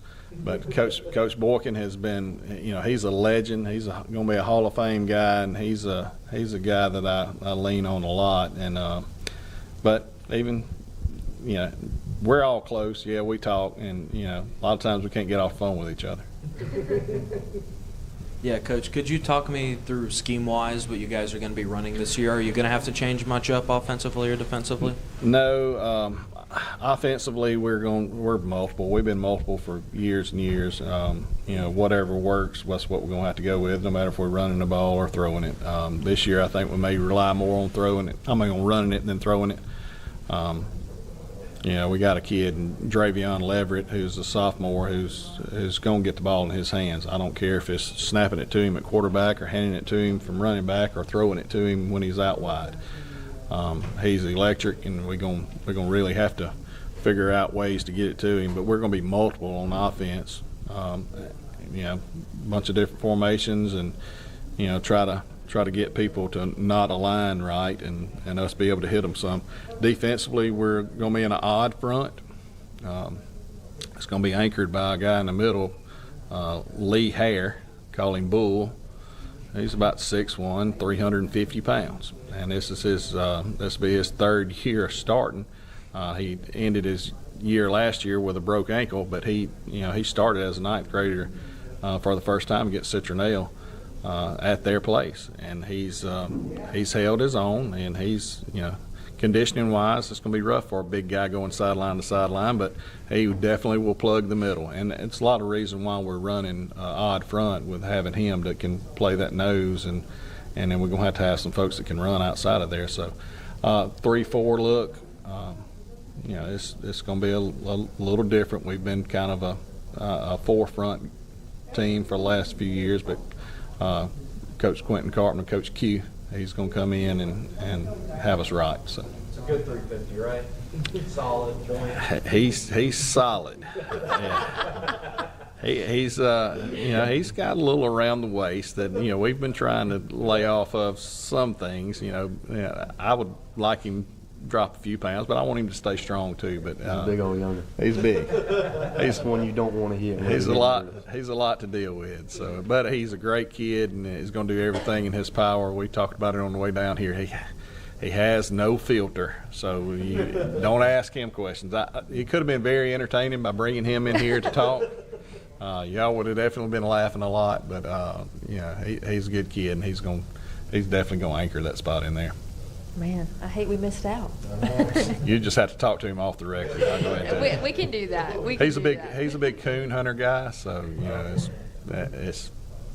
Hey, we can bring him on Outdoors with Emily. Yes, absolutely. He and his brother. He has a brother that's in the ninth grade that's going to also help us on the line, Lawson Hare. Okay. So they're entertaining. You can get them both going. It's all right. All right, Coach. That's a wrap. Good deal. Right. Thank y'all. Thank you for doing this for us. Of course.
Good, how are you?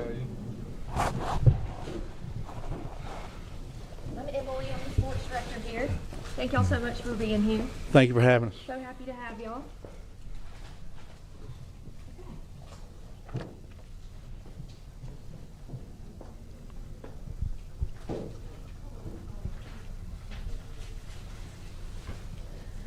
Alrighty, we're going to get started with a JU Blackshirt. This is head coach Wes Sims. Coach, I'm going to let you introduce your players, and you're going to give an opening statement, and then we're going to hit you with some questions. Well, first of all, I just want to thank you for having us down here. It's a pleasure and an honor to be here.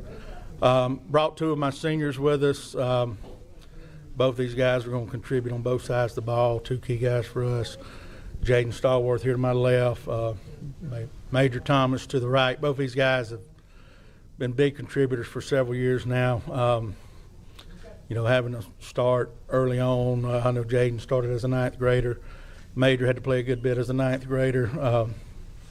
But both these guys are two of our leaders. We need them to be a little more vocal, to be honest. But these are two guys our guys will follow. We're looking forward to the season. We've had a pretty good off season.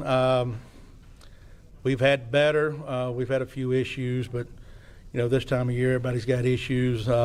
We're just looking forward to getting out there. We don't start official practice till Monday, so we're anxious, ready to get out there and get that week started. And you don't have long. We got to roll out and play in 3 weeks, and we're looking forward to going to play a Marengo team. It's going to be athletic, and it'll be a good gauge, kind of see where we're at. Coach, you're coming off the best 2-year stretch since you've been here. What's changed inside the program to turn 10-2 in region play into the new normal instead of the exception? Well, when I first got there, I've been here 17 years, which is, it was a long time. When we first got there, we had just moved to 2A for the first time. Our numbers were not very good.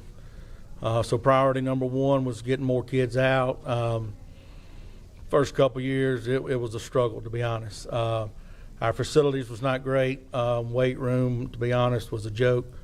We just opened up a new facility. I think we moved into it the week of the playoffs last year.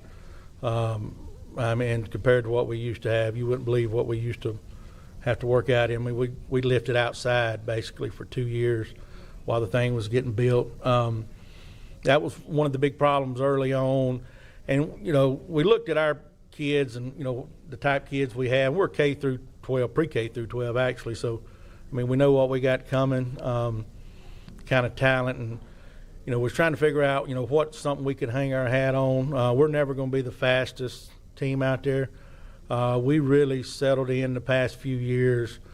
We swapped some things offensively, went to a version of the shotgun double wing or single wing. We're basically going to play in a phone booth and run right at you, and it's really made us tougher.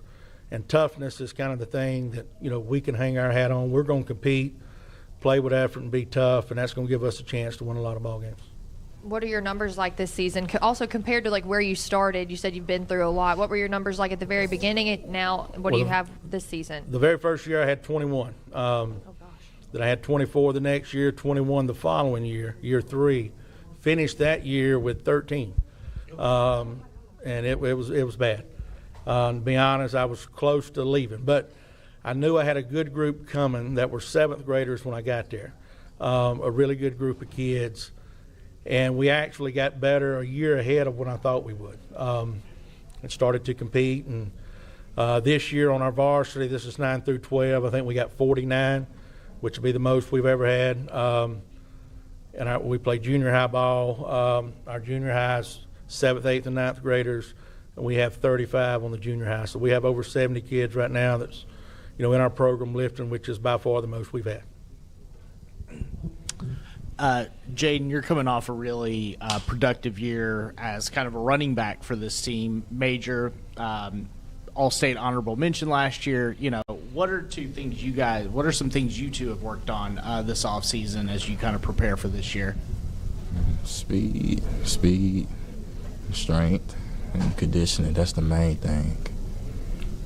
And I will say this about Jaden, as far as the strength and the speed goes.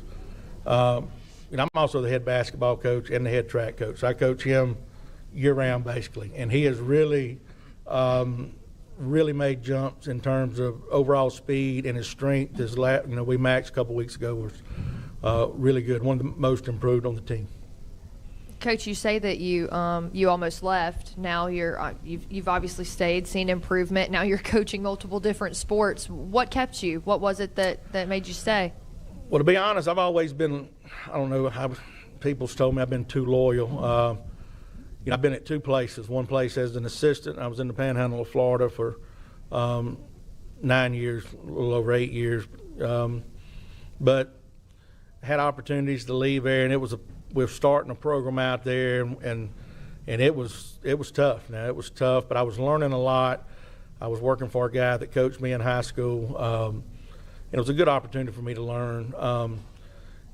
And I really loved those kids, and I didn't want to leave them because I knew eventually we would get get it turned around. And the same thing when I got to J.U. Blackshear. There was the coach before me. 3 of the best players didn't play that first year, and it was just, I think they were a little disappointed the coach had left. And I told the people when they hired me, I wouldn't view this job as a stepping stone, which a lot of folks would. Smaller classification, very rural community, but to me, I got into it to end up at a place like this.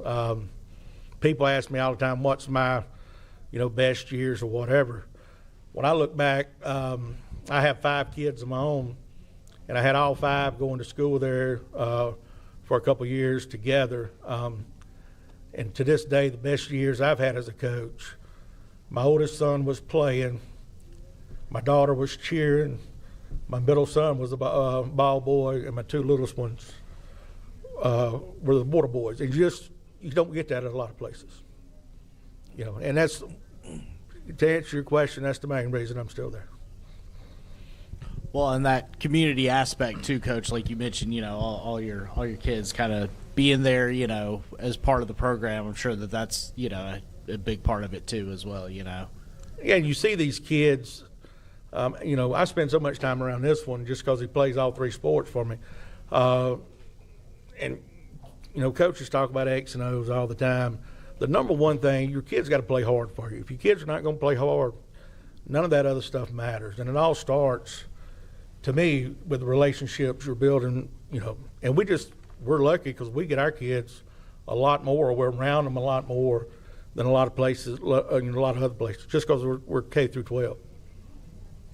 As somebody who has coached for a long time and seen a lot of teams, especially at J.U. Blackshear, how does this one look going into the season compared to some of your others? Talent-wise, one of the better ones. We always hurt for speed, but we got a little bit. We got some key guys in some key places. We need to stay healthy. That's always, an issue. But, from a talent standpoint, it's not the most talented team I've had. And last year was a talented team. The chemistry on last year's team wasn't great, to be honest. We need a little better chemistry this year, coming from some leadership roles from different kids. But, I think, but we're in a new region, got some new opponents that we hadn't played in a while. But, that is what it is. We feel like we can play with anybody on our schedule, but we're not going to be good enough. We can't go out there and have an off night and expect to win. We got to do all the little things and try to stay in the game, get it to the fourth quarter, and hopefully we have a chance.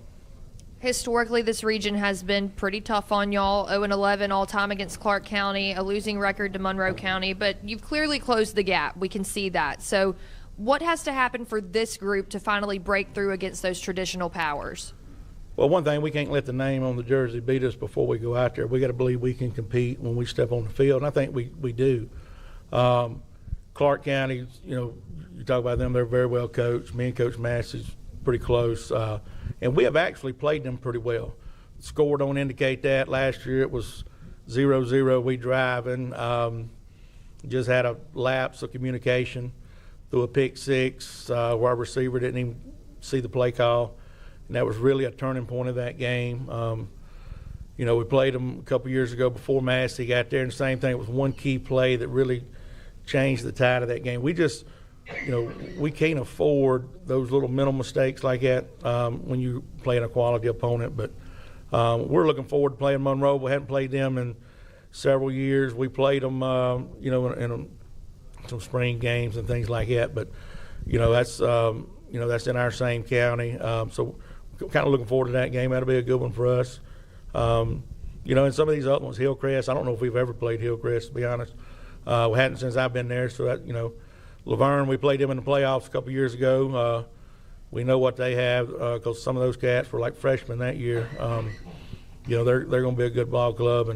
And Thomasville, I mean, you're looking at, over the past however many seasons you want to look, they're one of the guys up there around 700 wins, as a program. So they're traditionally pretty good. And like Laverne's been to the playoffs, I think 40, who knows, whatever number of times. So, we're looking forward to playing those guys. Coach, first time since COVID that you guys will not be playing a team from Florida. Talk about our Jay from Florida, and you guys had also played school from Milton, Florida. Talk about scheduling those out-of-state games from the Panhandle region. Well, I'm from the Panhandle. I was born and raised in Century. I coached in Pensacola, like I said, for 9 years. Jay's a very good football program. They're very talented. And that's, from us, it's about a 40-minute drive, so it's not too bad. Our junior high league that we play in, Jay is in it. So we play them, twice a year in junior high already. That was a good game, and we wanted to keep it.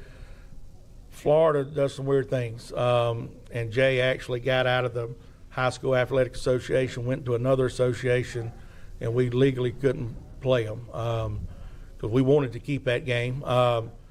And the same thing, the team out of Milton we played, they went to the same association, but we like playing those. It's just different, and both those are close games. I mean, I'd rather drive 45 minutes down into Florida, than drive an hour somewhere or hour and a half. And, when we play them at home, we know they're going to bring a good crowd. It's a good gate for us. So, it's been good. Yeah, my question is for Major. You were an All-State honorable mention last season. How are you looking to elevate your game this year, and what have you been focusing on in the offseason? Really just trying to overcome my shoulder injury that I had from last football season. That set me back, but really focusing on the upcoming season and just being the best I can be and not focusing on titles from last season, just to work back and just be overall better than I was last year. That's my main goal. Major, he basically played hurt there toward the end of the year, had to have shoulder surgery afterwards, lost a lot of weight. That's been a focus, trying to get some weight back on, getting back to his playing weight from last year. And he's done a good job. He's not there yet, but we're getting closer.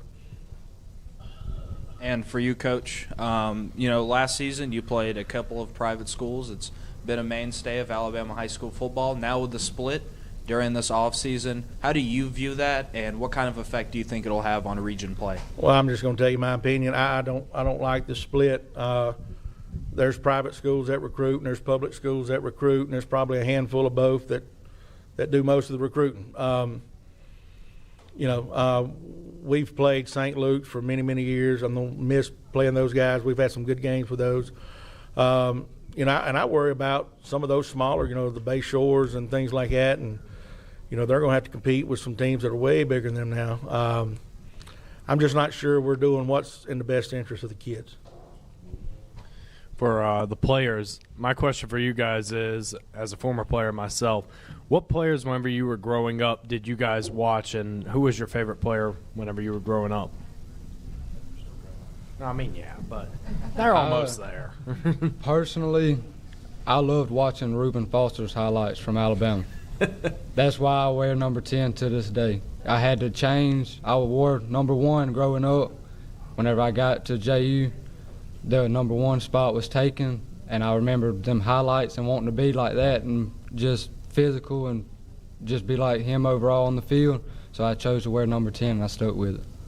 That hurts my soul a little bit. I'm an Auburn guy, so, when Reuben backed out and went to Alabama, that was tough.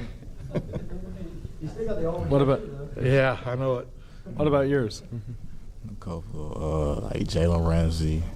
Jalen Ramsey? Because I like playing DB most of the time. So it's my favorite position. That's really it. Good choices. Thank you. So, as is usually the case down here in some of these smaller classifications. A lot of your guys play both sides of the ball. Who are some guys this offseason that have kind of shown up either on defense or on offense or maybe both ways that we may not know about yet? Well, I think Travius Talbert's one that comes to mind. He's got a huge upside. And he played a good bit of snaps last year, but he needs to step up and have a bigger role. Lucas Weaver, big tight end we have. We also lined him up at quarterback, some short yardage things. He's got good hands. Both of those guys, and Lucas had a great year last year. Dawson Atkins is another one. We need a little more production from him.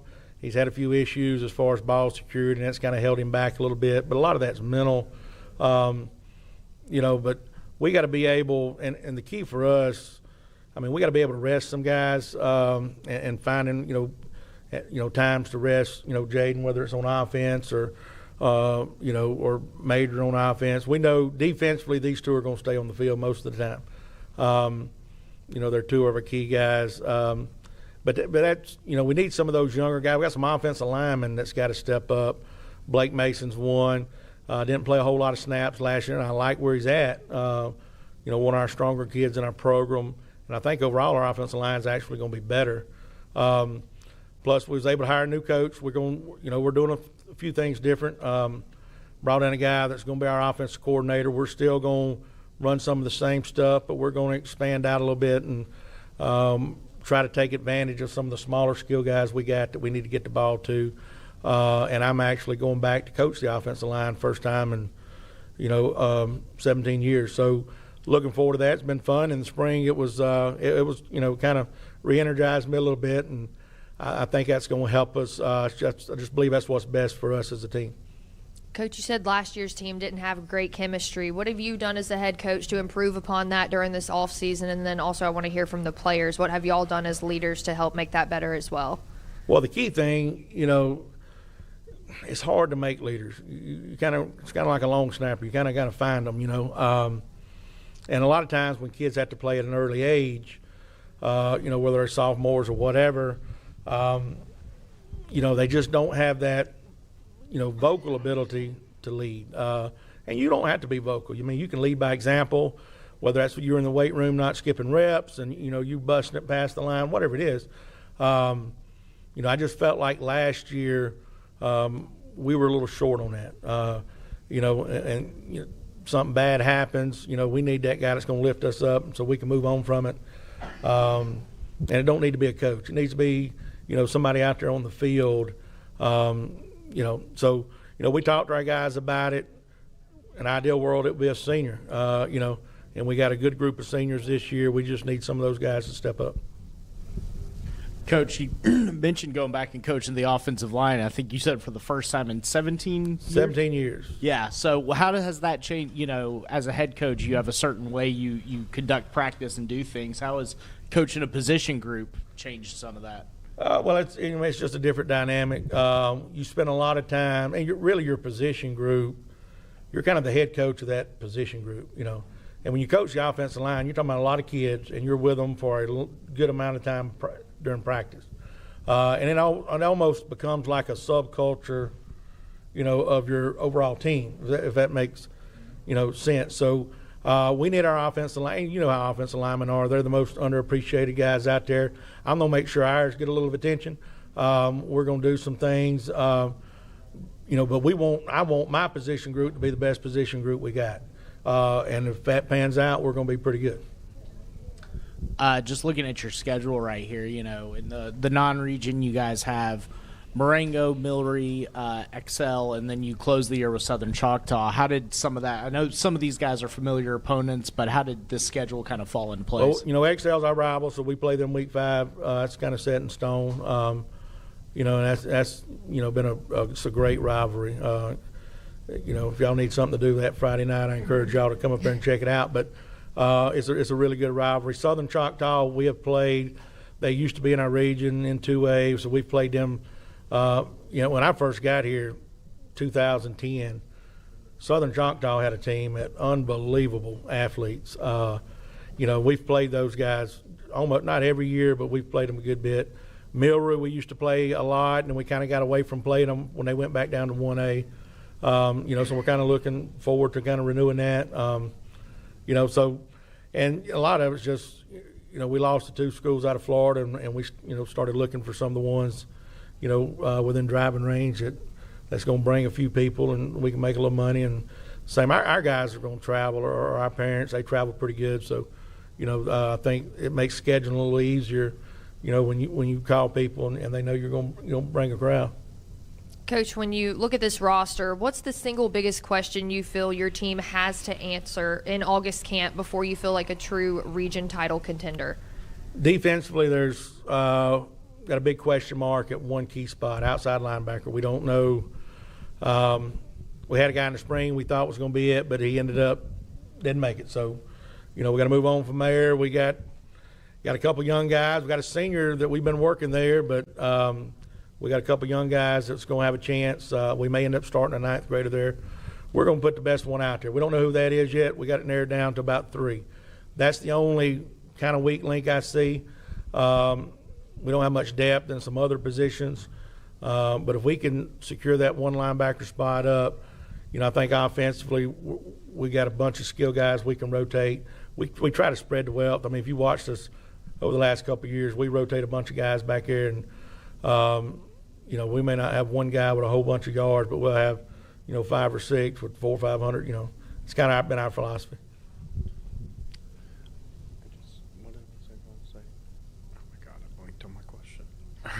Oh, no, I remember. I got it. I blinked. All right, my question is for your first game. You mentioned Marengo. You said they're pretty athletic. Talk about that first opponent on August 21st. Well, they're always athletic. We went over there a couple years ago, and those cats walked out, and I was like, whew, they were some good-looking kids. And it was a struggle for a half. We just, I don't know if we were shell-shocked or what. We didn't play well in the first half. Then we settled down and kind of took control of the game in the second half. And a lot of times with what we do offensively and what we've done in the past, it kind of wears on folks. It may not show up early on, but if you're patient and you're in the game and if you fall behind, it changes the trajectory a little bit. But if you can stay in the game and be patient, it starts wearing on folks, and some of those 4 or 5 yard gains turn into 15, 20 yard gains there in the second half. And I think that's what happened, with them that year. But they're athletic. They had a kid last year we couldn't block him, could not block him. They had a defensive end. I mean, he was one of the best players we saw all year. So they're always going to have some of those dudes, and it'll be a good gauge for us. Yeah, Coach. As far as the team goes with seniors and juniors, what is your senior group looking like? Like, what are those numbers with the upperclassmen? Well, I think we're sitting at 14. Well, one's hurt, so I'd say 13 or 14 seniors, which is good for us. It was, how many think? 16. My fault. 16, 15 they can play. Which for us is one of the most we've had. My goal is to get 10 in each class. If we can get 10 ball players out of each class, that's kind of been our goal. This is probably the closest year we've been to that. But this has been a good group. These guys have contributed, early on. And the key, we cycle through talent like everybody else in a small school, but, you try to get 2 of these classes back to back. And we had a decent group last year, but our senior class wasn't great. Now the group behind them's a little bit better, so hopefully, it shows this year. Coach, I guess before we let you get out of here, any sort of closing statement to the fans to kind of get people excited about the season, what they can expect from your team? And players, too. And players, too, yeah. Well, the main thing for us, we're looking to take the next step. We battle around, and we win in some games we shouldn't. We very seldom lose games that we should be winning, but we got to take the next step. We can't be content getting in the postseason. It's time for us to do all the extra little things and get in there and make a run. And coming out of a region like ours this year, if you get in, you're going to be a pretty good team, and you're going to have a chance to make a run. And then that's kind of been the monkey on our back. We get there and it's like we're content getting there. It's time we take the next step. And we're trying some new things. We've been focusing on nutrition a little bit, trying to feed them a little better and provide stuff for them. Anything that'll give us an edge to go over and hunt, we all about it. But if you want to see some old school football, somebody's going to run the ball, and then we do throw some. We're going to try to throw a little more than we have. But we're going to play hard-nosed defense, get after the ball, and we're going to run the football on offense. Jaden, Major, when you want someone to think of your team this season, what do you want them to think? I'm just ready to adapt in every play. And that's it, adapt. I want people to think of URI football as just a physical program that has kids that have no quit to them. Like, we've been underdogs. Last season we was underdog to some people and came out. It was a really close game. Sometimes we got the win, other times we lost. But I'm really proud of our guys for they never quit. We always compete, and it's always a tough game no matter who we're playing. Good deal, guys. That's a wrap. Thank y'all. Thank y'all.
Thank you. How are you? You look so spiffy. Thank you. How Thank you you. doing? Doing Hey, well. guys. How are you? Thanks for coming. How you doing? Chan Lowe. Nice to meet you. Hey, nice to meet you, man. Sir. Oh boy. Okay. Well, my bad. Are we good with our? They just they laid Yeah, their you're jersey fine. and all right there, just in case they. But I told them for this they wearing a shirt and tie. Yeah, no, that's great. Y'all look spiffy. I love the tie with the Bears. Thank you. That's fabulous. Thank Did your wife get that for you? Actually, a former quarterback bought this for me back in like 2018. Really? Yeah, I had this love tie a it. while. That's nice. All righty. This is the Leroy Bears, head coach Chan Lowe. I'm a little biased. He's one of my favorites. He's come on the podcast. He's always been great to us and always feeds us when we go to Leroy. 10 out of 10. Coach, I'm going to let you introduce your players, give us an opening statement, and then we got plenty of questions coming your way. All right. Well, you know, on my right is junior quarterback Jay Sellers. His second year going in as our trigger man for our offense. And on my left is junior defensive end tight end Braxton Roberts. You know, these two guys, you know, kind of make both our sides of the ball go. We've got a lot of kids back home. When you start trying to choose which ones you want to bring, there's plenty of guys worthy of it. We settled on these two, but, you know, great summer. We started out practice Monday. I just had our second shield practice this morning, wrapped up about 10:30, and we're going to bring them back in at 10:45 tonight. And 12:01, we'll hit the field for the first full padded practice and do our annual Midnight Madness tonight. So we're looking excited for that. I know these guys told me on the way home they were just ready, or on the way down here, we're ready to go home, take a nap, and get ready for midnight. So it's something we started doing last year, and the kids, I didn't know how it was going to go. Kids really enjoyed it, and about April or May when we started getting ready for our summer schedule, that's what a lot of our upperclassmen, our seniors, and these guys' classes, Coach, are we going to do Midnight Madness? Are we going to do Midnight Madness? And I said, well, do y'all want to do it? They like, that's the most fun football practice we've ever been a part of. So yeah, we want to do it. So tonight at 12:01, we'll go full pass for the first time. Coach, just to kind of kick things off, last time you all took the field, it was a pretty tough loss to a Maplesville team. How has that kind of inspired your off-season work and what you all have done in the summer to prepare for this season? You know, I think it's motivated us a lot during this off-season. I think our kids have a bad taste in their mouth from that semifinal loss, and I make sure they don't live it down, that not did we just lose, we got physically humiliated, and that's, just that coach speak to them, and they've taken that. And those cats have worked their tail off all summer long. I think our average max, we started first Tuesday in June, and then we maxed 2 weeks ago. I gave them last week off. Our average maxes went up about 30 pounds in every lift. I know, speaking to him, I know this cat, Jace, I've seen him throw around more weight this summer than I've seen him throw around in his life. And then Braxton, who is a bigger frame, he pushes himself. But what'd you power clean?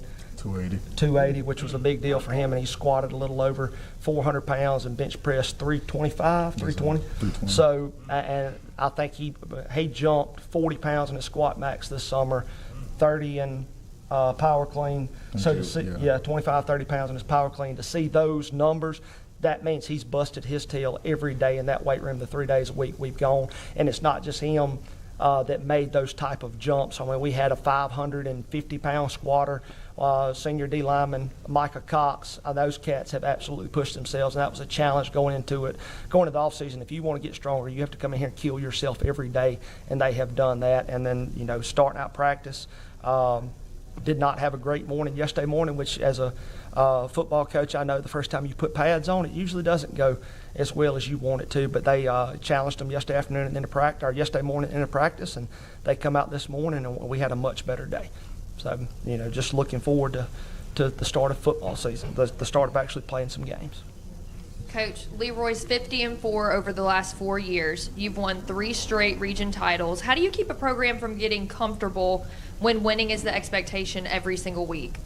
It's the culture that's been created there so long before me. With Coach Powell, Coach Massey, those guys that graduated from Leroy, come back and coached at Leroy, and all the various countless number of players that have played there, it's a standard. It's something that you do keep reiterating, and I do remind them a lot of times, though, is you got a target on your back every time the lights come on Friday nights. We cannot be as good as I think we should be on paper, but it doesn't matter when we roll out on Friday nights. Everybody wants to beat Leroy, and that's the type of atmosphere, the type of culture, type of program we want to have. We want everybody's best because I think that challenges us every Friday night to give our best. And I did not realize we were 54-4 over the last 4 years, but crazy good. Yes, a pretty good stat there. But probably one of my favorite quotes is steal it from Nick Saban there. A lot more people die coming down Mount Everest than they do going up. So, we're constantly trying to climb a mountain, and we haven't been at the top of that mountain since 2023, and that's what we're trying to get back to. But I wouldn't say we completely fell off that mountain either, but there was a slope down the, little slope past a couple of years that we're trying to get back to the top there. I want to talk about your offense. You lost nearly 70% of your touchdown production from last season. Jacavian Collins, Josh Reed, Keegan Giles, Sawyer Sullivan. I mean, how do you replace that kind of production on that side of the ball? We've had a lot of kids step up in those roles. We've got Aiden Talbert, moving him from our slot receiver to tailback, which is what he's always played, was tailback. And last year going into it, he moved to slot just to help us out just because he's an explosive player. You got Ja'Cory Yelder, who's been a 3-year, will be going into his 3rd year starting for us, coming back as receiver. He had a lot of production last year there, and Noel Bragg, then Jaden Collins, and then John Mark Hobbs are just some of the names filtering in there. Now, we've had to change some of our personnel stuff that we're going to do, and, filtering in at tailback there, we've got, along with Aiden, you've got Ian White, and you've got Bryson Tarleton, who were, 3 guys that we put the ball in their hands, and I think we're pretty confident in them being able to get yardage. Going to more 2 tight end stuff with Braxton and Gabe Posey.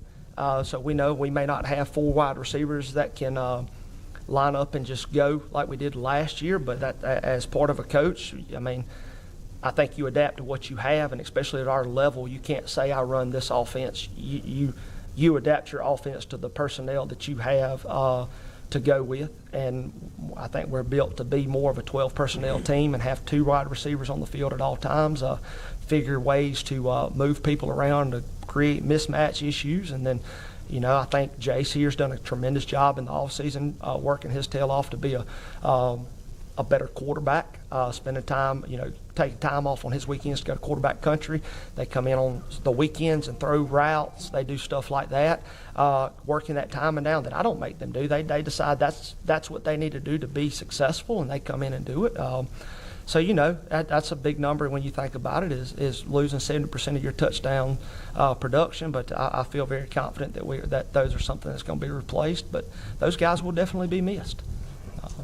For Braxton and Jace, you guys had really productive seasons last year. Coming into this year, what's one thing this offseason that you really wanted to attack and kind of become better at heading into your junior year?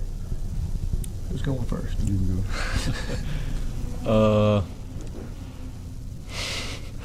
I think we need to get more discipline as a team whole. I think we just needed more chemistry and get a lot stronger, because obviously we got physically whooped our last game, and I think we all knew what it was going to take to get back to where we really wanted to be. Braxton, my question's for you.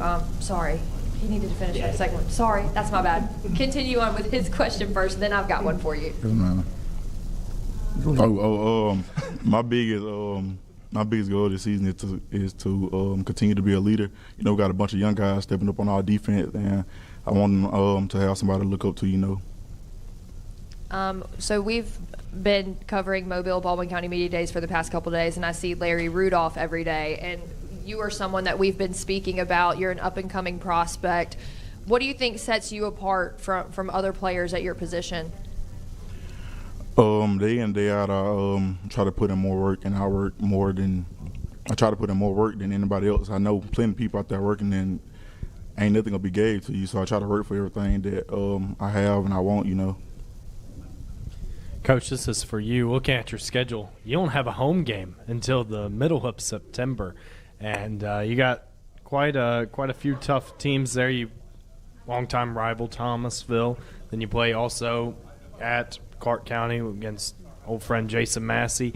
Then you play Marengo, who's very we were just on the JU Blackshear, very athletic team. And then you play Fruitdale, who we spoke to earlier today, and they seem to be improving a lot. Talk about the potential troubles that might be having 4 straight road games. It shouldn't be any trouble because that's kind of how our season started out last year as well. And the whole reason we're playing those road games to kick off is, every 2 years you redraw your regions, and it's just a luck of the draw. And the way it worked out, there was going to be so many teams had 4 home games. The other ones only had 3. We drew the one that had 4 home games, and the way it laid out, our 4 home games were at the end. So trying to work out as far as budgeting and to make sure that we have an equal amount of games this year and the next year, the second year of this cycle. We want to try to have 5 home games, 5 away games both years. So I called Coach Anderson at Thomasville, agreed to play, and I was like, can I come back to you? I've obviously called Coach Massey, can we come back to you, which they both agreed to because their schedule fitted. And then, you go to Marengo, which is a tough environment to play, but I like going on the road early. Now, we're going to play a jamboree game against XL on the 14th, and we do have that one at the house.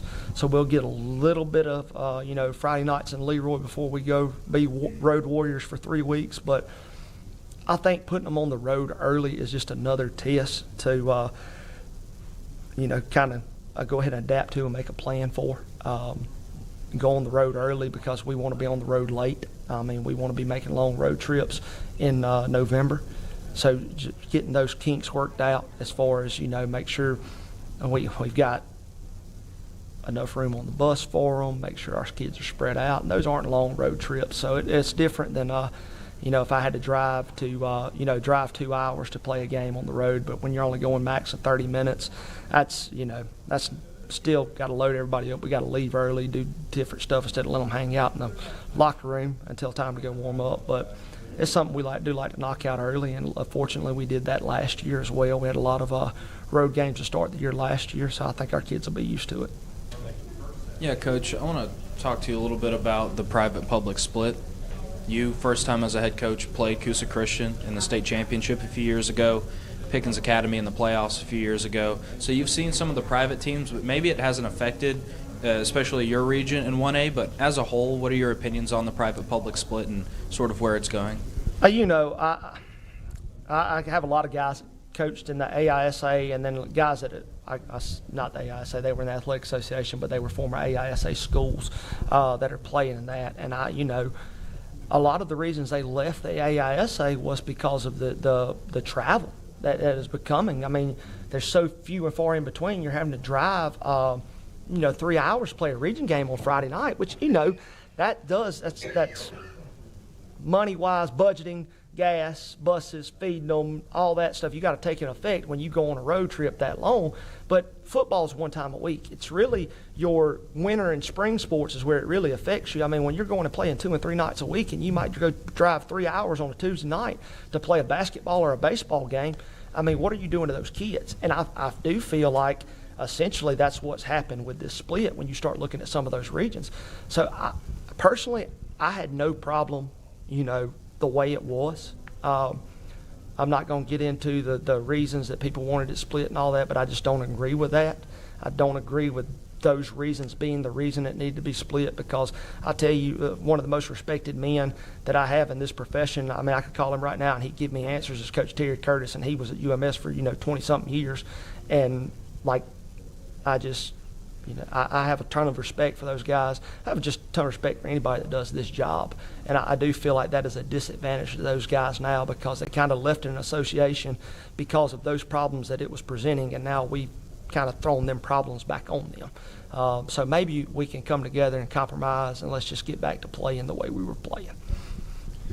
Coach, another question for you. You mentioned it. You touched on it briefly. Going to play Coach Anderson's crew in Thomasville in week 0 or week 1, whichever one you want to call it. Talk about that historic rivalry and what it means to both respective programs? That's a great measuring stick, I think, for both of us. Coach Anderson, and traditionally up there, the Thomasville program, they're traditional wing tee. They're going to run it right at you. They're going to be physical up front.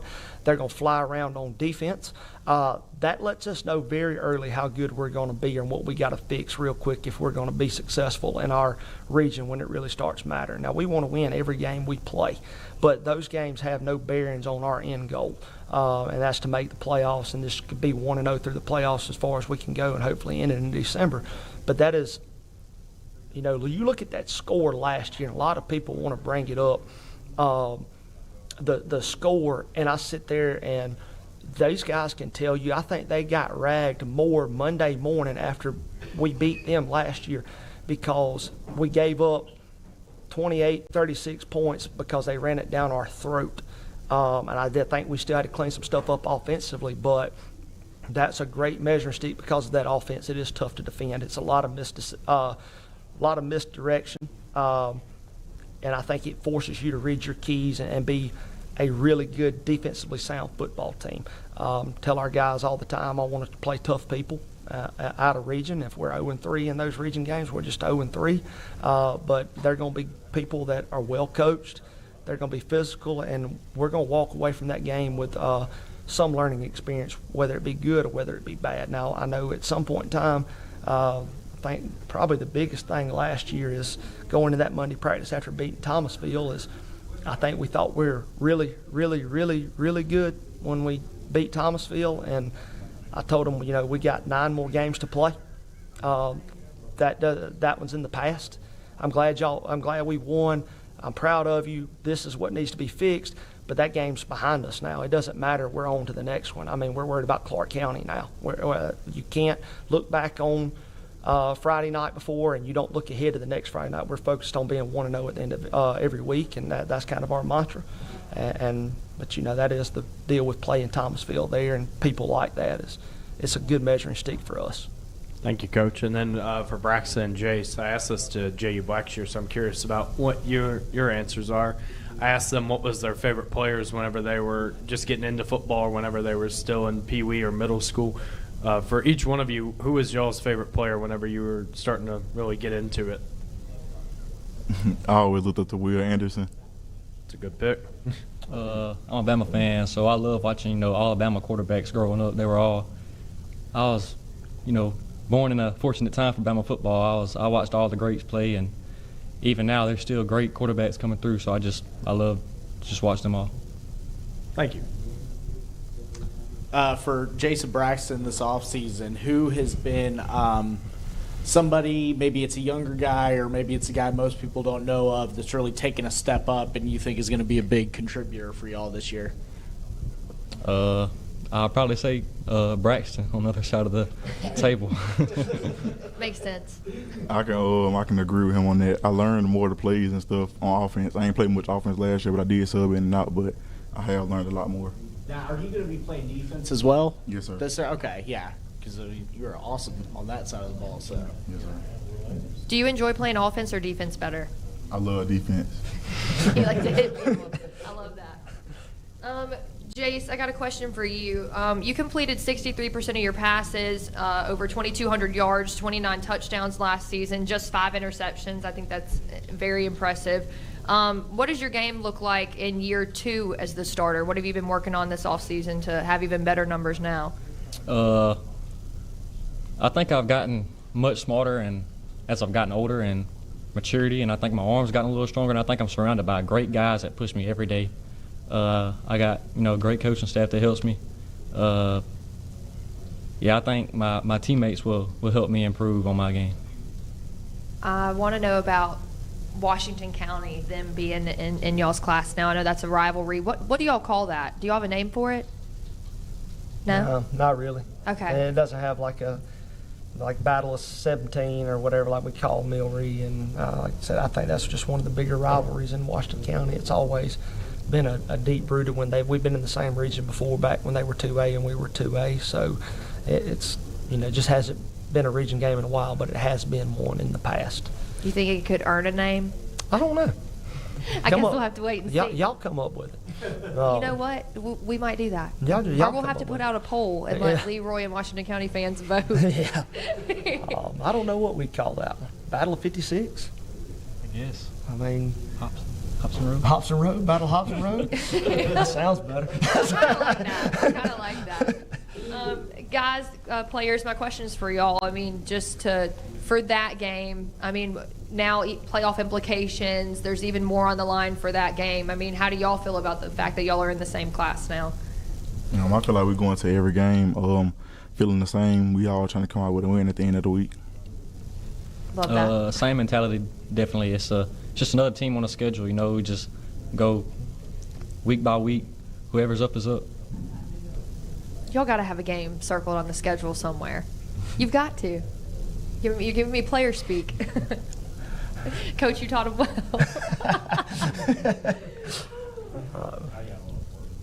well. Coach, you've coached some really great teams here at Leroy the last couple seasons. What makes this one, what's something unique about this one that you got going into the year that maybe is different from your last couple? There's a lot of great chemistry and camaraderie with this bunch of kids. We got a small senior class as compared to what we had in the past. I know the past couple of years we've graduated, anywhere between 8 and 12 guys the past 3 years. Our senior class this year's only got 5 kids in it. But those 5 kids are really good leaders, and they've really stepped up. And, the underclassmen, and I say underclassmen, but they're juniors that you're expecting to play, that's probably one of my bigger classes. And those guys have a lot of talented players in it that work their tails off. But I think it's the ability to, I wouldn't say like we're not serious because everything's serious, but I think we can kind of cut up every now and then. And these guys know I probably tell me I'm bipolar because I can go from laughing and joking with them to absolutely losing it, and the straw hat's gone and the play sheet's on the ground and everything else. But those guys and these guys can probably attest, and they should attest. If not, I haven't done a good job. But I know I've crawled both of them bad, but I've never let them leave my building without telling them I love them and asking them, why you got crawled? And it's always, yes, sir, I know. And it's always the rebuttal, am I going to have to do it again? And it's always no, sir, and that usually lasts for a little bit, but they're going to do something that ends up getting a butt chewing. But, I think that's the way you've got to be as a coach. Those kids have got to know at the end of the day, you love them and you want what's best for them and what's best for that team, and you're going to hold them to a standard. And these guys embrace that. They want to be held to that standard. And I point to these guys, but it's all, 45 of them on our team. They want to be held to a standard, and they hold each other to a standard. All right, guys, last question. When you want the community and everyone else watching y'all this season, what do you want people to know about this Leroy team? What sets you apart from teams before? What's maybe one word that describes y'all, or what's the motto? Just what is Leroy football this season? Break it down on it every day, boys. We're one big family. At the end of the day, that's what we want to be known for. We don't want to be known for obviously we want to be known for a really good football team, but at the end of the day, I think we really want to be tight-knit and just one big family. I can go back on what Jace was saying. I agree with him. We want to be a family. I want them to continue to look at us as a winning football team. Coach, from your perspective, what do you want? One word, maybe a sentence. What's Leroy football this season?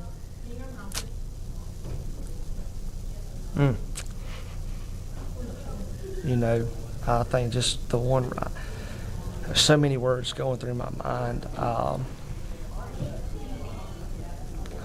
really keeps coming back to it because I think we're getting there. I want to be physical, and that's what I want us to be known for. Is I want our guys to be a physical football team, both offensively, defensively, special teams. I tell our guys all the time, I want us to get done playing a Friday night, and that team across saying, I never want to play those guys again, because that's kind of what we had done to us in the semifinals. I want us to be physical enough that when you walk into a game, it's going to be a 4-quarter battle, and you're going to get everything we've got, and that's what we're going to do. And at the end of it, I want our guys tired, and I want their guys wore out, because they've given everything they have to Leroy football. because so many of them before them has given everything they've had to be successful, and I just want that tradition to continue. Good deal. All right, that's a wrap. All right. On to the next station. That wasn't too bad.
See y'all next time. See you later.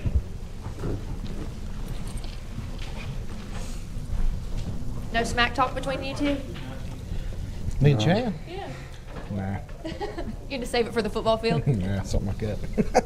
Okay.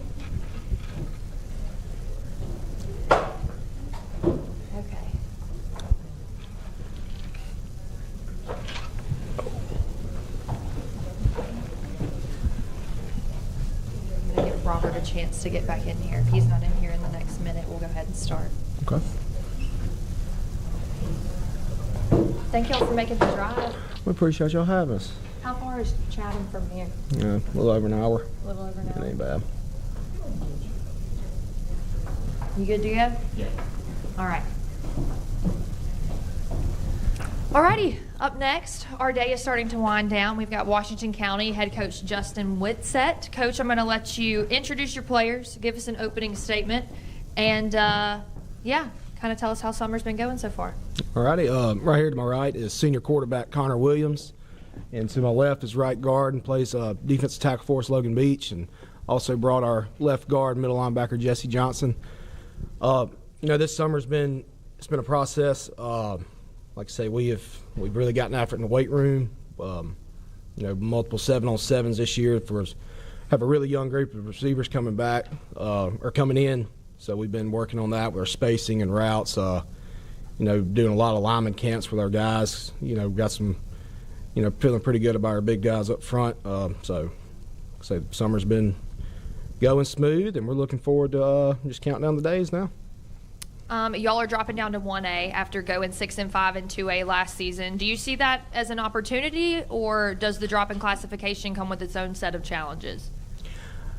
Dropping down, to me personally, the benefits of it, like I say, Clark County, J.U. Blackshear are very two great opponents.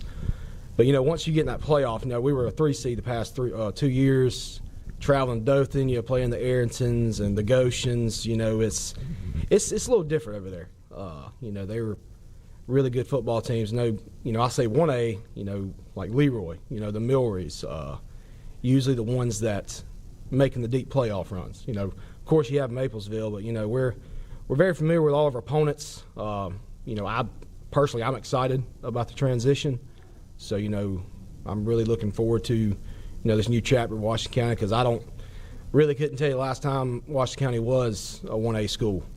So it's it's new and exciting, and we're ready for it. Coach, talk to me about your quarterback. I mean, he was one of the more productive quarterbacks last year in 2A. And Connor, what have you kind of improved on in the offseason? Kind of a two-part question for you guys. Okay, so I took over week 8 of all three of these guys' sophomore season, and Connor was in and on the field. Just really wasn't like a steady quarterback. So we had multiple guys transition to it. And I've coached Connor for the past 4 years in baseball. He's a natural-born leader. Very well-respected guy amongst the coaches and the team.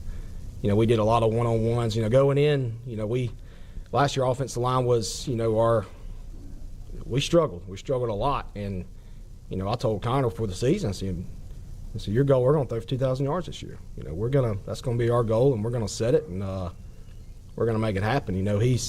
He bought in. Him and the receivers had a lot of good chemistry. We're going just constantly with the routes, 7-on-7 stuff, doing that. Me and him one-on-one with receivers, explaining routes, concept, coverages. And like I say, he's made my job so much easier. Very smart, understands, if I come up with something 20 minutes before game time, he's got it there. I let him speak on his, but he's a blessing to coach for sure.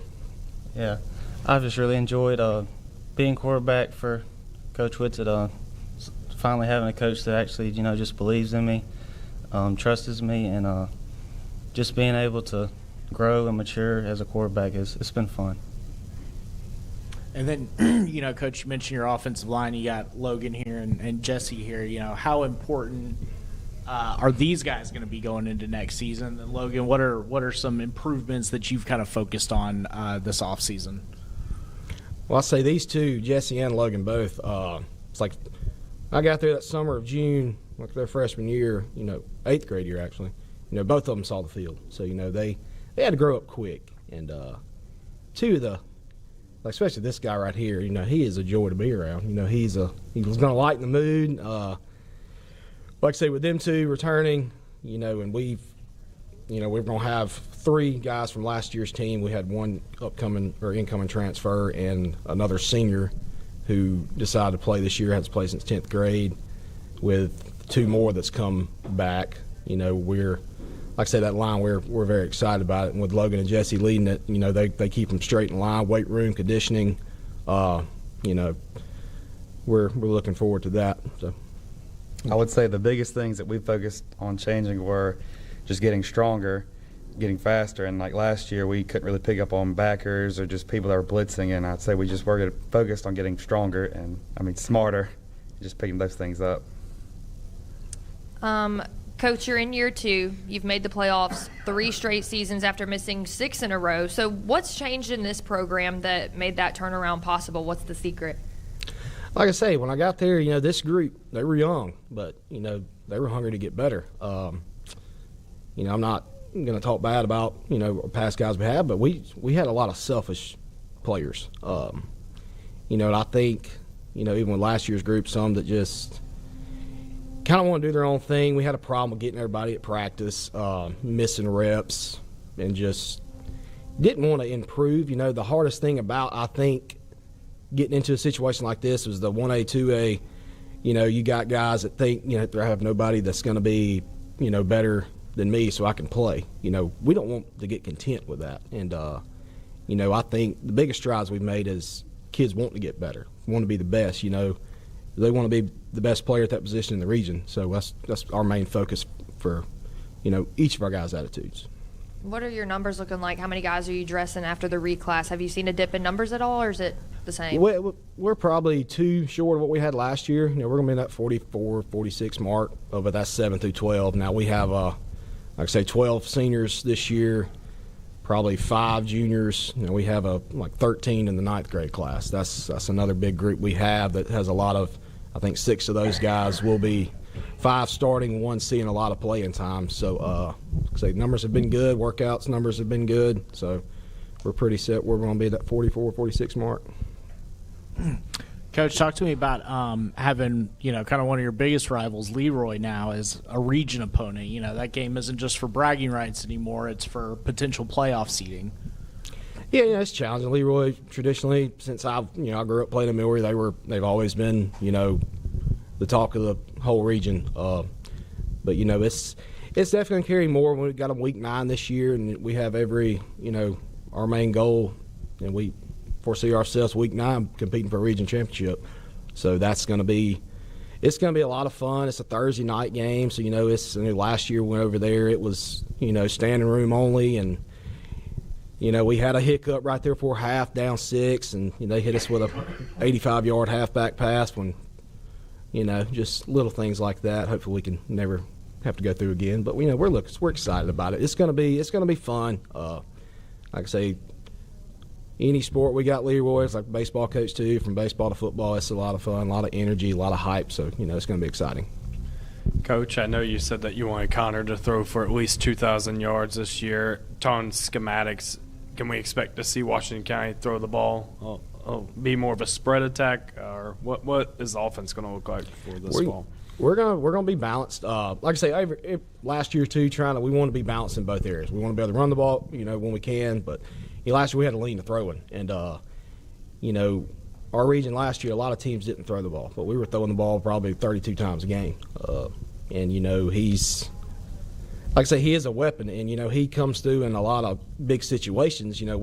We're not one-dimensional, so they have to respect both, pass and run. So that's what I say with this line we have this year. We're very excited to, be able to do both. So that's, like I say, we're replacing every receiver but one. So that's been our biggest challenge this year. But we have some really good athletes. Logan Roscoe's returning. And Ryan Mitchell. That'll be 2. But like I say, we're just trying to get that sync we had last year with those seniors that left us. And a follow-up question for your out-of-region schedule. You open up against longtime rival Clark County, but then the next week you take a trip to Centronel, who's a little bit bigger of a school. Talk about how that matchup came about. Well, at Centronel, the classifications, it was – and I'm in the middle of baseball season at the time, so we're trying to find games. I got a few calls that I really didn't interest me too much, mainly because they're really big and they're really good. But not saying Centronel's not. I mean, they're a great program.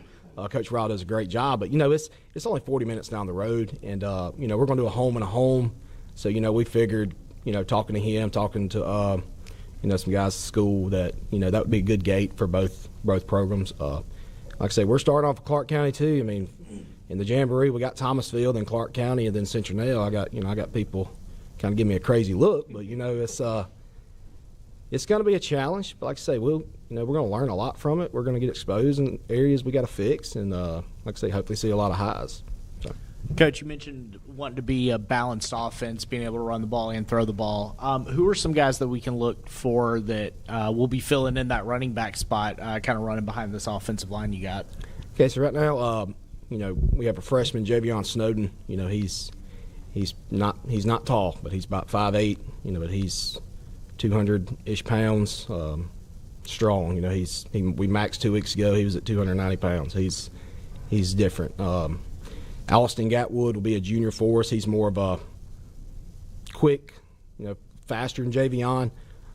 He got some carries for us last year, so we're looking forward to him growing in a lot of ways in that backfield. And the receiver I mentioned earlier, Logan Roscoe, he'll be carrying the ball as well.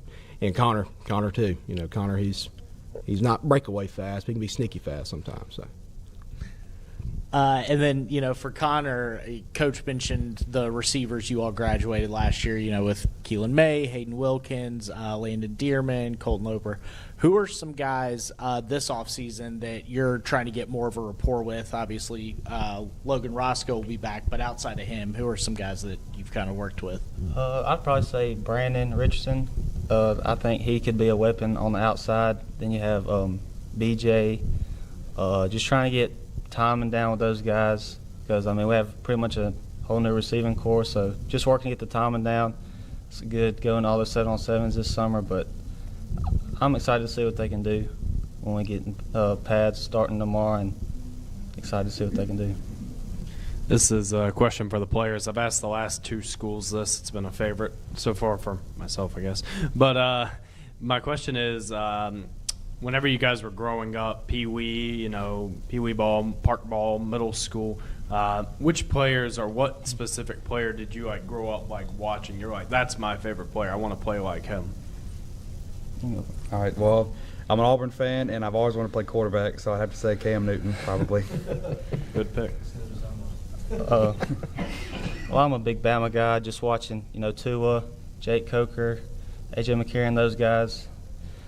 Always looked up to them and what they did when Nick Saban was there. It was really fun to watch. Thank you.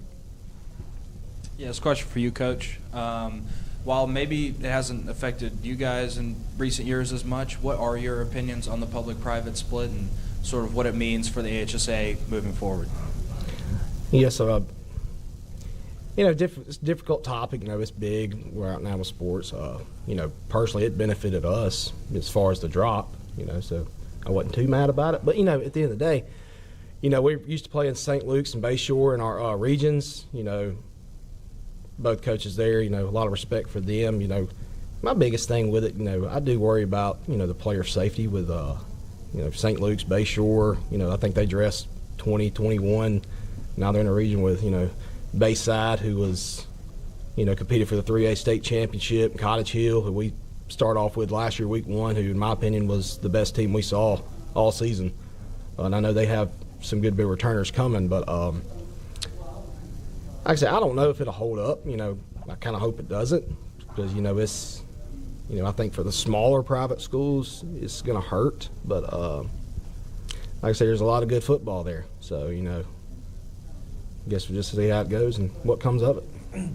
So we've talked a lot about your offense so far, Coach. Tell me a little bit about what we can expect on the defensive side of the ball from you guys.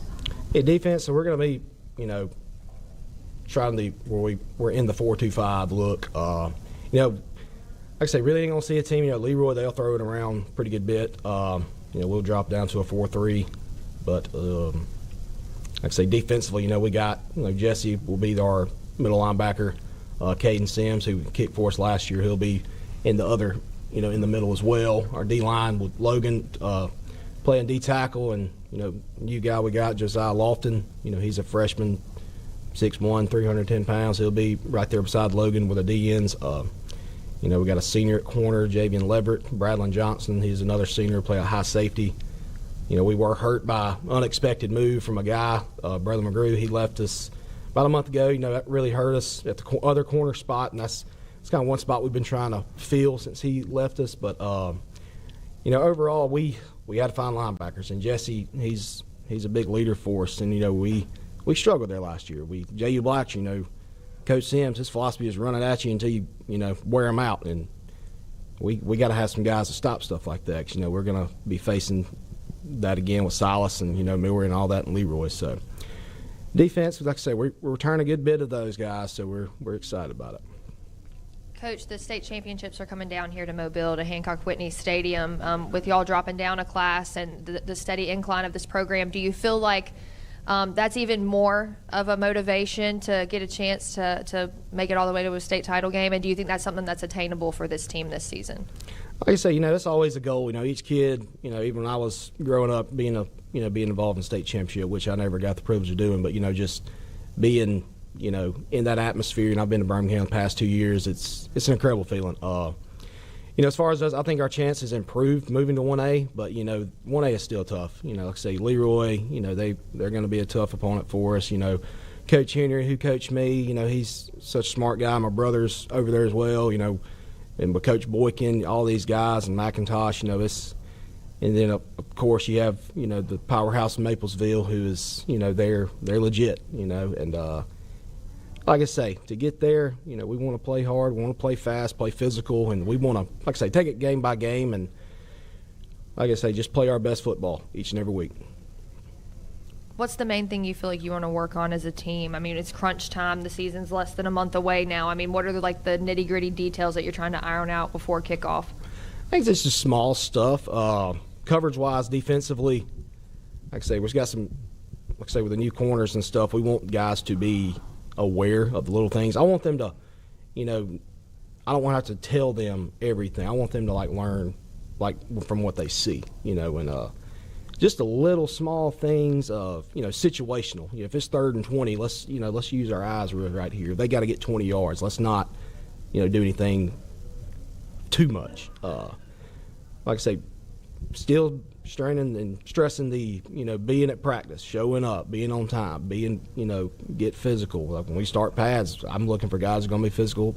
And like I said, I don't care if you're a 7th grader, 12th grader. If you hit and you give me what I ask you to do, you're going to see the field. And I want some of these younger guys to put pressure on some of the older ones to make them better.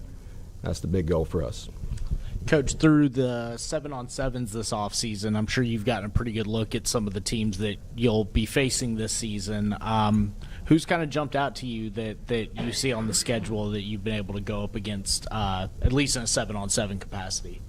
Like I say, went through a lot. We come down here to went south, and that was a lot of fun. We played a couple teams, and we wanted to play them, you know, New Orleans schools, seeing different types of, you know, athletes. But, you know, like I say, you got Leroy. You know, they got 3 return receivers, brought one in. We played him at Chickasaw last year with Collins. You know, it's hard to catch 4 guys that can run like that in a 7-on-7. So, you know, we know we're going to have to get pressure on them. You know, for us, we improved a lot from the first tournament to the last. So that was the biggest thing for me. You know, I don't really care. You know, I don't want to win everything I do. But the wins and losses in 7-on-7, you know, they are what they are. But at the end of the day, it's going to come down to the trenches. Who's going to, you know, overpower who. So, you know, we kind of have that mindset, and I was proud of a lot of the growth. That was the biggest thing we wanted to get out of it, and we did that. So. This is a question for all 3 of y'all. I just want to know, what's a Friday night like in Chatham, Alabama? Like, what's the atmosphere? Just from someone that's never been, anyone else that hasn't been, tell us what's a Friday night like playing at home. Well, I'll go first. You know, it's a lot of announcements to come to the office to get this and that. You know, a lot of goodie bags. There is, like I say, the atmosphere is great. You know, we start off, you know, which of course, you know, sometimes we do pep rallies early in the morning if we got a long road game, which this year we won't. You know, pep rallies are great. You know, our high school campus is 5 through 12, so. You know, sometimes the football players, they'll go to elementary school. Like I say, it's the school spirit community. When I grew up, like I say, just I'm starting to see a little more of that coming back. Playing at Millward, you didn't want to go to Chatham. You know, they were, you know, went to the state championship back-to-back years, my sophomore, junior year. But it's community-based. You know, the community's behind you. They support you. You know, when we, like I say, these guys, I mean, it's exciting for them. And I want them to, you know, like I say, always know that. Community is behind you and will support you, win or lose. But it's a lot of fun. I will say that. What about y'all's perspective? What you got, on B? Friday night? I want to know from a player perspective, what's it like for you guys? It's just nice walking out there and just seeing no matter what, those stands are going to be packed. They're going to be cheering as loud as they can. They're just going to love us. Yeah, I mean, there's nothing like it playing on Fridays in front of everybody, cheering you on. Just, I mean, I love it. Everybody supporting. Even through the good, bad times, they're always going to be there. For Connor and Logan, you know, I think most players have a team goal to win a state championship and, you know, win at the highest level. But for you two, just on an individual level, what are some goals that you guys have set for yourselves this season that you're looking to accomplish? I want to make All-State. Okay. Yeah, I mean, obviously, All-State would be the goal, but just being a good leader for the young guys, because, I mean, after this year I'll be gone and there will be another guy at quarterback. So just trying to be a leader for the younger ones, and that's it. This question's for you, Logan. Coach said that you play both sides of the ball. You're a guard, and then you play on defense. Which side of the ball do you like more? I have to say offense, even though I haven't really played much defense. I think I like offense more. Yeah, more of a mauler. Got it. Thank you, Logan. Oh, yeah. He gets after it.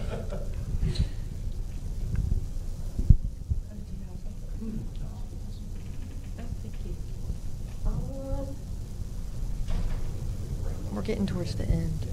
Coach, any closing statements, anything that you want us to know about your team this season outside looking in, people beyond Chatham? I mean, this is a very vast reach. So when people think of Washington County, what do you want them to think of your program? You know, I want to, biggest thing, I want to leave it's bigger than football. You know, I want to coach young men.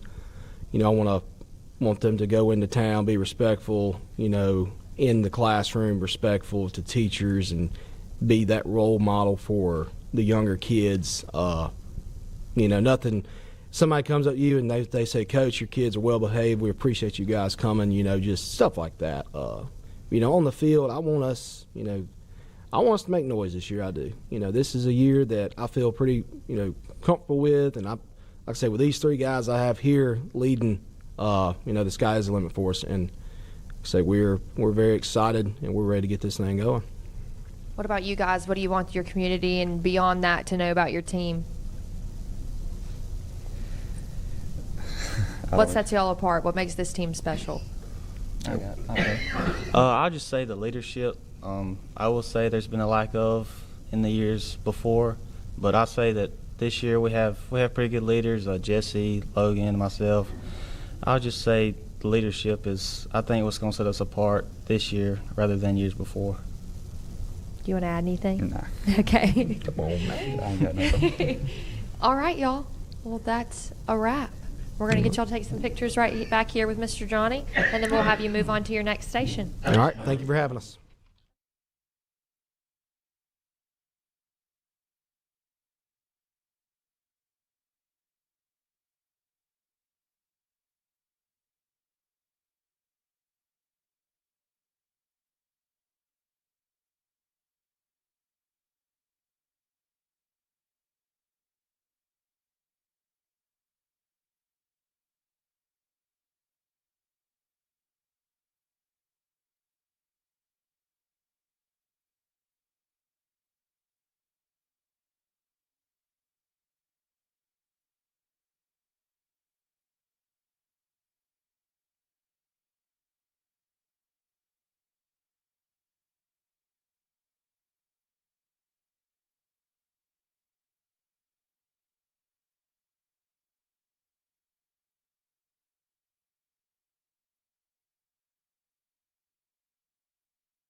Okay, we're rounding out our day. Last but certainly not least, this is the Flomaton Hurricanes led by head coach Jay Scandy.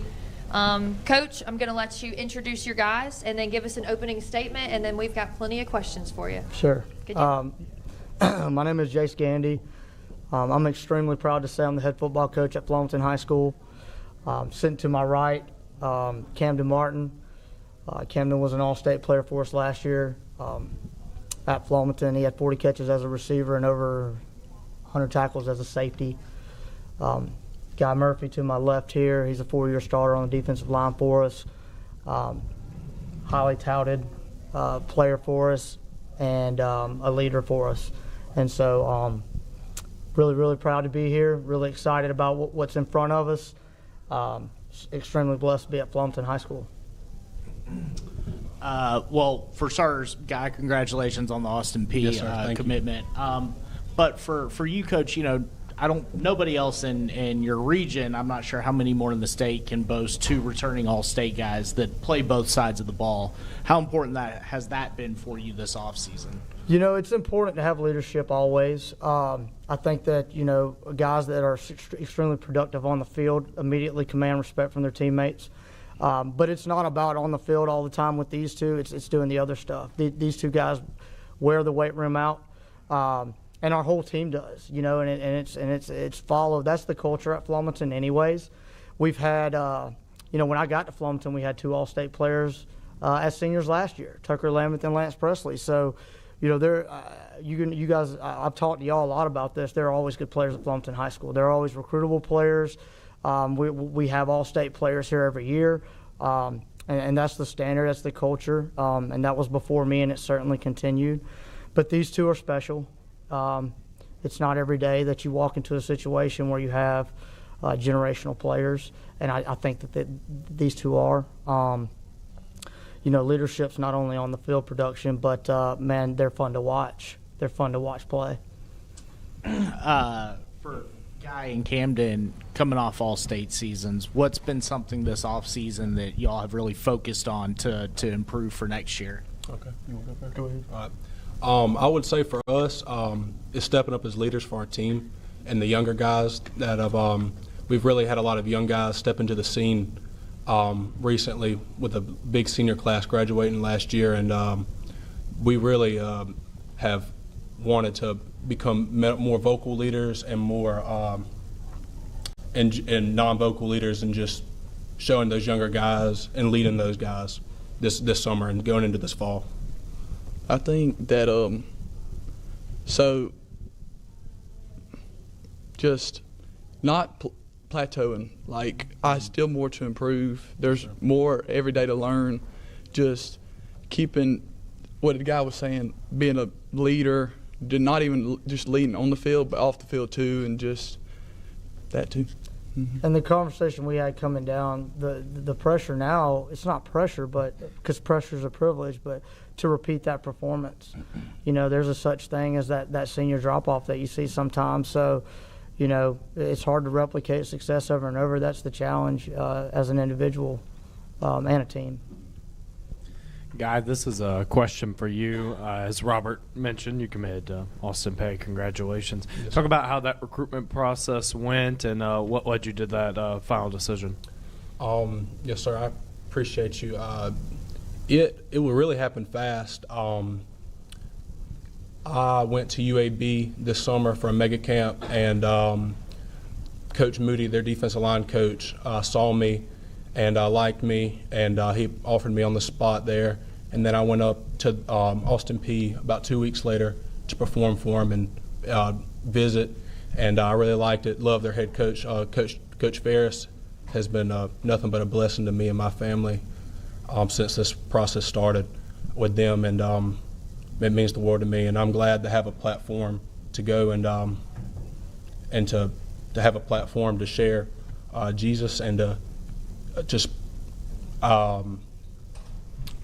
that's my big thing, is I want to have a platform to share the gospel and to share Jesus, and the Lord blessed me with the opportunity, and I'm going to make the most of it. Thank you. And, Coach, this is for you. Flemington has historically been that 2A/3A classification. And with the AHSAA splitting off from private and public schools, I was just curious about your thoughts on that situation, your feelings towards it. Yeah, I mean, well, you said it. Flemington's always been a 2A school, 2A to 3A. Our schedule is there's been a lot of talk about the region and the schedule. It's difficult.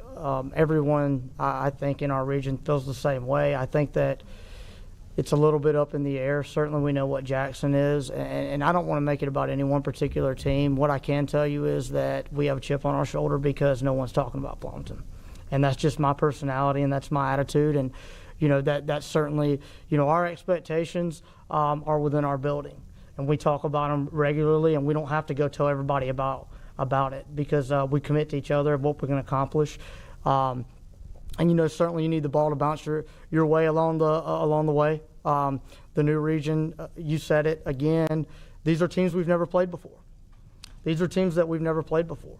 These are teams that have been extremely successful in bigger regions consistently. Some of them 2 regions up. So. There are no complaints or excuses. It's the reality of the situation that we're in. We're going to put the football down and play and see what happens. I'll take our guys all day, and they know that. So, it is what it is. I mean, it's whoever comes out of Region 1 is going to be pretty good. I can tell you that. I don't like the private split. That's just a personal opinion. I think that there are some great rivalries that are going to be lost. Some teams that we had on our schedule last year, I was really hoping to be able to play again. We couldn't make it fit because we're in an 8-team region. But, I think that roundabout answers your question. The schedule is the schedule. It's uncharted territory for Flemington High School.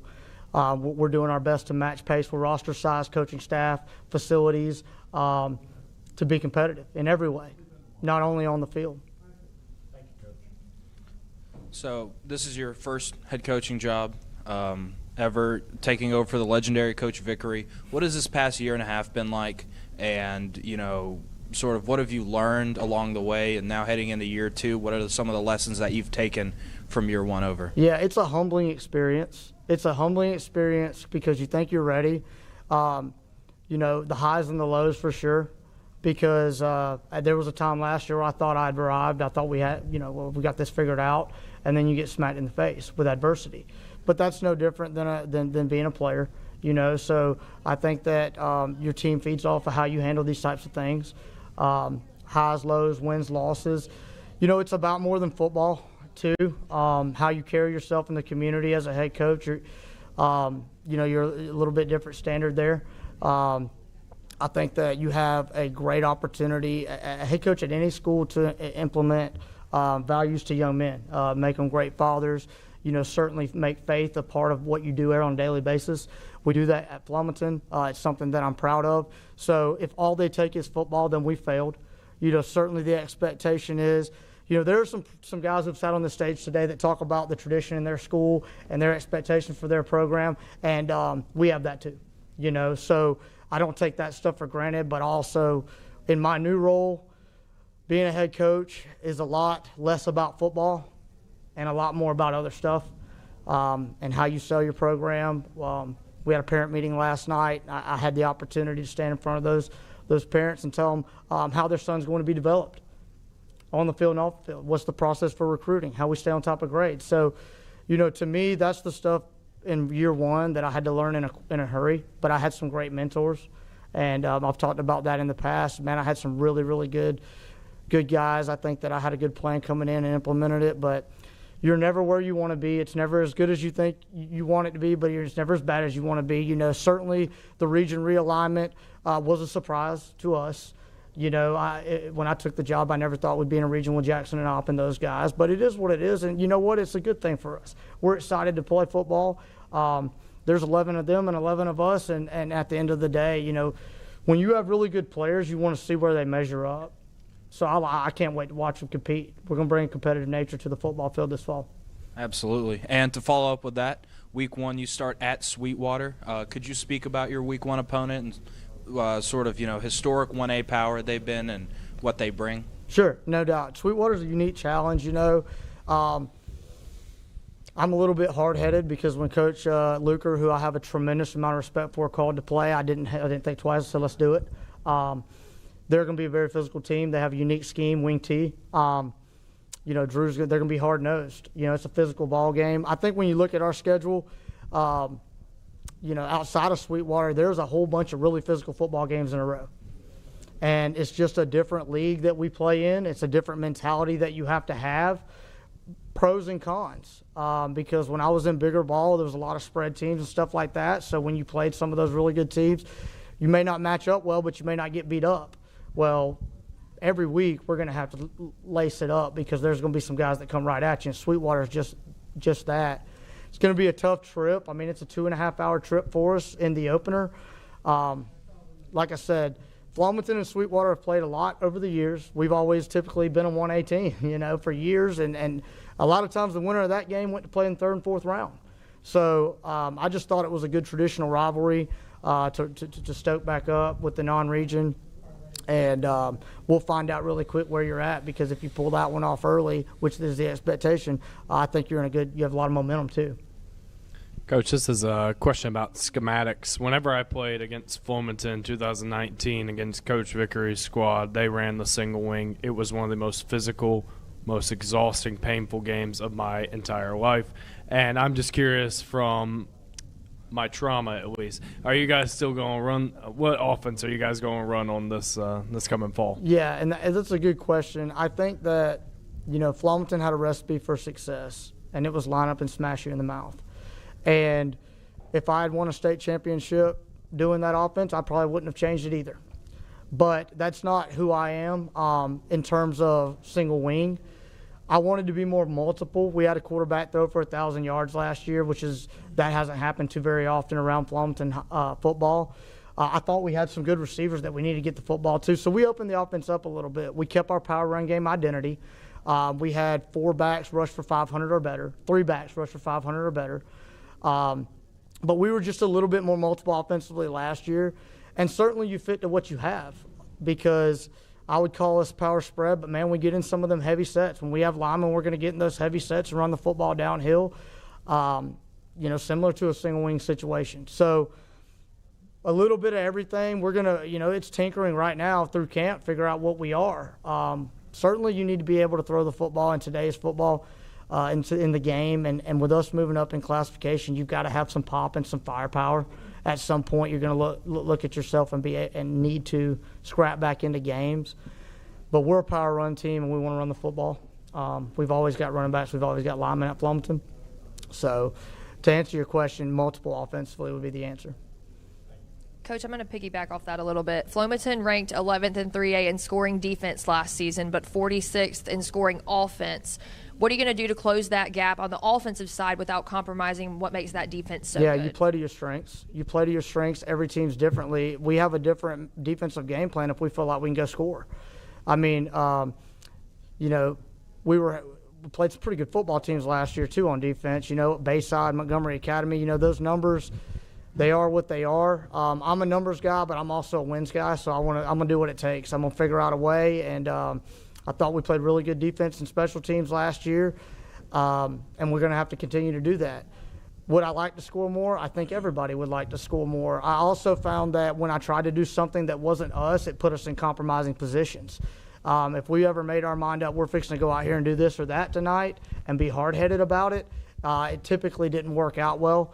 So the good thing offensively last year, I thought we had answers at times. You know, Cottage Hill was a lead on defense, and we found a way to scrap out and get ourselves in a ball game there and score late. Bayside shut a lot of people out. We scored on them. So we didn't light it up, but we found a way, and that's going to be our mentality. It's what we're going to continue to do. Coach, we talked about Camden. We've talked about Guy. Who are some other people on the team this year that have kind of improved this offseason that we can expect big years from? Yeah, and you've got your spreadsheet, so you know these guys. Yes. So there are some guys that we're really excited to watch play. Now, we've got to stay healthy. I've talked about that in the past because depth is depth. You never feel like you have enough, even when I was at other situations. But Antoine Bowen's going to be a really good player. He's a tailback for us. He plays in the slot some. Mason Newhouse is a returning linebacker who had 80-something tackles last year. He's a captain for us. He's going to be a really good player. Our center's back, Jonas McElhaney. He directs all the traffic up front. He's extremely smart, phenomenal player from an effort standpoint, really good player. I got a kid, Caden Chancery. He's going to be a slot. He started a few games, but he's going to have to pick up the slack where Lance Presley left, graduated. He was an All-Stater. Really excited about Caden's progress this offseason. Done some great things in some 7-on-7 situations. We've got a young quarterback, Seth Hammond, who we're going to have to get some game experience. Mason Helton was a freshman lineman last year that had 8 sacks, so those don't come around too often. He's the next Guy Murphy, we feel like. So we've got some guys that we feel really good about. I got a linebacker, Jamaris Durant. We call him Crank affectionately. So you can imagine he's a lot of fun to be around. He's our locker room. He keeps the pot stirred, so to speak. You know, there's always something going on in Crank's corner of the locker room. We've got you guys can piggyback. Y'all want to give some shout outs to your teammates? Cole Singleton. Yep, Cole Singleton. He's on my list. He'll be a junior this year. Started 11 games for us. Yes, sir. And he's going to be really good. James Dahl will be a senior. He's going to play nose guard for us. He's been a leader for us. Yeah, I want to shout out Tristan Pace. Tristan Pace. He stepped to a big role. We had Braden Phillips. He had over like 100 tackles. All-State. All-State. He was an honorable mention last year. He was a really good player for us, and Tristan Pace has definitely stepped up in that role. He's doing good. I want to hear about Crank. What's your most memorable moment with him up to this point? Oh, man. Durant. We have some good Durant stories. He always says bad bones. Yeah. I'll brag on Crank a little bit. This is, we made a commitment to him. I told him he could pick his jersey number if he didn't get in summer school this year. And he held on to his end of the deal. And so I'm extremely proud of him for that. I think that he's had a tremendous amount of adversity. He transferred to us from another school, and he's had a lot of things going in his personal life, and he's there every day. We draft, so something cool we do, we have a leadership council, and each of those guys get to pick a team for summer workouts. And we use that for competitions when we compete, and it's also attendance-based. The winner gets to wear the black shirt in the weight room in the fall. Durant was the #1 overall pick of our draft for our football team, and it's because his teammates know he's going to be there every day. You know, he lives right by the school. He walks up there every day, and, man, he's just he's always got a smile on his face. I'll say that for him. You know, he's a really good player, too. He needs experience. He needs game experience, so it's going to be a learning curve with him, but he's going to play linebacker. So. Shout out Durant. Yeah, and and also, just to finish, what number did Crank end up picking? So right now he's 20, and he and I are going to sit down Monday, and he wants a single digit. His brother wore 4 at Flomaton. So I think we'll see. Why are you laughing? What's funny about it? It's good. Yeah. He's always smiling. He always talking about something. What's Coach, talk about your quarterback this offseason, Braden. How's Braden improved? Yeah, so last year, coming in, Braden had never started. We were a power spread team, so we were 3 receivers in the ball game. RPO is the trendy thing. We don't RPO. We tag concepts off of it, and typically I would tell him, you have the freedom to throw it or don't throw it. This year, it's been, all right, it's on you. Here's the run play. Here's the concept. You have the freedom to make that decision. And so we'll see. I mean, in order for us to be successful this year, he's got to have a big year. I thought that it hurt us a little bit offensively last year not running him. I was scared to death to get him hurt. We can't be that way this year where we're at with the roster and the depth and our offensive personnel. He's going to run the football. So we have a young guy, Seth Hammond. He'll be a sophomore. He'll be a junior. No, he'll be a sophomore. And baseball kid, he's got to get experience too. So we're going to lean on Braden. I tell you where Braden's hidden strengths are too. He does all of our punting. He's very good. He's an elite 3A level extra point field goal kicker. He's been doing that for 4 years. So he brings a ton of value to our football team. But yeah, he's got to, and I no pressure on Braden. If you're listening, like I've talked to him. He's gonna have to have a really good year for us. We've got to take care of the football better. Thought he made some really, really good throws last year. Some bold move to fit it in that tight window. But it's one of them where you're like, hey, go, great job. We got to take care of the ball. But we also have to get it to our guys when it's there. So. And then you've obviously got a couple of pretty talented running backs. How have those guys played this offseason? Yeah, they were babies last year. Hall was a 9th grader. Bowens was a sophomore. We had a kid named Zy Martin last year. He's going to go play football at Huntingdon. He signed. Zy was he was the leader in that room, so to speak. So these other two watched the way that he played dinged up. They watched the way that he was able to learn other positions to help our team. They're going to have to do that now. TJ Hall was a finalist in the 100-meter dash. I think there were 4 seniors in him in the last race. So we're really, really proud of him for committing himself this offseason to track. He's put on some weight. Bowens has put some weight on. They've really grinded in the weight room. They're going to have that weight to be durable because, in the style of football that we play, you've got to be able to go all night and you've got to be able to tote the pill.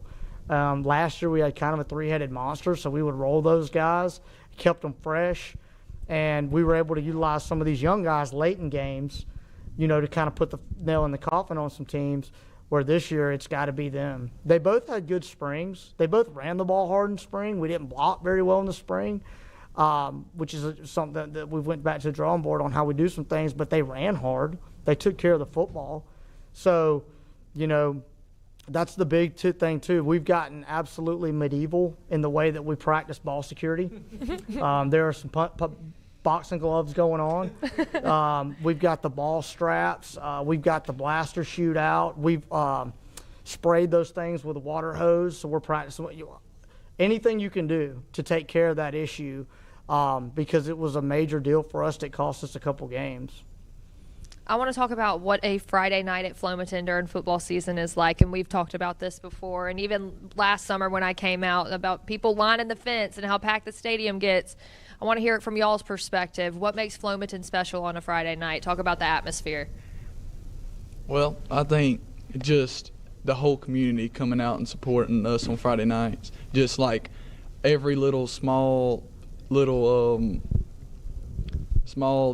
the little shops and stuff, they all close down early for the games, and it's all the little kids lined up ready to come see you to give them high fives, and like we'll go over there and see them in the elementary school before the game, and them just giving us high fives, and like them, because I remember when I was younger growing up and me seeing them, and I just admired them and looked up to them, and I just try to do as much as I can because I know how they're looking up to me. So I would piggyback off of that and say I remember when I was younger, I would watch all the varsity guys, and I would try to, they were my heroes, and I would try to mimic everything that they did. And so being that guy now and in that older role, I want to set a good example and be a good role model for my little brother and for the kids around his age and younger and everybody who looks up to us. So. Yeah, it's a special place. You guys know that. We've talked a lot about that. Win or lose, it's support. I think that our community is passionate. I think that, it's little things, though. We launched our BSN fan store. Man, that thing is selling like wildfire. These people want to support you. They want to be involved. They understand that we get some proceeds off of that. It's just a side fundraiser that our community helps us with. So, I'm trying to think what else. I've talked a lot about the quarterback club. We had a parent meeting last night and had 30-something people in it, 40-something parents in it. That's almost every player represented in some way. So, but Friday nights at Flomaton are the best part is having people around the program that say, Coach, what can I do to help you? Well, how can we make this work? Our cheer sponsor runs our pregame music. My principal helps me when I forget to turn the lights on. So I've got a phenomenal staff, but, this community, if something's not right, in terms of we're not getting what we need to be successful as a program. I don't even have to fight that battle. A lot of times they fight it for me. And so, you know, in terms of it's really nice. It's really nice to be at Flomaton High School, and you know, we'll go to Sweetwater and we'll take a ton of people to Sweetwater. You know, a lot of people want to play us because we're going to travel. And we were playing local games last year where we had a lot more people than our opponent, you know, and so it's just Friday's fun, pep rallies are fun, you know. We're all the same campus, so our elementary school kids, they're walking over at the pep rally. They're down there when we get done eating pregame meal, hyping us up, you know, so it's really cool. The playoff game, we leave on the bus, school comes out, lines it. That's what you're supposed to do. That's elite places do that, and so I'm super proud of our school and the way that we do that in every sport. Yeah, Coach, quick question for you. You mentioned the parents at the meeting. What is your roster size, and how many seniors are you fielding this year? Yeah, so right now I have 9 seniors. I had 11 last year, and that's about par for the course at a school our size. You know, some schools, you know, when you have that year where you have 16 or 18 seniors, you better win because it's rare, in my opinion. We talked about it on the podcast a little bit. I think we have 46, 47. We took a team trip to Topgolf as our team building end of summer thing, and we had 47 kids with us. So that was top to bottom in the program, not including coaches. And we couldn't, you know, we almost had to take 2 buses, so that's a good problem to have, you know. I'll say it. I'll say it to anybody who listens. I'd like more. I would always like more players. I don't think that, you know, the more the merrier, so to speak. It makes you be able to practice better. You get a better look. With more players comes more resources, more depth. We'll certainly play some teams with 60-plus this year. But Flomaton's always hovered around that 35, 40, always. And we're a little bit above that, but that's what we are. Well, I can't think of a better way to end this day. Coach, it's no secret that Flomaton's one of mine and Emily's favorite schools to root for, and Guy and Camden, we've been kind of keeping up with you all since your freshman and sophomore year, so it's very cool to have you all here as well. But, yeah, I think that about does it for the day, doesn't it? Yeah, y'all are our last group, so we appreciate y'all. Y'all are done here, but you're going to move on and take some photos and do some fun stuff. So I think impersonation of Coach is coming up in the social media room. So. Ask Camden how that went last year. It went terrible.